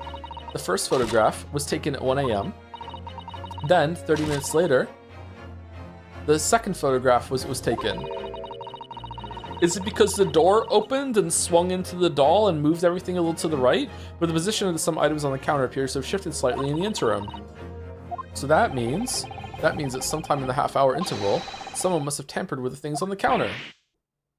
Zookers. Someone tampered? New information, stop. Not mentioned in testimony so far, stop. Oh, is it still in there? Yes. We've had to go around in circles a little here, it seems. But I'm starting to see what I should be aiming at in the summation examination now. Ladies and gentlemen, the question now is clear. We know the items on the countertop were moved, but by whom? Are you suggesting you might know? Of course. I can tell you right now who is responsible for the almost imperceptible shift in the items on the counter.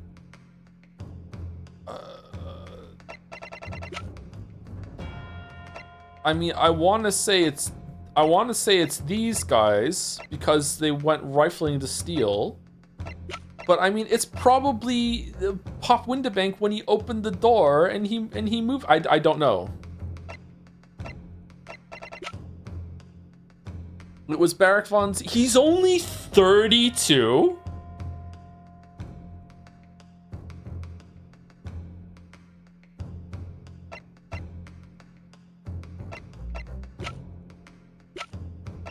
Holy shit.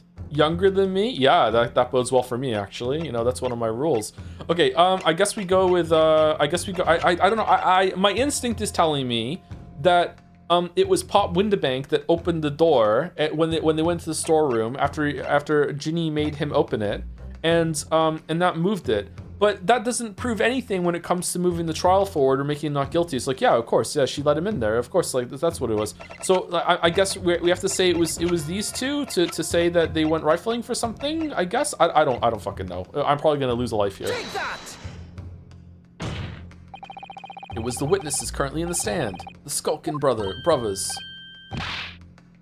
Wait, this does not agree with what brothers said in testimony before. They said they did not even have time to pull dukes from Lucy Lockets. My phrasebook says dukes is meaning hands, and Lucy Lockets is meaning pockets. But is this another lie? Is this what you are saying? Yes, I'm afraid so.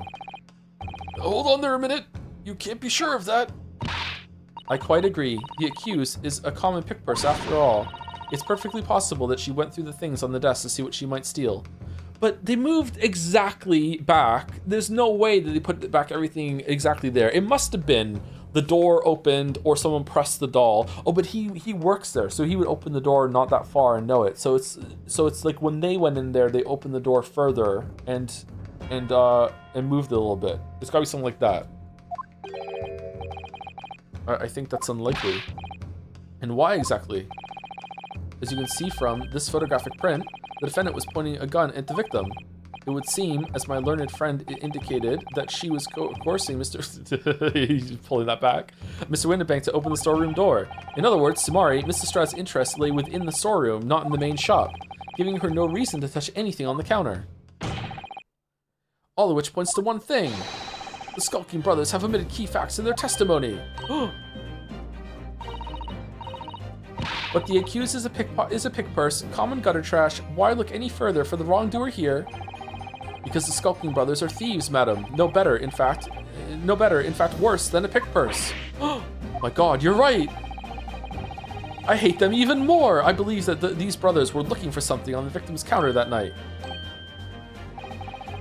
Ladies and gentlemen of the jury, if you would condemn the defendant on the grounds that she's a pickpocket, would it not be at least be right and proper to thoroughly scrutinize the testimony given against her by two thieves?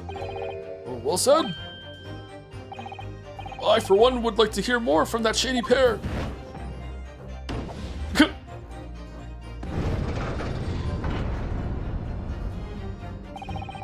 Can you all see now? I think you'll find stereoscopes aren't playthings. You've seen their extraordinary potential firsthand.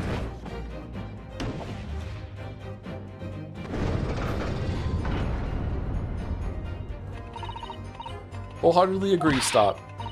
Must purchase after trial, stop. Will return home via Regent Street, stop. Oh, she's convinced.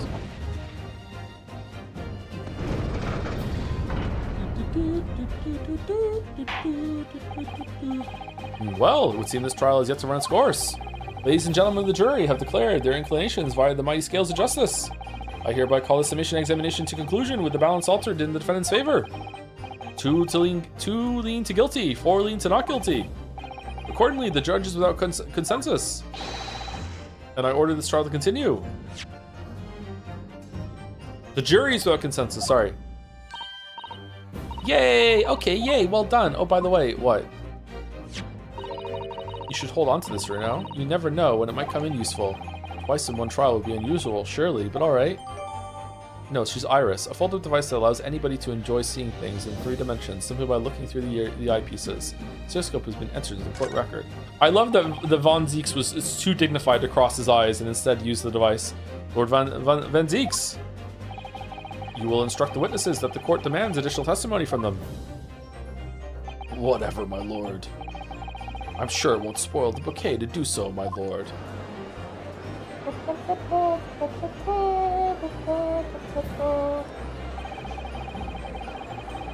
I won myself another chance to probe that pair about their activities that night, at least. I won't stop probing them until I've proven that Gina is innocent. Alright. About an hour done. 9 hours to go. Fucking hell. How is the trial so fucking long? Yay!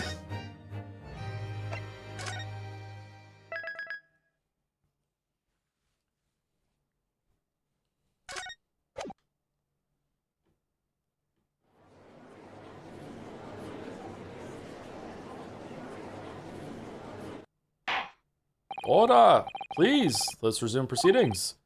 Witnesses, you will now retake the stand. Baddies report.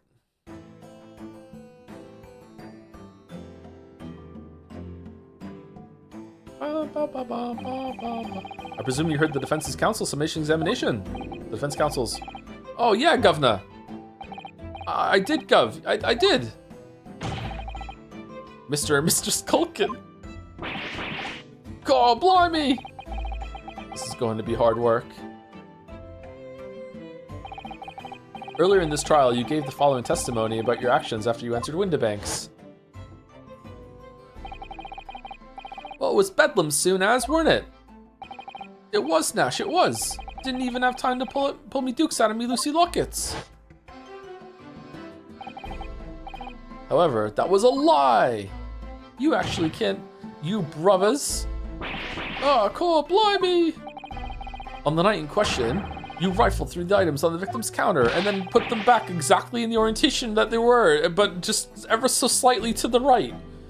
Perfect, except just like fucking half an inch off. Like, you know, we've never done nothing of the sort. How'd you figure that out?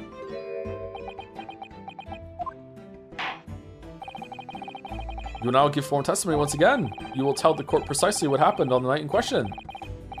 And this time, you will tell the truth. Each lie that passes your lips serves to increase the severity of your punishment. Oh yeah? You talking to... Sorry. And that gentleman may deal a crushing blow to your chances of ever seeing the light of day again.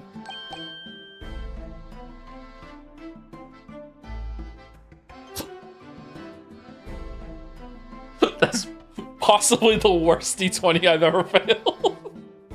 Oh my god. Holy shit.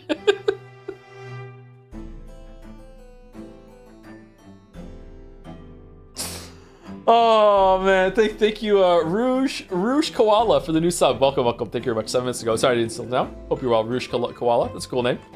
Oh, Rouge of Love. A thought worth pondering, perhaps. Say no more, Gov. We hear ya. We'll blap. We'll squeak. We'll peach.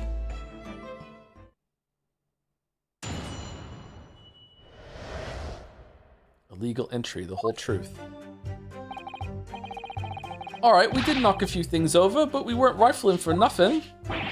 It was when we heard the gunshot, see? It made us both jump, and all that stuff went flying. Lummy, it didn't have to give me a fright. We was thinking the shooter'd come out the door and get us next. We stuck everything back where we found it and scarpered straight into him in the black. Really, you put it back that perfectly? What? We couldn't have shot the pawnbroker. See, we never even had a chance, did we? Did you have to photograph the check for it? That's crazy. So you admit to the defense's accusation. Okay, is it just like that, just so we could have done the stereoscopic bullshit thing? I guess so. All right. You did indeed ransack Mr. Windybank's countertop on the night in question. Fucking chat told me all the details matter, though, so... Or not ransack, Gov. No. That's right, Nash. That's right. It's more like we tidied up. Yeah. Sorry. By their own admission, these brothers entered the pawnbrokery under dubious circumstances. However, they panicked and fled on hearing the gunshot, having first made good their mess. They are found guilty of cleaning up. The way you said it, the way you say it, we hardly sound like roughs at all. We don't, Nash, we don't. Can you make us sound a bit more cutthroat? It can't just be coincidence that these men showed up at Windybank's that night. Yeah, there's more to the testimony than meets the eye. I'm sure of it.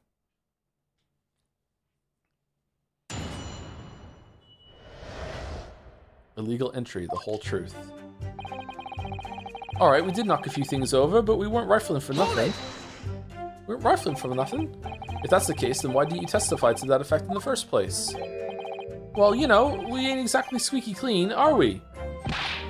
We ain't, Nash, we ain't. If we admitted to something like that, people would think we was up to no good.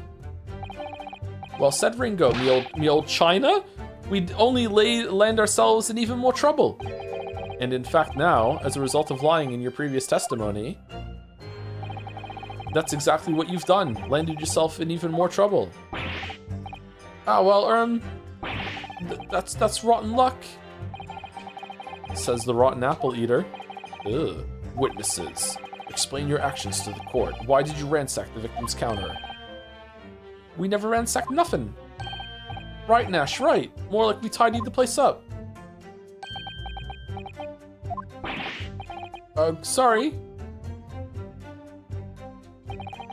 It was when we heard the gunshots, see? Made us both jump and all that stuff went flying. This voice is very hard to do. So what you're saying is, the sound of the gunshot shocked you so much, you knocked all those things off the counter?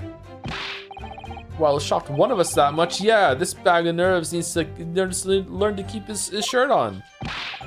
Look, it was loud, all right? Blimey, me dead granny would have woken up with that bang.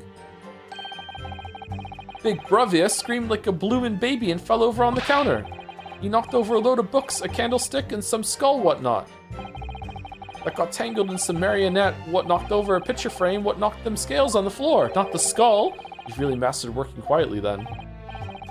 What a racket. Me granny would have been scared back into her grave at a clatter like that. So in short, the gunshot took you by surprise. And then some. I mean, it was quiet as a mouse, and then there were all of a sudden, bam, mouse, like on the jury?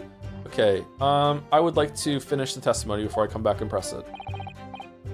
And picture the scene, right? I hear the shot, then next thing I know, there's a skull rolling across the floor. That deafening bang in the pitch black, I ain't gonna forget that in an hurry, I can tell you. Wait, how did you know everything where it was meant to go back then, if it was pitch black? Yeah, despite being so scared, you had the composure to tidy the mess you'd made? Eh? What do you mean, Gov?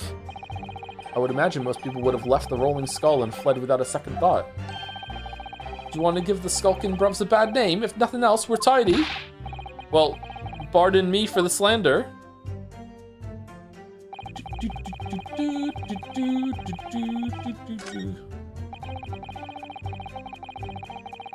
Hold it!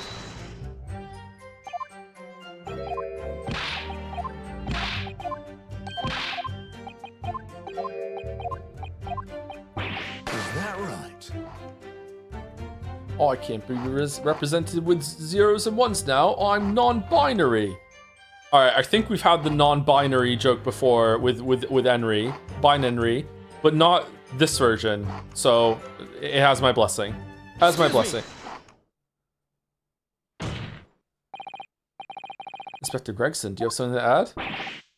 Like I keep saying, I don't appreciate being lumped in with these scoundrels. Oh, is that it? No, something to add about their testimony. I need some more water. Okay, half an hour. I think I can go half an hour, then we can take another break. Okay. You seem to react just now to what Mr. Skulkin said. Did it make you think of something? It's probably nothing, of course. I wouldn't even bother to mention it, only... Well, the fact is, cases don't get solved if you ignore the little details. Every detail matters. Henry D, how about you just tell us what's on your mind? As you know, we brought these fellas into the yard for questioning last night, and the statement they gave then told a slightly different story to what they're saying now. Ah! What? Did it? You claimed you heard the victim shout something out before the gunshot. Might have, Gov, might have. Does ring a bell now you mention it. Come on, Judge, these two aren't reliable. Granted, it's only a minor detail, but still, I can't help but feeling like perhaps you've been a bit sloppy with your testimony here, eh, fellas? If I discover the witness's testimony has been any more sloppy than it has hitherto proven to be, I shall be forced to bring the very harshest punishment to bear against them. Easy, easy. We'll get it right this time. That's it, yep, it's all coming back to me now. Then speak. Supplement your testimony with whatever details miraculously return to your questionable mind, sirs. Also, thank you for the resub, Fifi the Fee-Fessel, for 32 months. I am a VOD boy at this point, so I won't see this resub message for a while. Joe, if you could really diss me, I would appreciate hearing that in, like, a month. A diss? I don't think I can do it. I don't think I can do a diss right now, sorry. I don't know, a diss?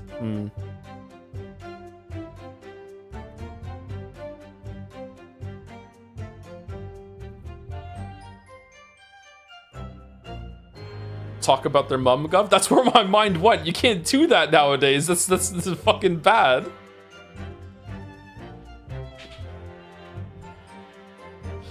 I'm the king of dissing. Call me Eminemry. All right, there we go. All right, chat saved me. Holy shit. Right you are, Gov. Just before the gunshot, we heard a voice yelling out, "Give me that gun." Right before Wakaba died, she told me, I think I might die. So in fact, you heard the voice and the gunshot almost simultaneously? We did, Gov, we did. Although, I suppose if you're being honest, we heard a kind of wavering voice before the yell and all. If you don't want to get shot... Give me that gun! Bam! Oh, damn, the pantomime. Kind of thing. A career in acting tragically missed. And where were the voices coming from? Could you tell? Of course we could. From the other side of that door behind the counter it was. From the storeroom where the victim was found dead. The voice you heard, it was that of the victim, Mr. Windybank.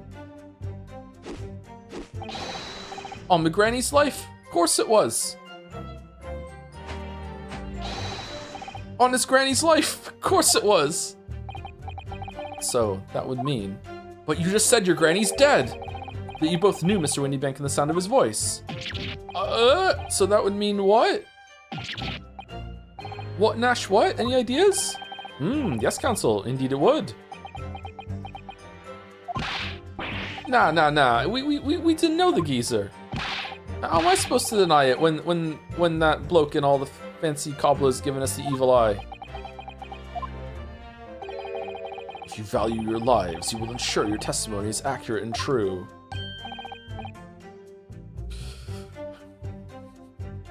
On me granny's life it is. On his granny's life it must be. It's a good job his granny's dead.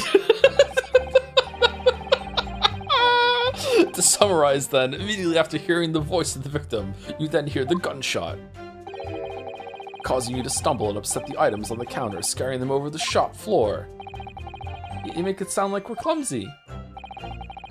Don't forget we tidied up after like good little boys. Anyway, the way I see it, the bloke what owned the place was holding a gun, so he should have just fired it instead of yelling at the girl. You're saying that Mr. Windibank had a gun in his hands?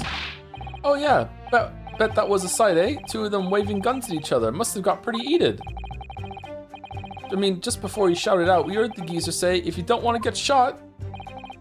Didn't really sound like he meant it, mind. More of an empty threat, you could say. He's probably talking to himself. Mr. Windibank was known to keep a revolver on his shop counter at all times. People say that to protect the articles in his keeping, he'd readily put a bullet in someone's head if required. That someone being himself, of course. Good grief! Extraordinary devotion indeed, if alarmingly misguided. Well, he certainly sounded like he was ready to pull the trigger the other night. Only the person he was gonna shoot beat him to it. Cooked this goose proper. Bet he wished he'd squeeze the trigger instead of wasting time shouting, give me that gun. And it was directly after those words that you heard the gunshot? It was more or less at the same time, Gov. Give me that gun! Bam! Look to the camera. Yeah. Kind of thing. Yes. A career in acting. Very tragically missed. Then we heard the sound of someone hitting the deck. Before everything went dead quiet. After that, we done a slapdash job tidying the place up.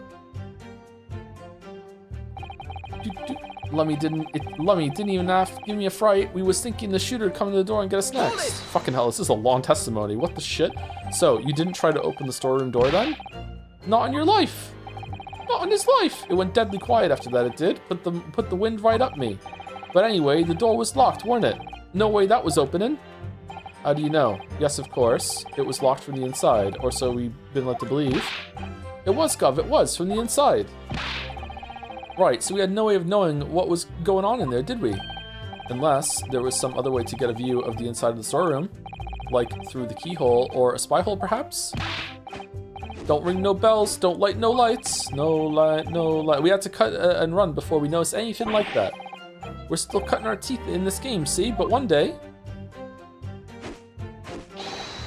we'll really cut the mustard. Fucking Greg being there is so fucking funny. But please cut it out. But as we know, behind that door was the victim's lifeless body, with the accused not 2 feet away. Yes, unfortunately. Gina was in there, unconscious, with the gun in her hand. To confirm, would it be correct to say that neither of you set foot inside the storeroom? That's right, Gov. That's right. Couldn't have, even if you wanted to. We stuck everything back to where we found it and scarpered straight into him in the black. Oh shit! I have to press it, don't I? Okay, so I see that I can either press that the lamp was broken, so more things must have fallen on the floor. If it was so dark, how did you see all this? And also, how did you see to put everything back on the floor properly? Like, how did you even do that? How did you know the door was locked if you didn't go and press it? And also, there was a way to look inside because the window on the door thing that Ryu didn't bring up, so therefore I think it probably is that one. So there's actually lots to press here that we can do. I wonder what one is correct. Yes, whereupon you fired a shot from your own gun at Mr. Herlock Sholmes. Oh, yeah, we was a bit hasty there. We was, Nash, we was. Truth be told, I was already shaking like a leaf when you lot turned up. If you're shaking like a leaf, don't put a loaded gun in your hand. Good advice, miss, good advice. Truth be told, me mind went totally blank. Before the mind goes totally blank, make sure you don't have a loaded gun in your hand. Mental note made, miss. After that, we legged it down the street, but apparently we looked dodgy to the coppers or summit, so they clapped the darbies on us like winking. Yeah, sure. And after you'd been handcuffed, the police found this revolver in your possession, correct? Well, yeah. But listen, that proves it, doesn't it, eh? We couldn't have shut the pawnbroker, see? We never even had a chance to. Okay, that was really good matching of the next line in the testimony with the end of that press dialogue. That was really well done. I love it when games do that, where when you return back to the central loop of the dialogue, that it actually makes sense and it feels like a good flow of conversation. It's really hard to do. And you have to understand like video games in order to write like that, yeah. And why should we believe that? What? Because it's true, innit? The place was totally empty when we went in, Desu. At that time, the victim was already in the storeroom, having been forced to open the door by the accused who had a gun to his head, and then they locked it for some reason. In other words, Sumari, on the night in question, these two witnesses never even laid eyes on the proprietor of the pawnbrokery, Mr. Windibank. Correct? You got it, mister. Down to a T. So the skulking brothers never actually encountered Mr. Windibank. Is that really true, I wonder? That's it? That's the full extent of their testimony? What do you mean that's it? This is the longest testimony ever. What is it, Runo? You look very fierce. I could pour you some herbal tea if you're tired. Oh, thank you, but I'm fine. Being such a logical thinker, you'll probably laugh. But I feel as though these brothers are still hiding something important. It is nothing more than a feeling, though. I have no proof to support it. Well, feelings can be very logical at times. Sorry? People's expressions, the movement of their eyes, the words they choose. You can take all that in and your brain will quietly analyze it to come up with a feeling like you described. You've concluded that there's something suspicious about this testimony without knowing why, that's all. Yeah, generally you should trust your feelings. Not always, you can be wrong.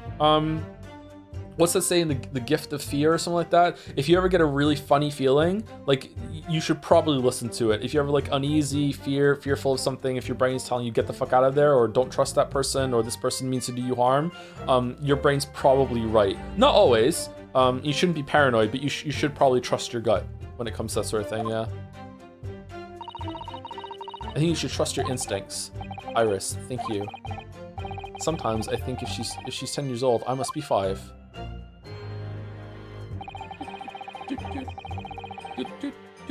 All right, we did knock a few things over, but we weren't rifling. Okay, so what are we pressing? What do we have to present?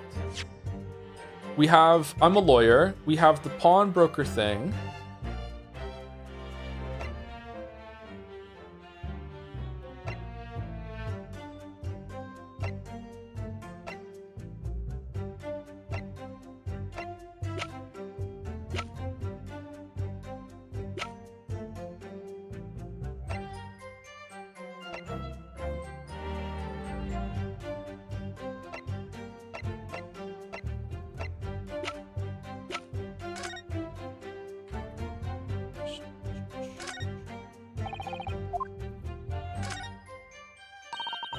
You have to pop your 2 prints in here to start with, you know? And then, when you look through the eyepieces, you can see the image in 3 dimensions. The important thing is to get right is to position the 2 prints. I don't know who came up with the idea of a stereoscope, but it's really quite fascinating.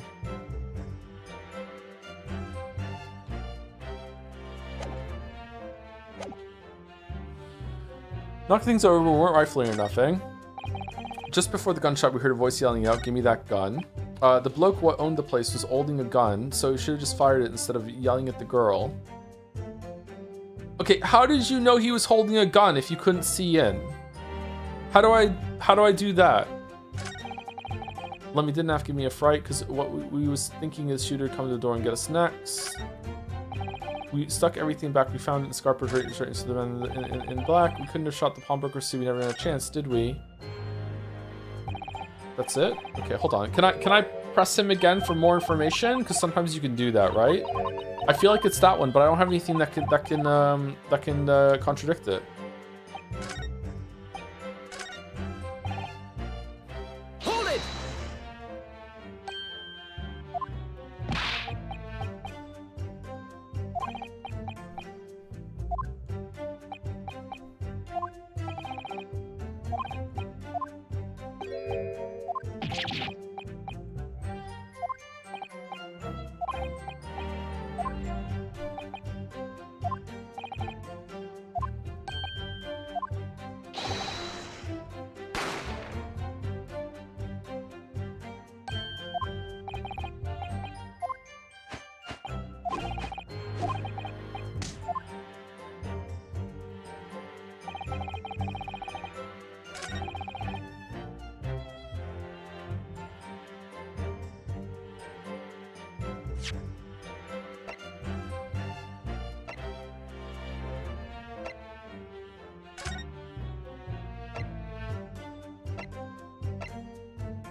Oh, he was shot in the back.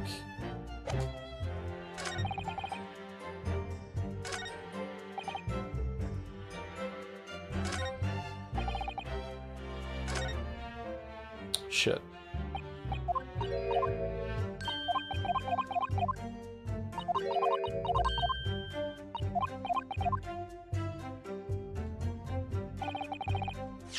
Right? He was shot in the back.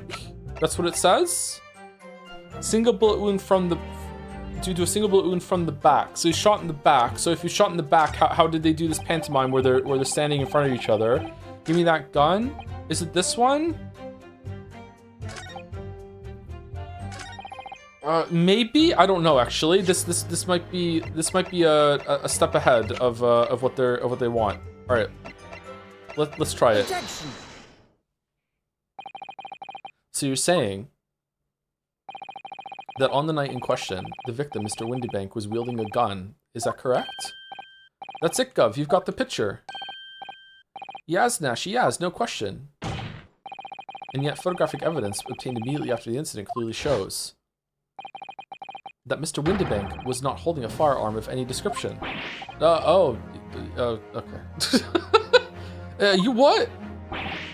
Gordon Bennett, that ain't right! Objection. There could be no question that the victim's revolver was used in the incident.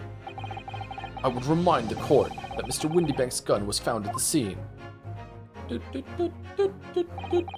Not only was it identified as a murder weapon, but it was found in the accused's hand. Yeah, that mole Tula used the victim's own gun to finish him off. Give me that gun. Bam. Kind of thin. Say exactly where you are, right there. Eh? If the crime had taken place as you so colorfully described in your testimony, it would give rise to an undeniable and significant inconsistency in the final moments you just acted out. Goodness, are you sure, counsel? You intrigue me, my learned friend, but let's see some evidence to support your claim so I too can criticize this ragamuffin fucking shit-ass performance that these two have put on. Where is the proof that demonstrates this inconsistency in the witness's portrayal of the victim's final moments? All right, so it's the autopsy that says that he was shot in the back. Take that! According to their testimony, the witnesses claim to have heard a shout of "Give me that gun," followed by a gunshot. Indeed, with the two events happening almost simultaneously, or so we've been led to believe. Yes, that's right. Now, if that testimony is true, it would mean that at the moment of death, the victim and his attacker would have been facing each other. However, in the autopsy report, it clearly states that the victim died instantly after being shot from behind. Wish I could read, so I stated before. There is an undeniable inconsistency in your testimony, Mr. and Mr. Skulkin.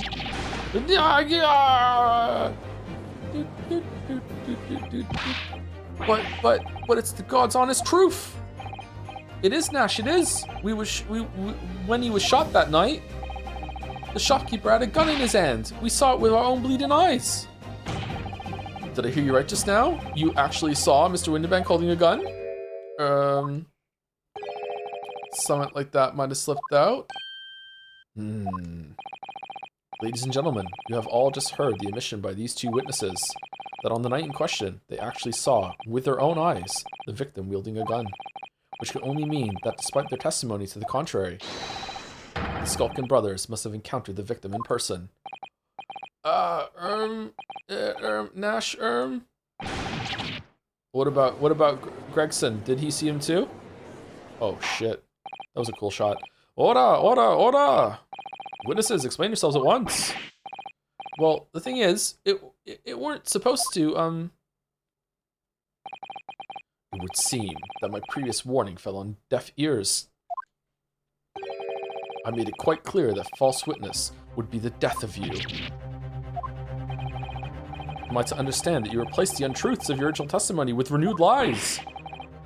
Ever so sorry, Governor. Truth is, see, we weren't even there. We're just here for fun. Cut it out, Nash, cut it out. If we blab now, you know what you'll do to us. He? Who are they talking about? Let me make your position here perfectly clear. You will talk. There is no other option available to you. Ugh. Bruv, come on, the game's up. But you'll have our guts for garters. The case hasn't quite sunk in yet. No matter how hard you try to hide it, the truth will come out. On the night in question, it is now apparent that you brothers met face to face with the victim. I demand you testify again to explain the precise circumstances under which this meeting took place. I'm so easily amused. Well, do we have to? On pain of death. I suggest you make yourselves fully aware that this is your very last chance to tell the truth. Kitten. Encounter with the victim. Alright, so we just got inside the gaff and heaved a sigh of relief when the geezer showed his mug. Give me that gun, he bellowed, and then he flew at us like he was possessed. I thought we'd had it. For an old geezer, the bloke was strong as an ox. He chucked me over the counter. I pulled the gun on him and he legged it through that door into the back room. We never had nothing to do with killing him. That's all what happened, I swear. What the fuck, guys? So you're now telling us that moments before the victim was killed in the storeroom, you in fact encountered him in the main part of the shop? Well, yeah. Sorry. Well, this time it must be the truth. We find ourselves in an interesting juncture. This changes matters considerably. But honest, Governor, this time, Nash, we ain't got nothing more to hide. Very well, counsel for defense, you may proceed with your cross-examination. Oh, what's the fucking point, my lord? This is it. The moment I've been waiting for. Encounter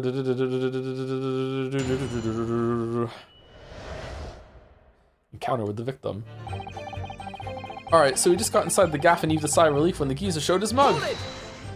Maybe it was Gina doing weekend at Windy Banks.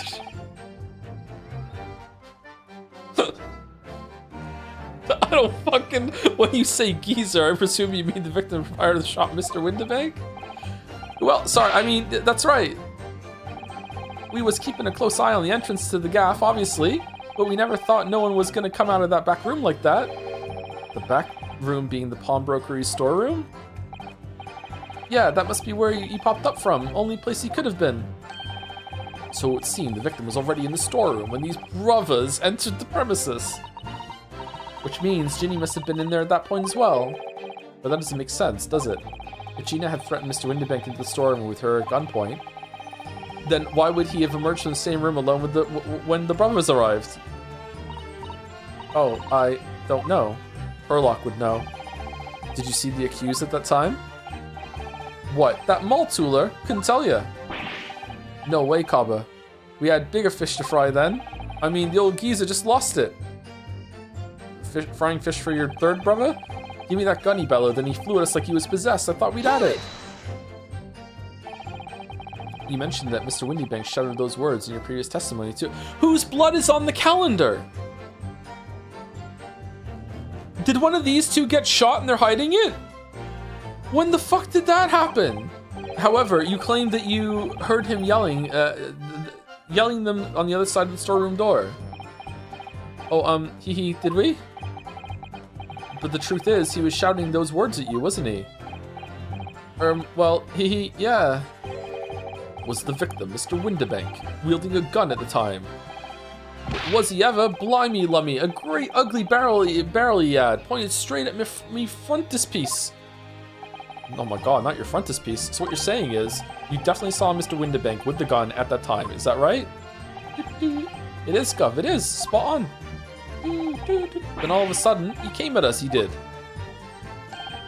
It was bedlam. I didn't know who was going for who. We were clearly all going for each other. Like Nash said, we thought we'd had it. I mean...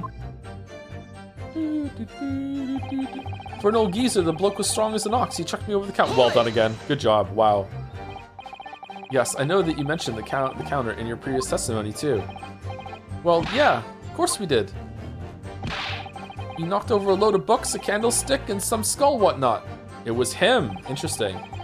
That got tangled in some marionette, what knocked over a picture frame, what knocked them scales on the floor. And then he tidied it up. So in fact, it wasn't the sound of the gunshot that shocked you and made you knock those things off the counter.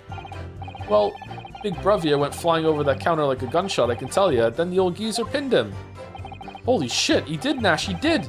If you hadn't been there, the bloke would have flattened me like a bloomin' pancake in seconds. At the time in question, the alarm was raised at the local police station via a secret cable from the pawnbrokery. There was a button under the counter used to activate it, which was presumably pressed by the victim. That's right. When the brothers fled the scene and back onto the street, they ran straight into the arriving police, didn't they? Dude. Poor Mr. Windybank, he did everything he could to protect his shop. And then Ginny killed him. I pulled my gun on him, and then he legged it through that door into the back room. Were you intending to shoot Mr. Windybank? Nah, never. I was just, you know, looking out for my bruv, weren't I? He was being flattened, don't forget. It's true, yeah. He was a foot taller before that by a man whose shop was being burgled, yes. And then the man fled into the storeroom when you pointed your gun at him, is that it? Yeah, that's it. He shoved me away, then ran off through that door and shut himself in. Dude, there's something about that last remark. Something that doesn't quite ring true. Dude, I wonder why Mr. Windybank ran away into the storeroom. What? Well, according to what everyone's saying, Ginny was in there waiting for him with a gun. Ah, yes, that's right. Gina allegedly used Mr. Windybank's gun to threaten him and force him to open the storeroom door. In which case, how did the gun end up in Mr. Windybank's hands again? I have no idea, but that is strange, isn't it? This little inconsistency could be significant. I should make a mental note of it. Maybe, after all this went down, the Getcherbubs went to the shop to pawn something in the middle of the night and then had a fight, and then she started throwing things again, and she threw a gun through the little slot in the window that went through, and then it went off and shot him, and then it rolled and landed into Ginny's hand. Done. She's a menace. She has to be stopped. Look, the point is, me and me bruv here. That's right, Nash, that's right. Me and me bruv here. I have no idea what Irish just said. I was on my bullshit. I was huffing it. We never had nothing to do with killing him. That's all what happened, I swear. You say you had nothing to do with it? Nothing at all. Nothing, Gov, nothing. The old geezer went and shut himself in the back room, didn't he? Locked it was, from the inside. We know it was, because we tried to open it. But it's a decent door, that one. Good and strong. Wouldn't budge an inch. So in the end, the situation remains unchanged. Inside the storeroom with the pawnbroker, there was only one other person. The sole person who could possibly have shot the victim, the accused, Miss Gina Lestrade. It would indeed appear so. What say you to that, counsel? I don't know. Was there anyone else apart from Gina who could have possibly shot Mr. Windybank? Yeah, there could have been. Mr. Skulkin. Every time. What? What's that look for? From the moment you admitted that you'd encountered the victim face to face that night, the course of this trial changed completely. It did? What is your point, my learned friend? The question we must answer is, who could have shot Mr. Windybank? And it is the belief of the defense that the defendant is not the only possible answer at all. Okay, I hope I'm not gonna have to point to someone, because I don't fucking know, so you have my attention. Uh-oh. In that case, let us return to this plan of the premises. The victim was killed in the storeroom, which was locked from the inside. Those are the facts. So pray, what other possible answer to the question of who shot the man could there be? I hope I don't see green. Counsel, you must now provide answers to the court in respect of two conundrums. 2, my lord. Twice as many chances to be right, maybe? Indeed. Namely, from what location did the culprit shoot the victim? And furthermore, where was the victim at the time? Understood, my lord. Are you alright, Runo? I'm not entirely sure, but there's only one thing I am sure about. If I can prove that there's a credible new alternative to what happened, it would change Gina's prospects hugely. Bigly, even. So now, time for some clarity. Show the court on this plan the answers to the questions posed by his lordship. If you believe someone else could have killed the victim, indicate from where that person could have fired the gun. here, through the flap in the door. Take that! The defense believes that the culprit could have shot the victim from this location here. Well, that's not right. Uh-oh. The answer to that second question. Assuming the culprit fired from the location indicated, where was the victim at the time?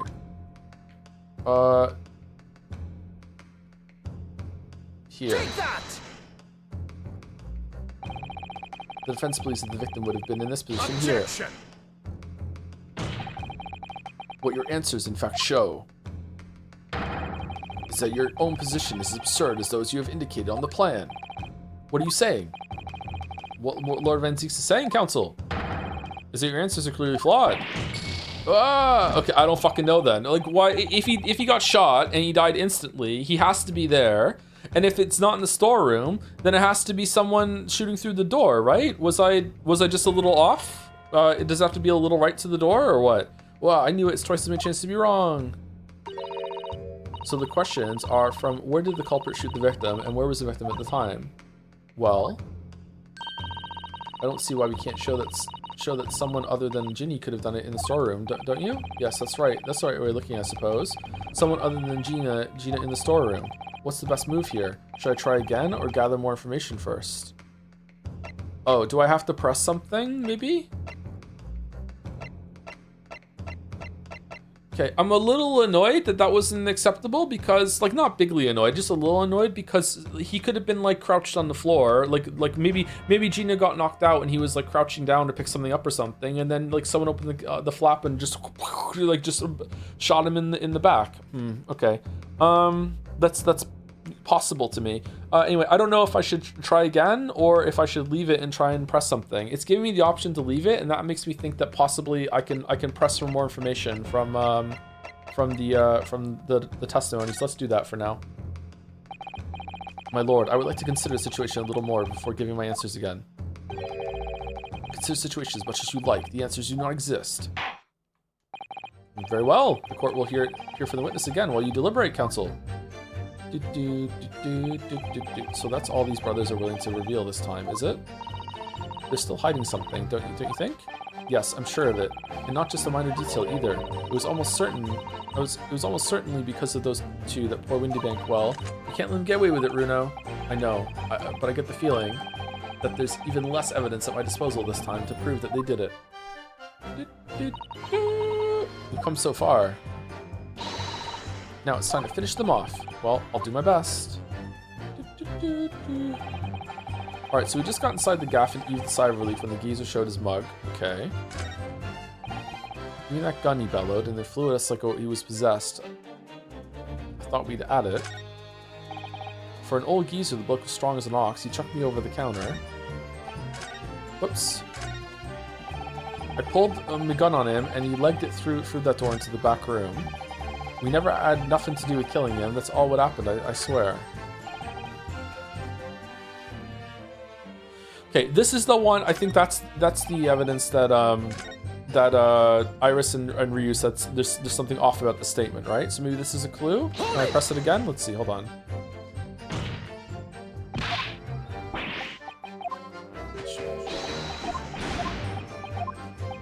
I just like that pressing it a second time is a possibility for some of these because it means that you have to have that in the back of your mind constantly. Gina was in there waiting for him with a gun. That's right. Gina was using the front of the force of the storeroom gun. Which case, how did the gun end up in Mr. Windybank's hands again? I have no idea, but that's strange, isn't it? It's still inconsistency could be significant. I should make a mental note of it. Point is, me and my bruv here. Okay, do I press them with that?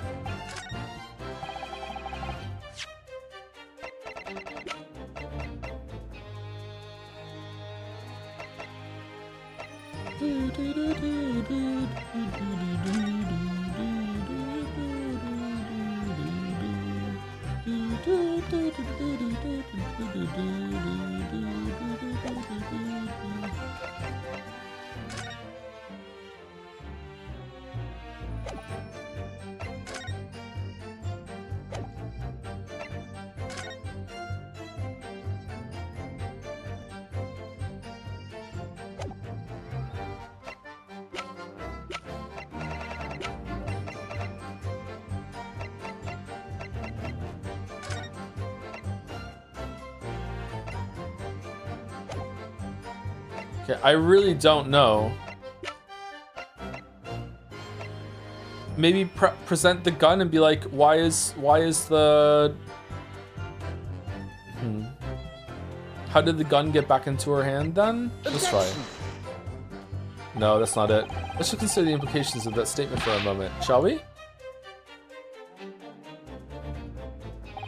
What implications, Council? Nothing strikes me about it. Really? Exactly, there's nothing striking about it.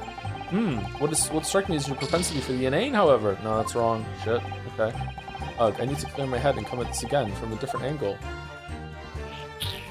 Alright, so it's not that then. Is it just going back to the room and putting someone in the room like Iris said? Let me save it. I don't want to lose too many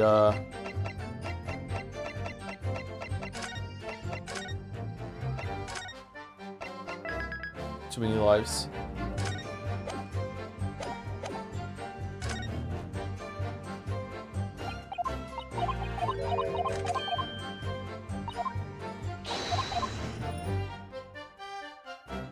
Huh? Oh, I have to press the last one in order for that to work. That was the last one. Fucking hell, sorry. We'll take break after I solve this puzzle, so you know, maybe 30 minutes.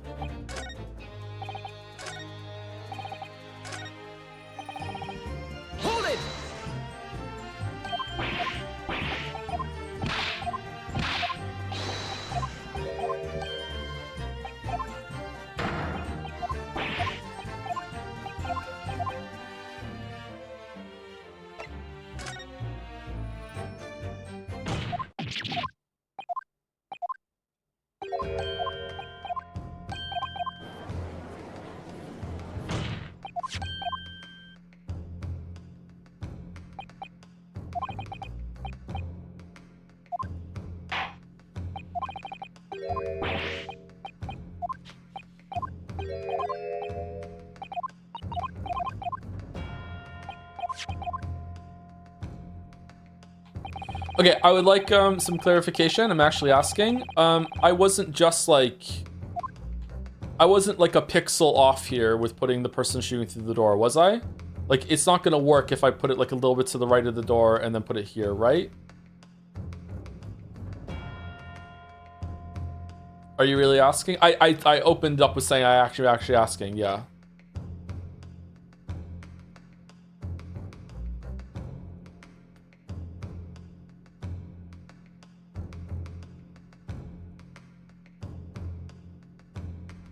So like putting the person here and then the corpse here isn't gonna do it, right?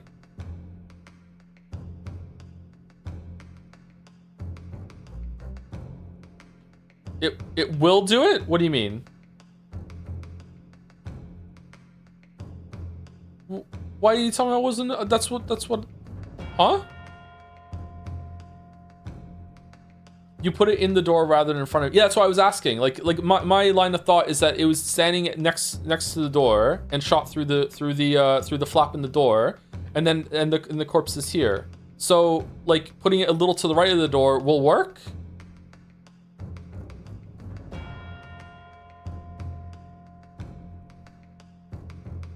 Oh. Oh, fucking hell. Okay. Take that!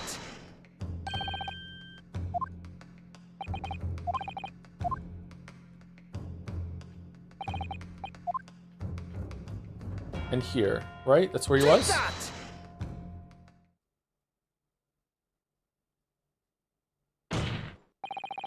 The culprit shot the victim from outside the storeroom. Oh, that's bullshit. Oh, that's bullshit. Continue.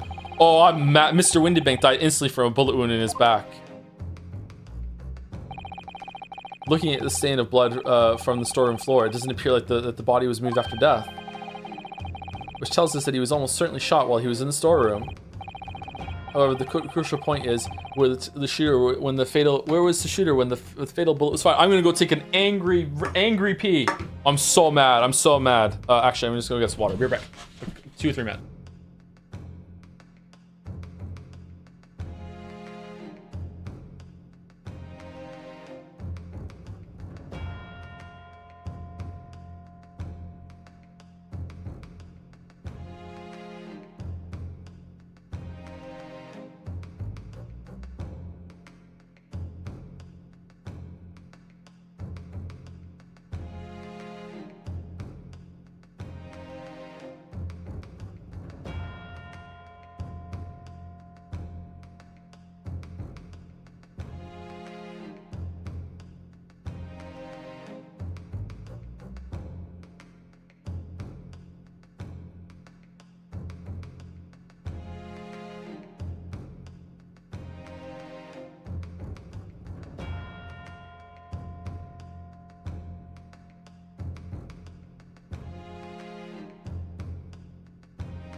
Bum, bum. Oh shit, wrong button. What this needed was, I understand it can't cover everything. Can you see the mouse? It needed to just, I don't know if you can see the mouse or not. Yeah, you can see the mouse. It's just, like, it's really, like, natural to put the person here because they have to be close enough to actually hold the flap in the door open, right? That's the thought. Maybe the door was open when the shot happened and then they just closed the door, but if that's the case, I don't understand what the deduction is. So like putting it here, it just needed to, like, I don't know, like the acceptable area just needed to be a little bit, like, I'm guessing the acceptable area is here, like a box is here. So it just needed to be like just a little bit over here. Just to make sure that, you know, the estimation is like it's covering that whole entire area. That's very annoying, IMO. But not worth dwelling over.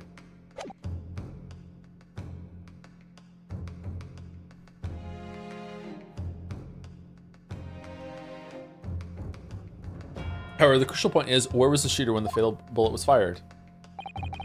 So you are adamant that the shot was fired from outside the storeroom? Well, according to the skulking brother's earlier testimony, which has all been lies, by the way, I pulled my gun on him and he legged it through that door into the back room. Mr. Windenbank ran away through the door. We have to assume that the door was open at the time. Ah! It was at precisely that moment when the victim was fleeing for his life that these brothers had the perfect opportunity to shoot the man in the back once he was inside the storeroom. Daga! Come to think of it, do you remember what the prosecutor said at the start of the trial?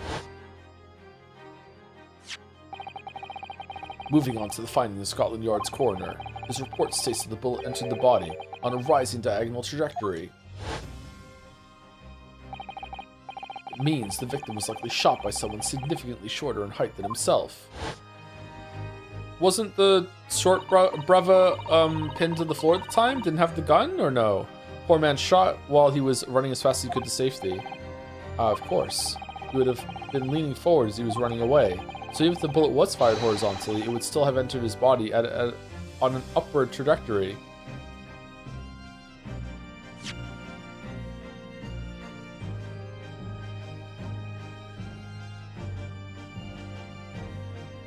Thinking time.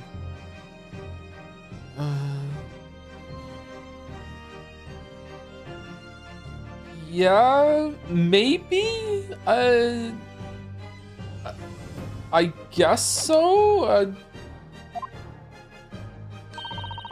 So the culprit isn't necessarily someone shorter than Mr. Windenbank. Objection! I'm sure my learned friend can't have forgotten that the storeroom door was found closed and locked from the inside. You claim the victim was shot as he fled into the room. Do you also claim his corpse was dexterous enough to turn the key in the lock? Yes. But...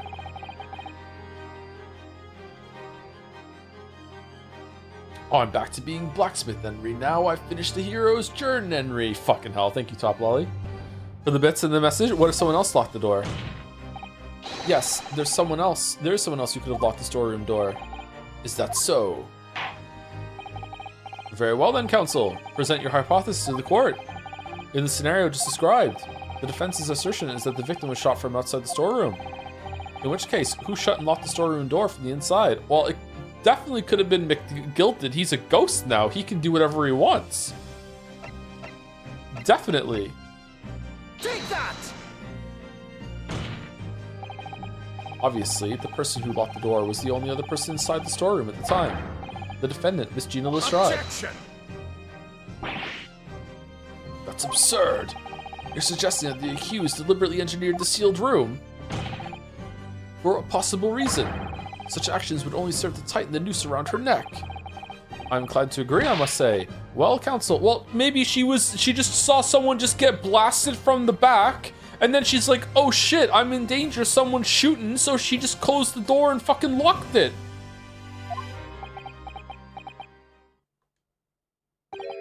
Ah, yes, that's a tricky one, that, isn't it? Have big notions and no place in my courtroom, counsel. Remember that, please.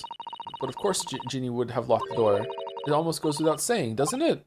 It does? Well, if I was Ginny in that situation, I know I would have locked the door as quickly as I could. I mean, those two burglars had just fired a gun in her direction, hadn't they? Oh yes, obvious. Oh god, you're making me agree with Iris. Fucking hell. Before the two brothers arrived, Miss Lestrade and Mr. Windybank were in the storeroom together. Now I don't know what went on between them at that time, but at some point, Mr. Windybank must have heard the intruders breaking into his shop and left the storeroom. Intruders, eh? That's us, bruv. They're talking about us. If your theory is correct, that would leave the accused alone in the storeroom. Yes, it would. Then, probably only moments later, the victim fled back through the storeroom door, hoping to escape danger. Bang. Hit in the back by the bullet, Mr. Windybank fell to the floor where he was, just inside the storeroom. And what we have to ask ourselves is now is, what would the defendant have done in that moment? I see where you're going with this. I see where you're going with this. Outside the storeroom was a terrifying killer who had just murdered Mr. Windybank. As soon as that thought struck Mrs. Strad, she slammed the door shut and locked it. In order to save her own life. And then she went to sleep. But we ain't the ones who done it. We ain't, Gov, we ain't. You gotta believe us. I mean, come on. We never shoot no one, and we've been honest the whole entire time. That's blatantly untrue. I know for a fact that you would. Because before my own eyes, you shot Mr. Herlock Sholmes. Oh, but that was the only bullet that was discharged. Second gun? There's only one logical conclusion here. Mr. Skulkin, you brothers had every opportunity to have been the true perpetrators of Mr. Windybank's murder. I sense a chalice being poured and thrown. Yeah! Where does this leave us? You mean to say it wasn't the pickpocket who shot the pawnbroker after all? Oh, did I leave it? I don't know. I should have known it was those three brothers. They look as shady as the dense forest. That was amazing, Bruno. All the members of the jury seem to be firmly on your side now. I know, first time ever, and probably the last. Well, I think you've done it. Surely they'll have to give a verdict of not... An admirable effort, my learned friend. Somewhat impressive. What's this now? He's laughing. You find the situation amusing, Lord Van Zeeks? I myself find the defense's argument most persuasive. Yep, here we go. I dare say. Such chicanery is the bread and butter of the street performers in your provincial eastern nation. But such blatantly malicious conjuring tricks amount to nothing more than inexcusable pedophagy here. What? The hypothesis you put forward so ostensibly credibly cannot and will not stand. Because, you see, it contains a fatal flaw. A fatal flaw? A fatal flaw? Do you mean to tell me that you're unaware of your logic's failing? I say, Lord Van Zeeks. Old sport, what is it? Might be an idea to explain this bally conjuring trick or whatever it is to the troops on the ground, The fatal flaw in my learned friend's argument is really very simple to understand. Assuming you're not too dim-witted to count bullets. He had another bullet in his pocket. He reloaded afterwards. By George, count bullets. No way, can't reload a gun. This is so fucking hard. It's not a revolver or anything like that. Oh dear. He noticed then. Huh? What's everyone talking about? Counsel. Yes, sir? Tell the court how many bullets were found at the scene of the crime. Two bullets. Correct. The first, that which hit the victim in the back, ending his life. And the second, that which struck the detective, Mr. Herlock Sholmes, on his arrival at the scene. What about the one in the calendar? Indeed. The defense presented a picture showing the damage caused by the second bullet earlier in the... whoa! No. But, okay, that makes it worse. That means there's 3 bullets.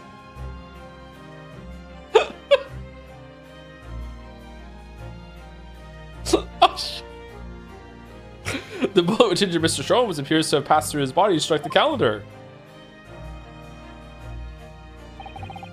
Your lordship's understanding is correct. Furthermore, we know there are 2 firearms involved in the incident. The revolver belonging to the victim, Mr. Windibank, and the Skulking Brothers revolver. The evidence shows that a single bullet was fired from each gun. You can't know that, right? You can't tell that only 1 bullet was fired from a gun by looking at the gun, right? Like, he could have... I'm not saying we have to go there, but, like, he could have shot Windibank in the back and then just reloaded the gun and then shot Herlock, right? So there's still only 5 rounds in the revolver. Like, he could have reloaded afterwards. So you're not going to be able to tell from the gun that 2 bullets were fired in a short time, right? I don't think so. Maybe? I actually don't know. Yes, indeed it does. A single bullet from each. Now then, my learned friend. You yourself told the court only moments ago that these 2 brothers shot Mr. Herlock Sholmes right before your eyes. Yes, I did, yeah, second gun. They threw it into the sewers when they ran out. Oh my goodness, I think you'll find that if the single bullet was fired from the brother's gun hit Mr. Sholmes, it means... I'm losing this voice, man. Windibank not shot by the same gun. Stop. Only 1 bullet, stop. Exactly. Yes, this Nipponese street performer presented an ostensibly credible argument. However, it was never anything more than a visionary trick with no hope of standing up to scrutiny. Maybe Windibank dropped his gun and one of the other brothers shot him with it and then threw the gun through the cat flap and it landed on Ginny's hand after she locked the door? I don't know. Ugh. That's pure battler at this point.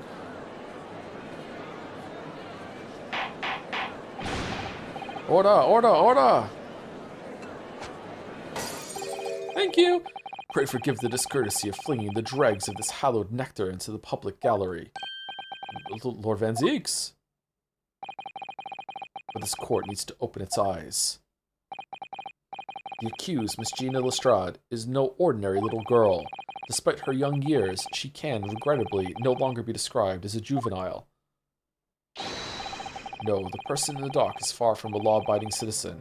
She has a past riddled with criminal conduct. Uh-oh. The truth is, the accused broke into the pawnbrokery on the night in question with loathsome intent. As we can see beyond doubt in this print, which depicts her threatening the victim with the murder weapon. I mean, the gun's not pointed at him, though. And I have here in my possession 1 more piece of evidence the prosecution wishes to present. That disc.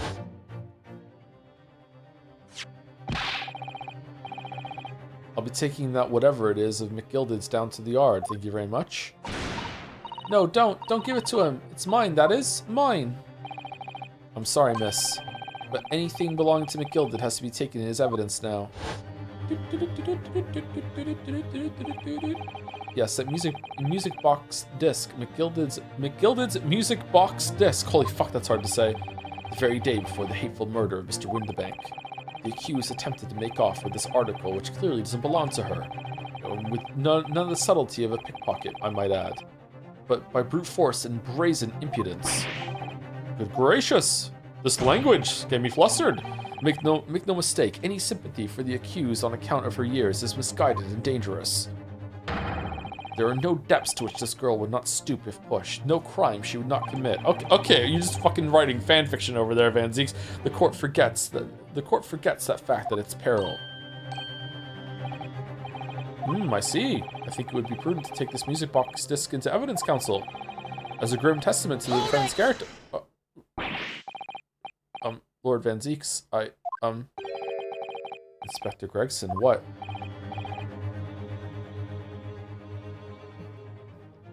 Oh, we're gonna spray the disc for blood, and it's gonna show up a color of that's already at the crime scene, and we're gonna know that Eggert was there too. Okay. Yes, Inspector. We had a meeting yesterday at the yard with the prosecution service, and I think it was agreed that the disc wouldn't be used as evidence. What's this all about? Why is the inspector acting strangely? Oh, is this got something to do with the emergency with Chief Justice Batman? That's the first time he said anything to Van Zieks at all. I'm unaware of any such meeting. But those were the instructions right from the top. The government bigwigs were insistent. Fuck the government. Inspector, I am the prosecutor, and I alone determine how to present my case.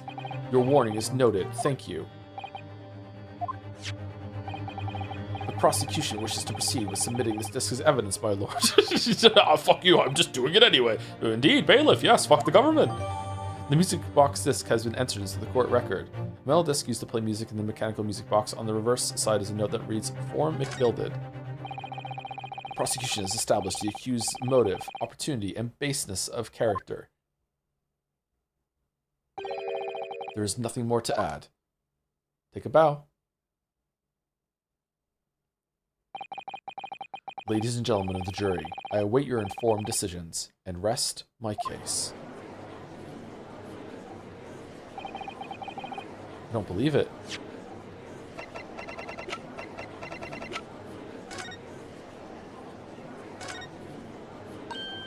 Oh, Runo, look! This is blood. Gallons of the stuff. Yes, you're right. Just a small smear, but definitely blood. Actually, I feel as though I might have noticed that before. Aha, then it's my time to shine again. I thought I'd be waiting forever. Okay, it's gonna turn green. Alright, hold still with that disc, Runo. Can we get this done quickly, Iris? In a flash.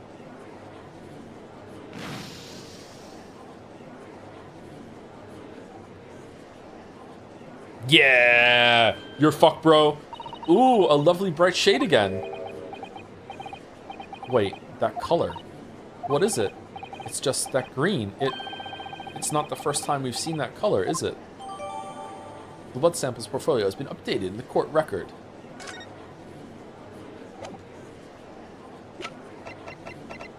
And it was that he got cut when she went to grab the disc, right? It wasn't Gina that got cut, right?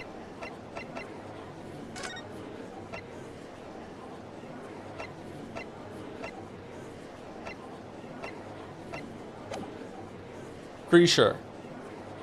I'm pretty sure. I don't believe it. I had the jury on my side for once, for all of 5 minutes. Oh dear. It wasn't even for 5 minutes, Runo. My lord! I wonder if I might say something at this point. Proceed, Mr. Foreman. I've been stumbling about a bit of a fog up till now, if truth be told, but all of a sudden, the answer is barely obvious to me and my men. There's only one thing for it. Oh no. Very well, very well. The court will hear from the jury. Ladies and gentlemen, you will present your leanings as the defendant's culpability. Fucking Guilty. Another examination summation. Guilty. Guilty. Guilty. Guilty.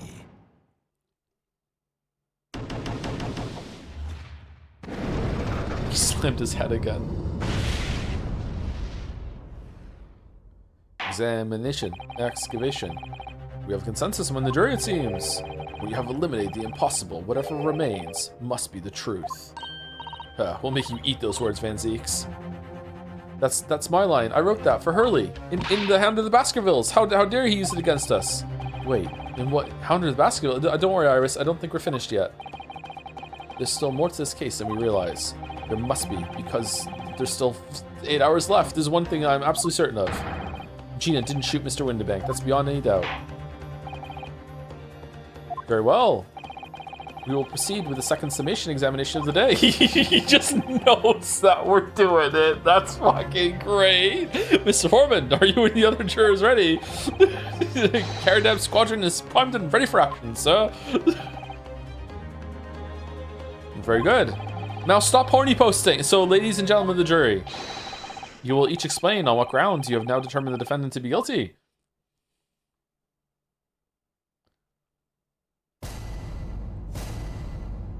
Judicial examination, the jurors' contentions. Once a rogue, always a rogue, I say. Different breed to us law-abiding citizens. As only 2 bullets were found at the scene, I would say the whole case is done and dusted. Where was the bullet found that was...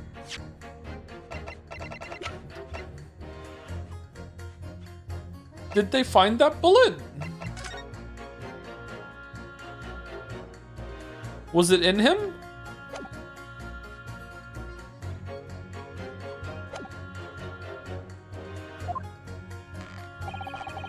You don't need a stereoscope to see the truth here. Every which way you look at it, it was that pickpocket. Oh, I never imagined that simple operation would cause me such grief. Oh my god, is he Herlock surgeon and he's gonna say that the bullet was never recovered or some shit? Is he gonna be related in some way? There's no fucking way, right? Like, once again, he's involved. The accused attempted a theft on the previous day. I can see I'm in for a busy day ahead. I am ballistics expert. I have seen many shootings. There is nothing I do not know about guns. Okay, all right, cool. Thank you, Russian bro. It would seem there is little remaining room for doubt. I have to admit, I was rather bowled over by the argument put forward by the chap in black. But when that fell apart like a house of cards, I saw that I'd jolly well been hoodwinked. Well, no more. The whole courtroom is turning against me. It's not fair, Iris. That prosecutor's being mean. Just because Jeannie's done some things she shouldn't have done in the past, that doesn't make her a murderer. My chalice runneth over. Allow me to savor this fruity vintage while I savor the spectacle of your fruitless debate on the matter. Here's to the truth coming out eventually. Oh, that's not the only thing that's coming out.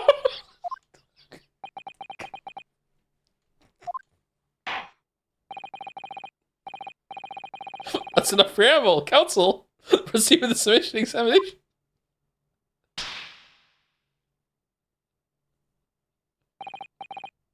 Yes, my lord.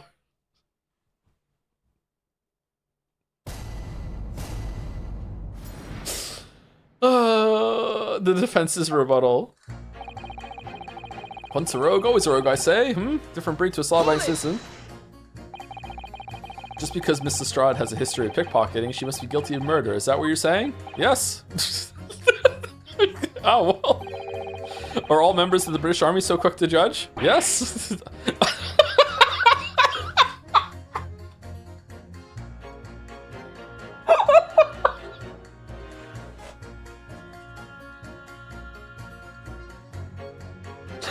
I beg your pardon? Are you mocking Her Majesty's Armed Forces, the greatest military organization in the world? No, I was simply illustrating my point. Making assumptions about people because they're a soldier or a pickpocket is wrong and dangerous. Well, yes, might have a point there, I suppose, old chap. But let's not forget the girl had already shown she had it in her from before. She's clearly a criminal sort through and through. Can't deny it. When you say that she'd shown she had it in her, are you referring to this? Exactly. Tried to swipe that only a day earlier, or am I mistaken? Not exactly. Given that I was actually there at the time, it's hard to refute that. I've never actually seen the real thing. I can't wait to have a closer look at it. Ah! Oh yes, of course. The hint for us to look at it, yeah. Mr. Sholmes did use his caramel punches to make a copy of this. Yeah, he did do that. Yeah, that's true. And then ordered every type of music box you could find from across Europe. And they got delivered to the hospital. We still don't know what tune it plays, though, do we? I don't think it plays a tune. I think it plays some sort of secret message that's going to topple the government or some shit. I'd love to see how the original compares to Hurley's copy. Actually, can it even do speech, or is it just sounds? Would it capable of doing speech? Maybe it's like a Morse code sort of thing? McGilda's disc. Am I just thinking that because there's someone in the jury that's doing Morse code? Could it be a clue somehow? Perhaps we should examine it in more detail. Or you did, bruv. As only 2 bullets were found at the scene, I would say the whole case is done and dusted. Alright, did this change? No, it didn't. Okay. Hold it! It's the number of bullets that has you convinced? Only 2 bullets were fired, and the 2 guns that fired them have been examined by the police. When the parlor maid asks me how many are invited for dinner, I always tell her to count the table settings. Well, that's logical, I suppose. Although... Yes? Sometimes after dining, crockery does go missing. One or two guests rather like the fine china. Does your employer dine with thieves? So I suppose, if there was another bullet somewhere of which we were unaware, I'd have to reconsider my position. Oh god, the surgeon really did. Oh fuck, the surgeon really did. A third bullet somewhere in the scene, could that be possible? It's impossible, I can prove it. No, not yet. We need to talk to the surgeon first. Unfortunately, only 2 bullets were discovered by the police during the investigation. Yes, I know. Oh, so they did find the bullet in Windabank, right? Or on the floor. So okay, and I don't imagine the good man at Scotland Yard would have overlooked anything. If I missed a bullet while I was cleaning his lordship's office, well, I should receive a sound scolding. I don't doubt. And he should receive a visit from the police, perhaps? It sounds like a crime scene to me. A third bullet. It would completely turn things around if there was one, wouldn't it? Do you think we might find one lying around somewhere? Don't you stereoscope see the truth here? Does the coroner report mention it? No, it doesn't. At least I don't remember it mentioning it.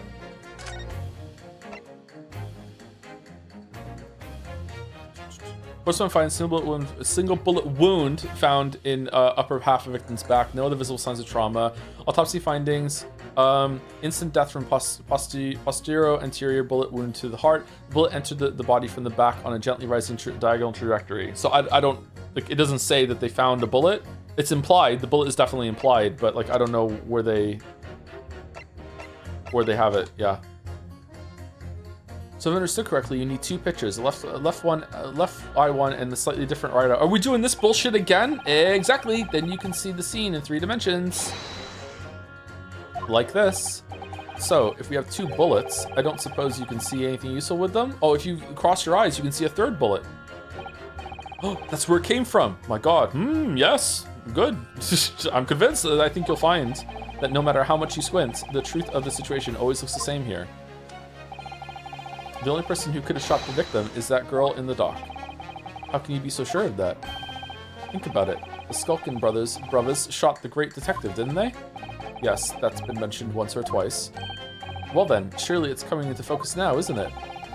This is a waste of time. I'm not going to change this man's mind anytime soon. I never imagined that simple operation would cause me such grief. Here we go. Would you please stop muttering about things that have nothing to do with this trial, sir? Oh, what do you mean? The defendant's life is on the line here. Oh, well, the thing is, I couldn't really say that it has nothing to do with this trial, to be honest. Huh? I mean, there's no question that the man was shot, but the bullet had simply vanished from his stomach. It's quite inexplicable, don't you think? I almost don't want to ask, but this surgery you've been muttering about all this time, you were operating on... Oh, what was the fellow's name now? Hurlich? No, Herlock? No, Herlock? Herlock Shlomes, by any chance? Oh, yes, good lord. It was that Herlock fellow. What? You're the surgeon operating on Mr. Shlomes? That's right. He used the very latest anesthesia techniques I might add. They didn't work. He's fucking heroin addict, opium all the time. It was a fairly major op, I can tell you. This is crazy. Let me see. The fellow was brought in not long after midnight, if I remember correctly. They said he'd been shot by some criminal or other, so I opened him up like a shot. But the funny thing is, I went over his insides with a fine-tooth comb and couldn't find the bullet anywhere. So I'm afraid I have to throw up my hands and just stitch the fellow back up. Okay, did he have a bullet wound, or did you just fucking slice him open and go looking for a fucking bullet and then left your fucking scalpel in it? I hate to state the obvious, but yes, surely that's because the bullet is still at the scene of the shooting. The counsel for the defense is correct. As clearly shown in this photographic print, the bullet that the Skulkin brothers fired at Mr. Shromes hit him in the stomach region, then exited his body and lodged in the shop wall where the calendar was hanging by the door. How does that trajectory make sense?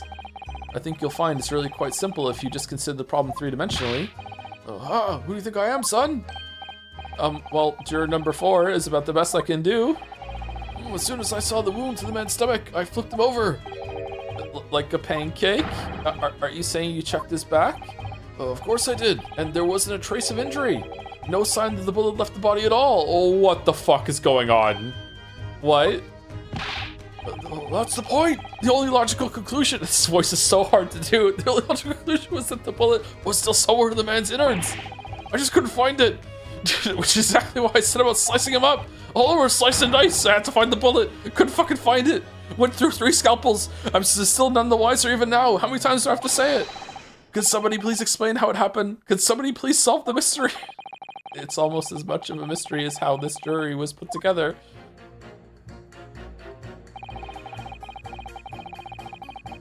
Where's an expert when you need one? Oh, you're an expert. You know everything about guns.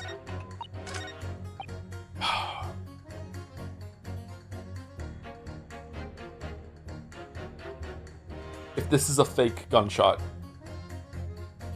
Oh my fucking god. Oh. Mr. Shom Surgeon is on the jury. I've experienced some coincidences recently, but this is ridiculous. I was as surprised as anyone. But there's no question that Mr. Shom's a shot. Well, that's what the police told me when they brought him in. No! Who told the police that? Oh, Shom's himself.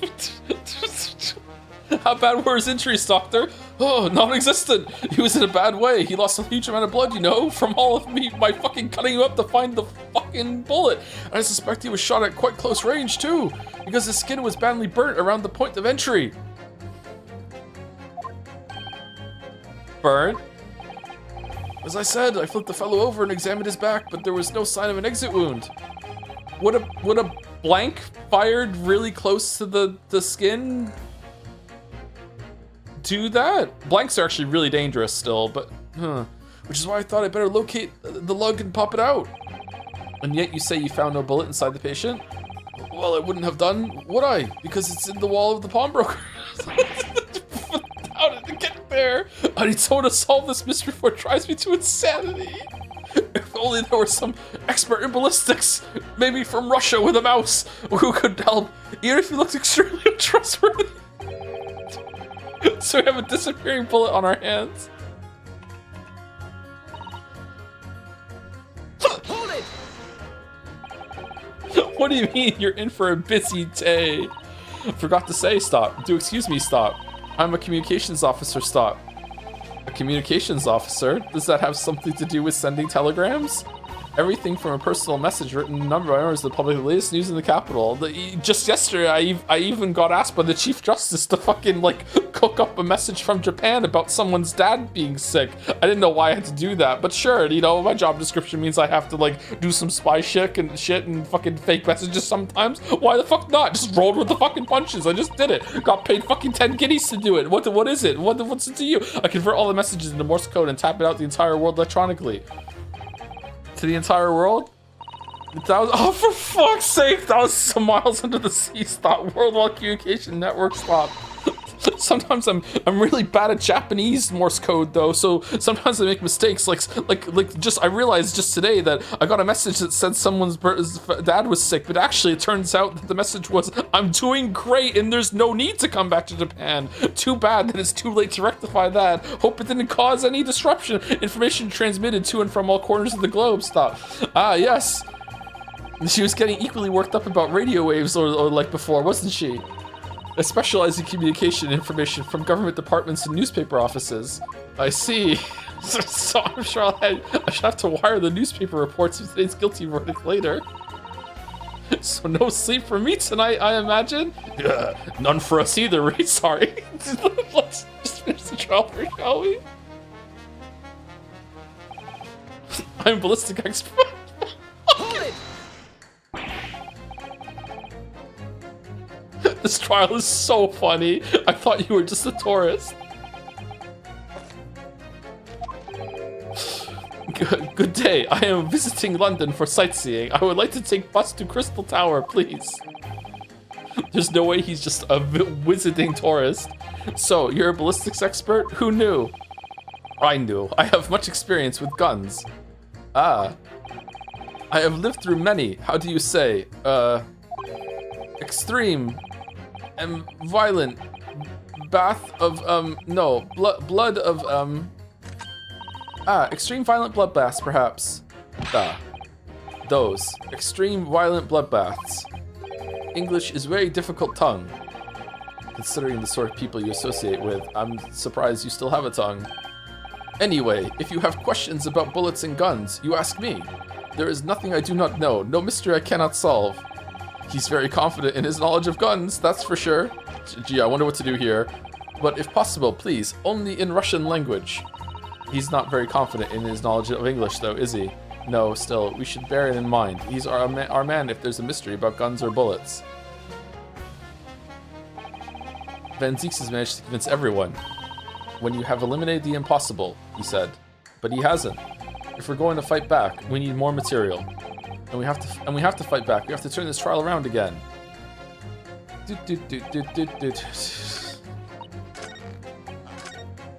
What? Pit, I can't believe he's a doctor. Objection!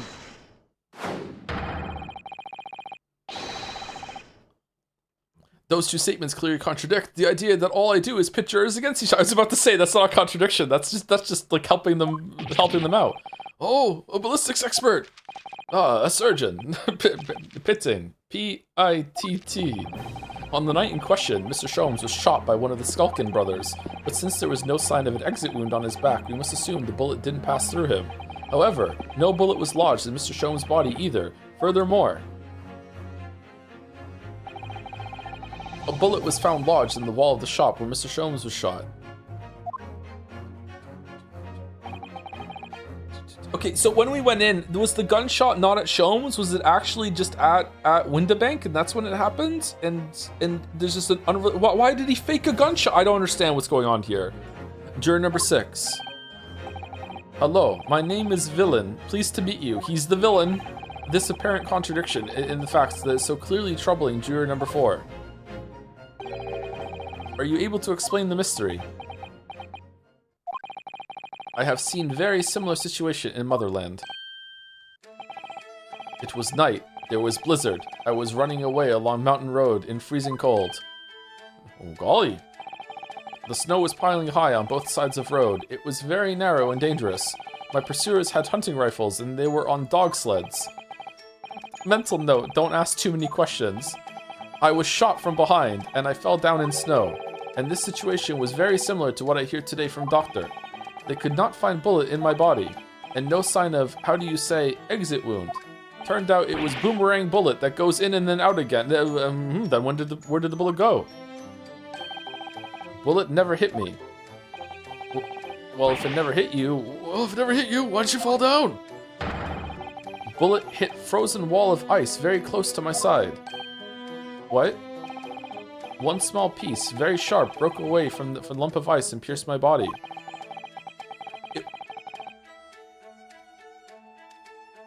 Was it the lamp then? Glass? It made a deep wound that looks just like bullet wound. Oh, good gracious!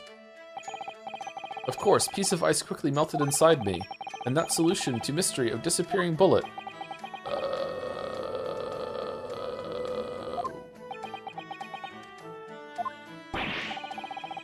But that doesn't answer the question at all.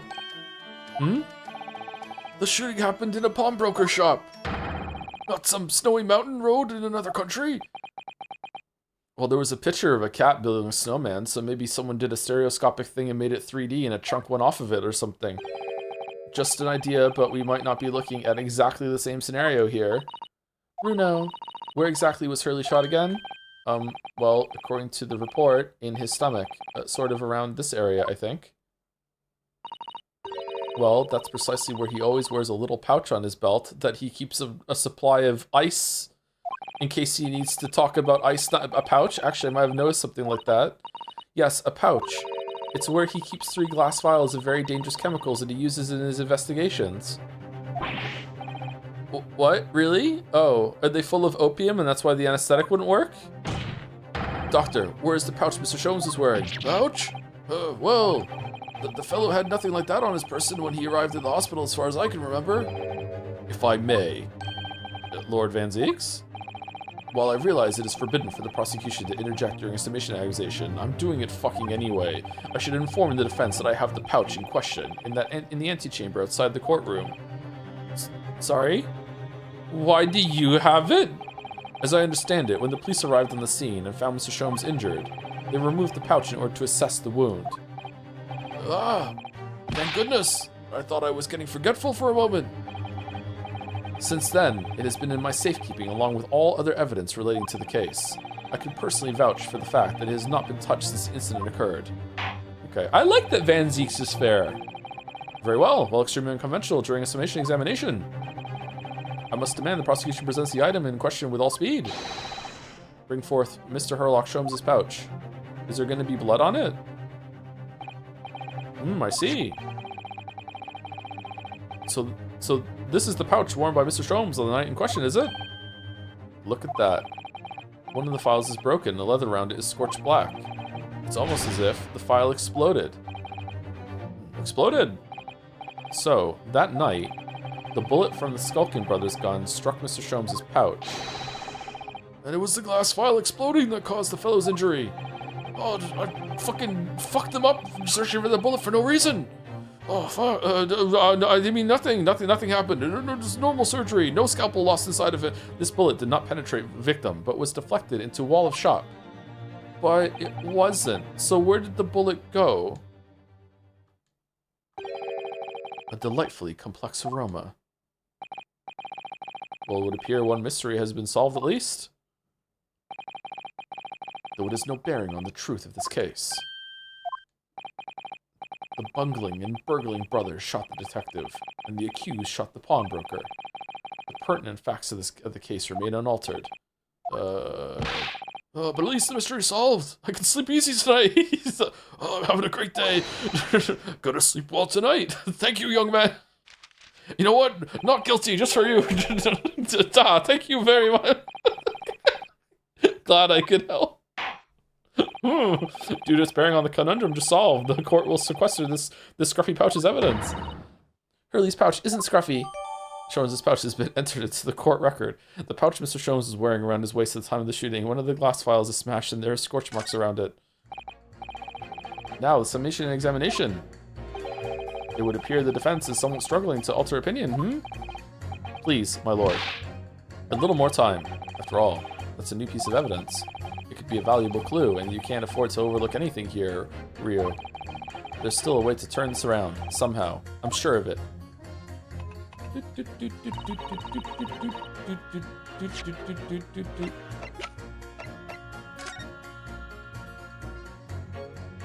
Really? There's no blood on it?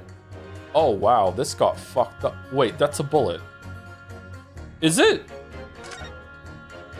Zeeks. It's really scorched badly just here. Oh, the strap is broken, look. This must be where the bullet hit then. Let me see.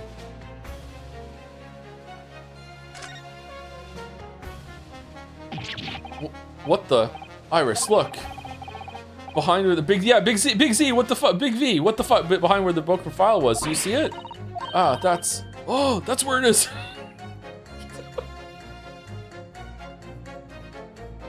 This is why I shouldn't do voices, because I can use them to make the character say things. The Skulkin Brothers bullet. What a stroke of luck that it hit his pouch. This is an amazing discovery. What this means is, there were 3 bullets fired at Windibanks that night. We found exactly what the juror was talking about. Okay, clearly this is slam dunk, they're all gonna change now, right? The 3rd bullet, in red too. It's time to press that juror again, I think. The 3rd bullet has been entered into the court record. A projectile we discovered lodged in Mr. Sholmes' pouch that caused one of the files to explode, injuring Mr. Sholmes. What was in the file? This file has been smashed to pieces. Presumably, this is where the bullet struck. As soon as the bullet hit the chemical in that file, there would have been a really big explosion. A big explosion? Well, Hurley's potions and chemicals are amazingly useful for the investigation work he does. He's a witcher. But they're also quite tricky to handle, safely at least. They're very dangerous. Oh, I'm sure that when this file broke, the chemical inside it would have ignited. Note to self, always walk on the right-hand side of Sholmes in future. The left is the danger zone. Danger zone. This is the bullet that was fired from the Skulking Brothers gun on the night of the incident. Yes, so it turns out it never actually entered Hurley's body at all. Thanks to the thick leather of that pouch he was wearing, it saved him. Hehe, Hurley's always lucky like that. Well, considering what he had to go through in hospital, I wonder how lucky he really was. Oh dear, poor Hurley.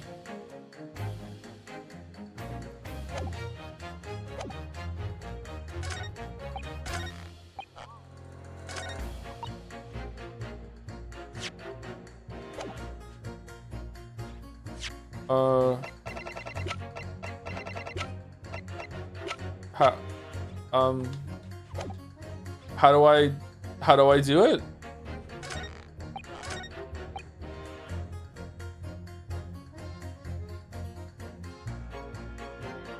Hold it! Then I ask you to reconsider your leaning, sir. Oh no, that's another matter entirely. Sorry? All I can think about for the moment is this wonderful sense of relief I have that the mystery is solved. I need some time to let that sink in before I could possibly consider anything else. Alright, I thought surgeons had to be able to think quickly. Perhaps we should leave him alone for now while he savors his inner peace and focus on some of the other jurors. I suppose we have to. I wish I had the chance to experience inner peace sometimes.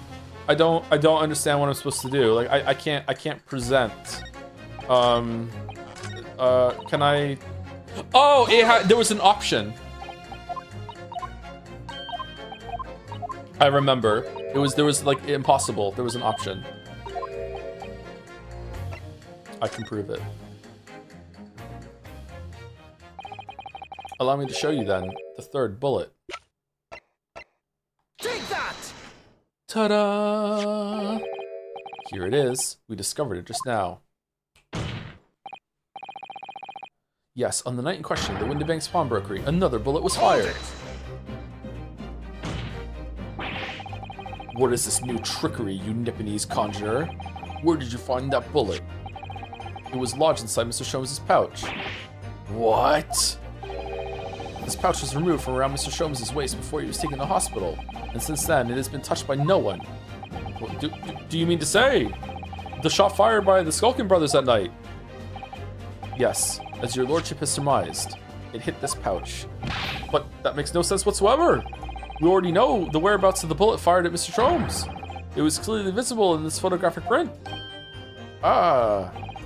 2 guns from the scene have already been submitted into the court record as evidence. Yes, that of Mr. Windybank, and that belonging to the Skulking Brothers. The examination of both guns revealed that only a single bullet had been fired from each. Alright, so where the fuck was Eggert hiding? Ah. But that must mean... That's right. Did he have some, like, fucking Hunger Games cake decorator disguise, and he was, like, in the corner of the room, completely blending in, and then he stood up and shot him, and then went back into position, and then fucking left when in the scuffle? Like, what the fuck are you talking about? That's the craziest thing I've ever seen in a movie, by the way, is that he used his cake decorating skills in the middle of the Hunger Game to go next to a river and paint himself fucking, like sculpt him so he blended in. He just had all this shit, and he just did that for God knows how long. What a fucking stupid ass fucking plot point in that fucking movie. The rest of the movie was actually pretty good, but holy fuck, that was stupid. We now know that on the night in question, 3 bullets were fired. However, only 2 bullets were fired from the guns recovered from the crime scene. And until that incontrovertible inconsistency is somehow explained, we cannot and must not pass judgment.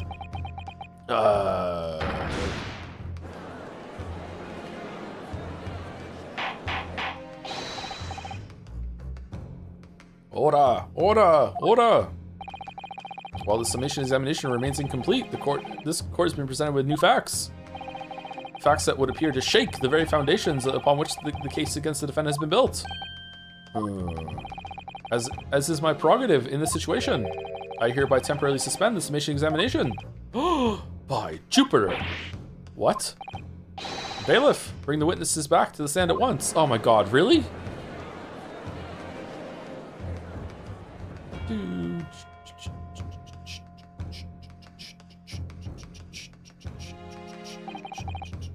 Witnesses! Governor! Were you listening to the proceedings while the defense carried out the summation examination? We was, Governor, we was! Perhaps we can dispense with the tedious preamble. Simply answer this one question. A third bullet has been identified at the scene of the crime. What do you make of that? Make of it, Gov? I didn't make nothing of nothing if I can help it. Is it one of yours? Gore blimey, Gov, gore blimey, not a chance. In that case, did you have an accomplice? What? What? Never. The Skulkin brothers work alone. Just the two of us, that's our trademark. How soon we forget poor Sulky. only 2 of the bullets from the crime scene originated from the firearms we have in evidence. The third bullet was fired from another gun. Where is it? Lummy, that's an head scratcher?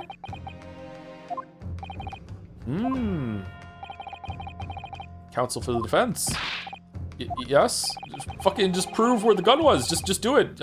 I've learned over these cases that sometimes I could just say to you, prove something, and then you just do. Chop chop! I should like to hear your thoughts regarding these new developments.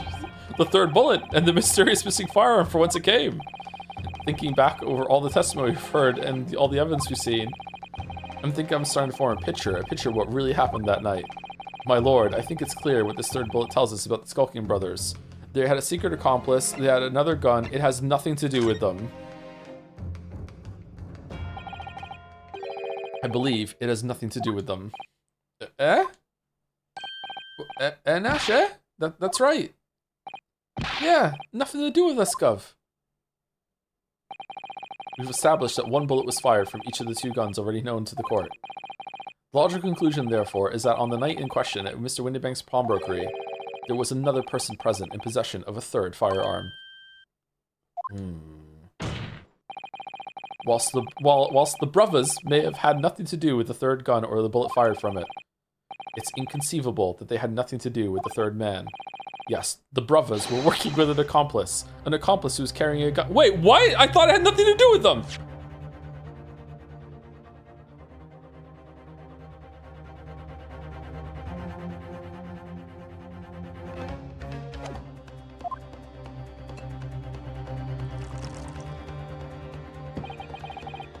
An undercover brother, an accomplice, you say? Pigs will.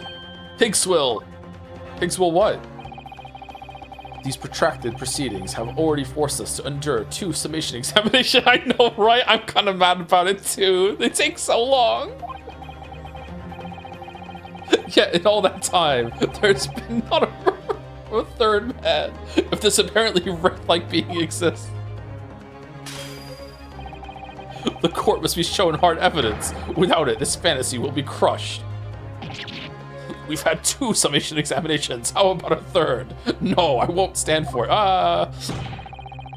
The prosecution demands answers on 2 counts. Firstly, proof, evidence that this accomplice was ever at the scene of the crime. And secondly, the identity of the spurious character. Bro, why is this on me? Like, what the? Why is this the burden of proof on me? There was a third gun, third person. That's how it works. The Skulkians is a fucking third-person shooter. The Skulkians are lying. Skulkians are aliens now. The Skulkians are lying. I know that.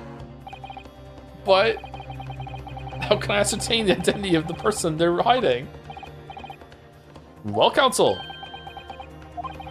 I'm supposed to prove the existence of this accomplice and reveal the person's identity even. Okay, I can prove it. It's this guy wearing white. How do you know that? All right, hear me out. Strap in. This is gonna take a while. Okay, all right. So the day before I went to the pawnbroker with Herlock because he likes to just leave things there at the fucking pawnbroker's vault. Yes, I do too. Got a series of camels I swap out. I do. Okay, so while we were there, the Ginny who came in and tried to do something and get a coat, and there was a metal disc in the coat, but then this guy came in and tried to steal it from her, but it's actually he was the thief, but she was probably the thief too, but it doesn't matter. There was a metal disc there, and he cut his hand on it. Okay, following you so far somehow. Don't know how I'm doing this, counsel. Well, the little gnome thing that's standing next to me has this weird invention that makes it so when she sprays some fucking thing on blood, it changes the color depending on what it is. Ooh, sounds magical. I like it. Maybe you could spray my blood. We will after this, Judge. Don't worry about it. Anyway, so it sprays the blood of the color, and it's a unique color for everyone.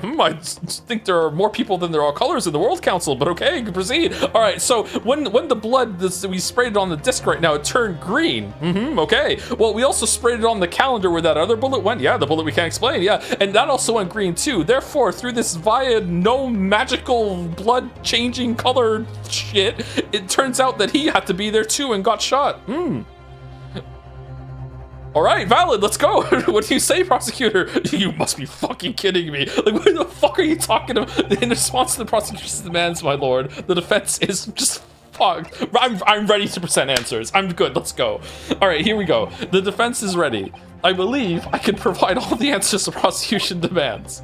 So, my Nipponese friend, despite the swimming eyes, you seem to think you have something to say. Swimming eyes? This promises to be interesting. I have to push forward now. There's no other option. I need to use every single piece of evidence available to me if I make a difference. In that case, counsel, I would ask you to present the evidence without delay. On the night in question, in the moments leading up to the death of the victim, what proof have you that there was a third intruder present at the scene? Oh, what the how do I do that? The blood? The bullet. The bullet, the gun. I don't know.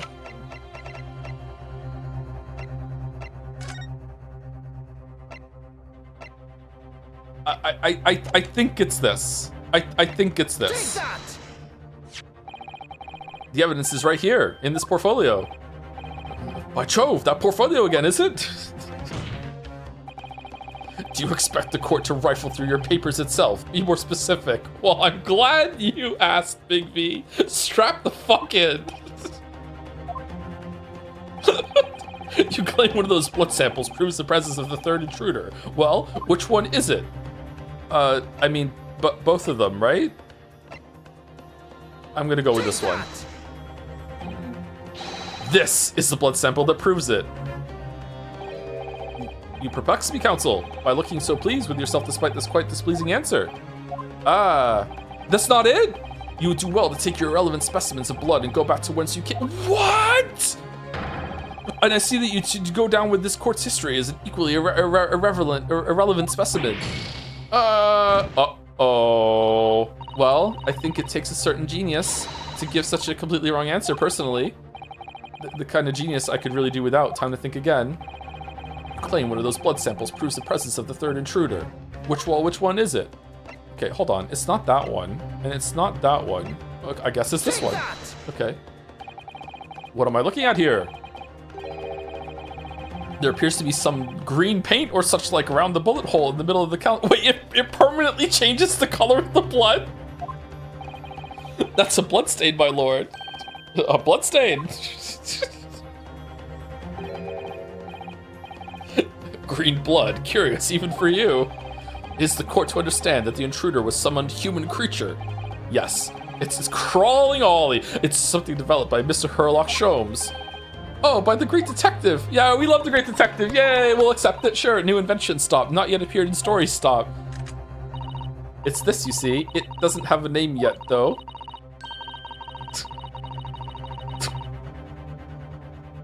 This fogger spray is a chemical that reacts with the different elements in people's blood to change its color. Well, different elements of people's blood?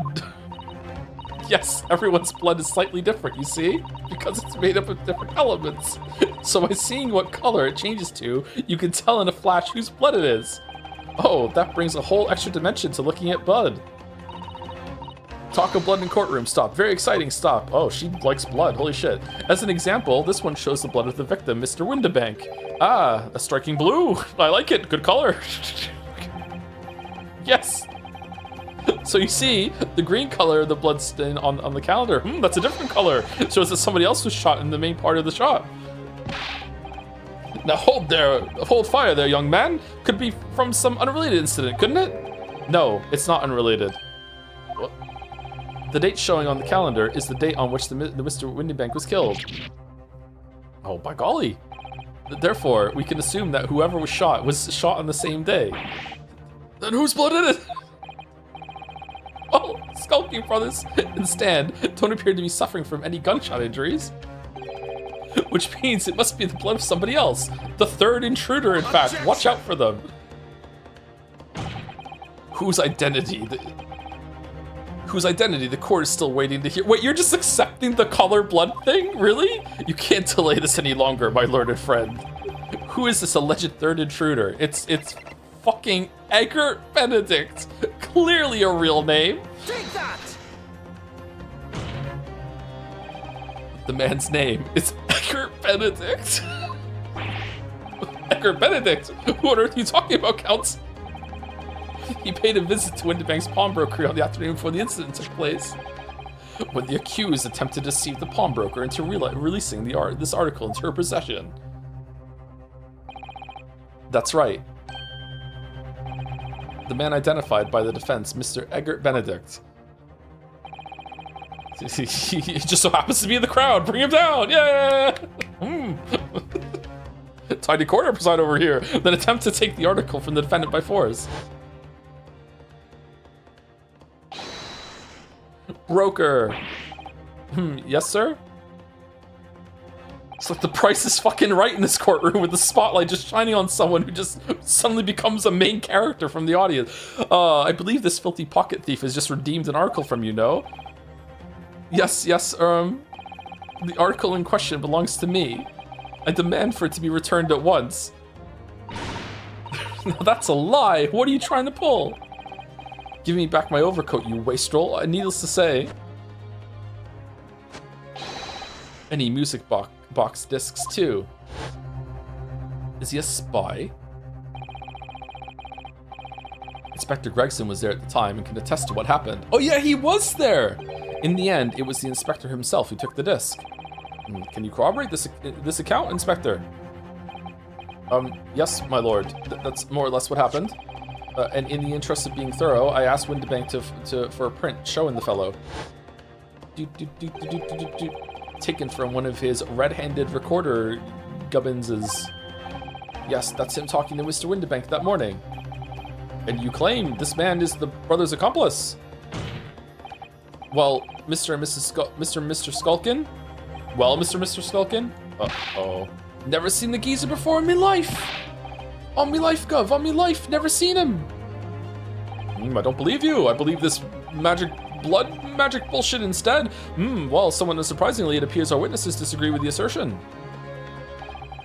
I'm sure your lordship recalls my learned Nipponese friend's actual assertion, which was that he could prove the identity of the alleged accomplice. Yes, and I can. Then show us the evidence. I agree. We must see proof that the clean-cut gentleman in the photograph is the filthy criminal you say he is.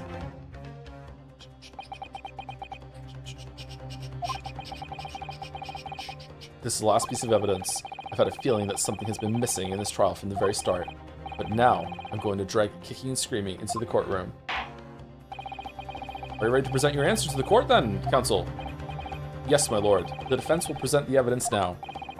Proof that the man pictured in this photographic print was in fact the person struck by the third bullet. Okay, so does it want this? Smear of the blood on it turned green when analyzed. Yes, it wants that. Okay.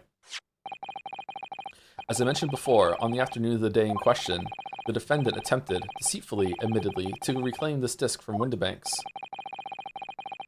Which is when the aforementioned Edgar Benedict appeared on the scene, I believe.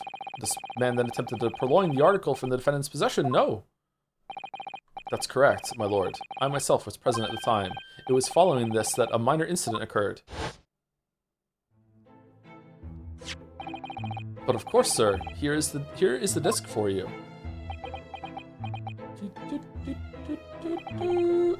Very well. Then I shall bid you farewell. Say goodbye to style. Oh, you could see that it's ripped even here. Look at that. Wait a minute. That disc is mine. Ugh. What do you think you're doing, you little tramp? You've drawn blood, you filthy animal. How did this happen? Scrape him through his glove, maybe? Being a music box disc, it has countless small but sharp metal protrusions over its surface. These protrusions cause Mr. Benedict's finger to bleed. And the resulting smear of blood is still visible on the disc now. Goodness, a bloodstain, is it? My assistant and I have just analyzed the bloodstain here in this very courtroom, using our magical bullshit detection gun, using my trusty fogger gun. Yeah. Yes. And we added the results to this portfolio. It's fucking green. I say, it's green. It's exactly the same color as the blood around the calendar. The evidence is conclusive. Sure, the man calling himself Mr. Edgar Benedict, who was in Windy Banks earlier in the day, is the accomplice who was present at the scene of the crime the same night. Oh. So there was someone else there. Look at those two brothers now. They're sweating buckets. They're brothers, not brothers. Who are you talking about? It's boiling in here. My lord, it is the opinion of the defense that Mr. Edgar Benedict should be summoned to the courtroom to testify. It would certainly seem that we can ill afford to ignore this gentleman's apparent presence. Objection! This has gone on long enough now. This flagrant ignorance of the mechanics of law. Sherlock Sholmes, you say? Yes, I've heard the name. The protagonist in a series of short stories for the vulgar classes, a god of detection or some such. And now you employ chemical substances devised by this fantastical persona in the highest court in the land? Do you expect us to take you seriously? The samples made by this plaything are not fit to be called evidence. Yeah, you know what? You got a point. So the bloodstain turned a shade of green. What of it? Here's to you successfully proving that no other blood in the world would turn the same color. He's 1000% right. It's not even funny how right he is. Like, holy shit, man. Well. And pray, do not even think of suggesting that we should take Mr. Sholmes' word for it. Ugh. Is he right? Is Mr. Sholmes' concoction a load of rubbish? I don't know. I mean, he is a great detective. What are you talking about? We can't let him get away with that. All right, everyone prick their finger. Let's go around and see what color everyone's blood turns into. I knew it would come to this. Of course, Mr. Sholmes' invention isn't going to be recognized by any official body, but what other choice did I have? I'm just remembering what Father Christmas over there said before about how he was temporarily suspending the summation examination. In other words, Sumari, the examination isn't over yet, is it? Good grief, what did you just say, young girl? And in a summation examination, the decision as to whether or not the trial continues is in the hands of the 6 jurors, isn't it? Shit. So the way I see it, it doesn't matter what certain other people think of Hurley's invention. At least, not for now. Yes, she's right. Young lady, you have quite the devious mind. It really just comes down to one thing. How well I wrote my stories and if they like them. Whether these ladies and gentlemen of the jury are convinced by what you say, Runo. Is that about right, would you say? Or did I misunderstand something? Unbelievable. Mr. Sholmes' partner is a force to be reckoned with.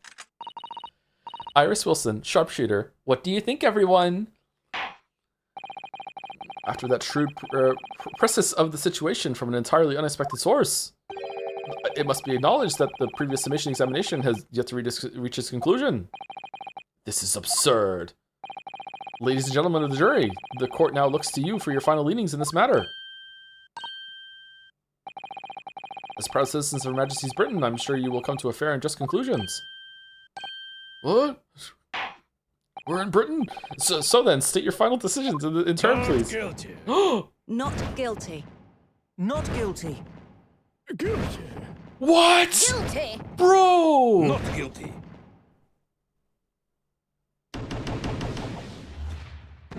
But we told you where the bullet went.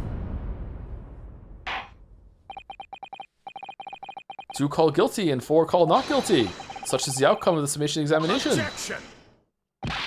My lord, with all due respect, this is an outrage. The prosecution refuses to accept this decision.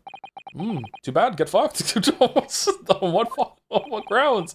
If these jurors are persuaded by some half-baked concoction devised by a pretender to real police work, then they are too ignorant to be trusted with the judgment of anyone's guilt. I'm sorry, Lord Van Zeeks, but the outcome of the summation examination cannot be ignored. This trial will continue. Ugh. Oh. Ugh. Ooh. Gonna take more clothes off, bro, or what? Nevertheless, we find ourselves in a rather awkward situation. The defense has very recently requested the subpoena of a new witness. Okay, but sadly, I fear that will be impossible. What? He's dead. The name of the gentleman gave for himself, Egbert Benedict, is quite clearly false. I'm sorry. Of all the people, to work that out, it's the judge. The name of the gentleman gave for himself, Joseph Anderson, is quite clearly false. I don't believe it. Just when I'd managed to prove the man was there that night. Could I say something? Who was that, please? Who spoke? It was me, my lord. Juror number 5. What have you to say, madam? If possible, Inspector. Me, Mom? I wonder if you might show the photographic print to me again, the one in which the gentleman is shown. Do you know him? Oh, right. Yes, this one you mean, of Mr. Benedict?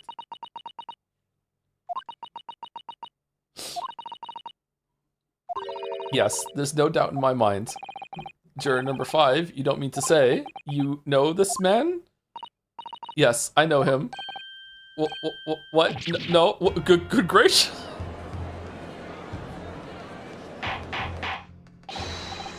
Order!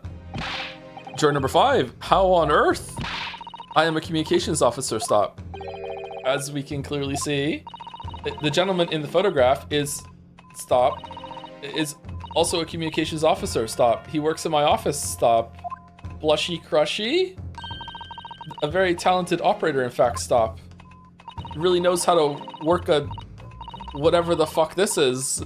He should be in the communication station now, stop. Tapping away on the telegraph, stop. Telegraph, there you go, okay. Well, this doesn't seem right somehow. I can't put my finger on why, but it doesn't feel right. I suppose we all imagined the accomplice would be some sort of hardened criminal. It's a bit unexpected to find out that he has a respectable job by day, whatever he gets up to at night. Yes, I suppose that's it. I suppose that's why I felt something was wrong. The gentleman is at London's communication station. We should be able to subpoena him within the hour. Really, an hour. Lord Van Zeeks, if you please. Yes, my lord. Make the necessary arrangements with all haste, as your lordship bids. The court will recess for 1 hour. Also 1 whole day. When the new witnesses arrives, we shall reconvene to hear the gentleman's testimony. Inspector Gregson. Yes, my lord. I should like to hear from you specifically about the events at the pawnbrokery on the day in question. Come to my chambers during the recess. Yes, sir, my lord. Very well. Court is adjourned until 1:40 p.m. Get some lunch. All right, is this actually a good place to stop, or will we be set up to finish tomorrow, or no? I forgot to say that if you were to stop now, then you would have about 39% of the case left for tomorrow, according to my time wizardry calculations, which have been accurate so far, so you may want to go for a bit longer still. 39% is not too bad. 33% every single day, so we'd have to go 6% more tomorrow. We're not doing fan art tomorrow, if that's the case. I don't think we're doing fan art tomorrow anyway. I'm kind of tired. I'm feeling lightheaded from laughing so much, and I'm also very, very hungry.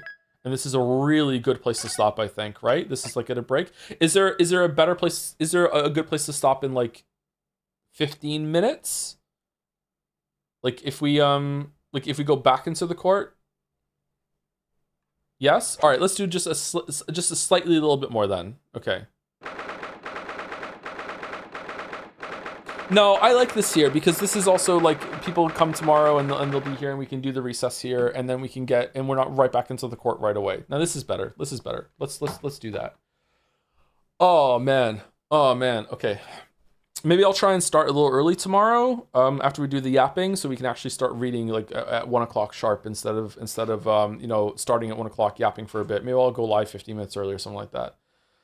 Oh man, thank you Cat Set for the bits. I'm curious on your thoughts on the Hunger Games book series. Have you read the newer ones Suzanne Collins has released? I struggle with certain ones because its protagonist was so insufferable, even though I knew it was purposeful. I actually don't remember if I've read the first Hunger Games book. I definitely haven't read all of them. I might have read the first one at some point. I've seen the movies. I actually quite liked the movies. I thought the first movie was pretty good, except for the cake part. I really enjoyed the movies. They're not my favorite movies in the world or anything like that, but I thought they were decent. They were watchable. The first one was probably the best one. I don't think I've read the books. I might have read the first one. I can't remember. I should get to them at some point. Oh man. Oh, anyway, anyone for community life? I'm gonna go get some food, and I don't know. I need to recover from this. This stream was wild. Holy shit. RT Game and Alessandra are live for raid purposes. We haven't rated RT Game in ages. Let's raid RT Game. Life has been unkind on Tax Haven Island. Oh shit.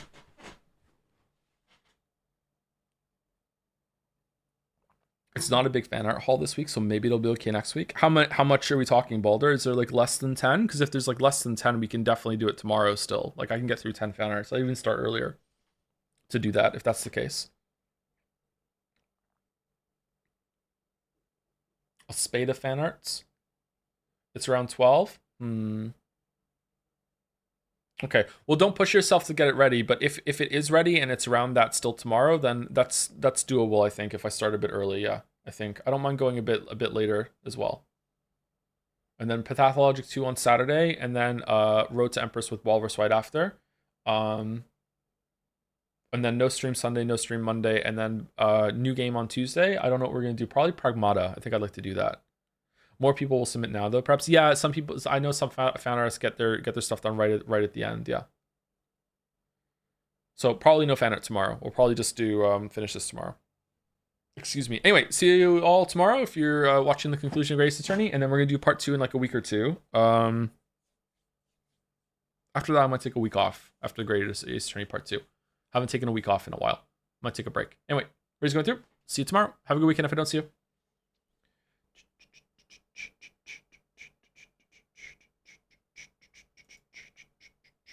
Do do do do do do do do do do do do do.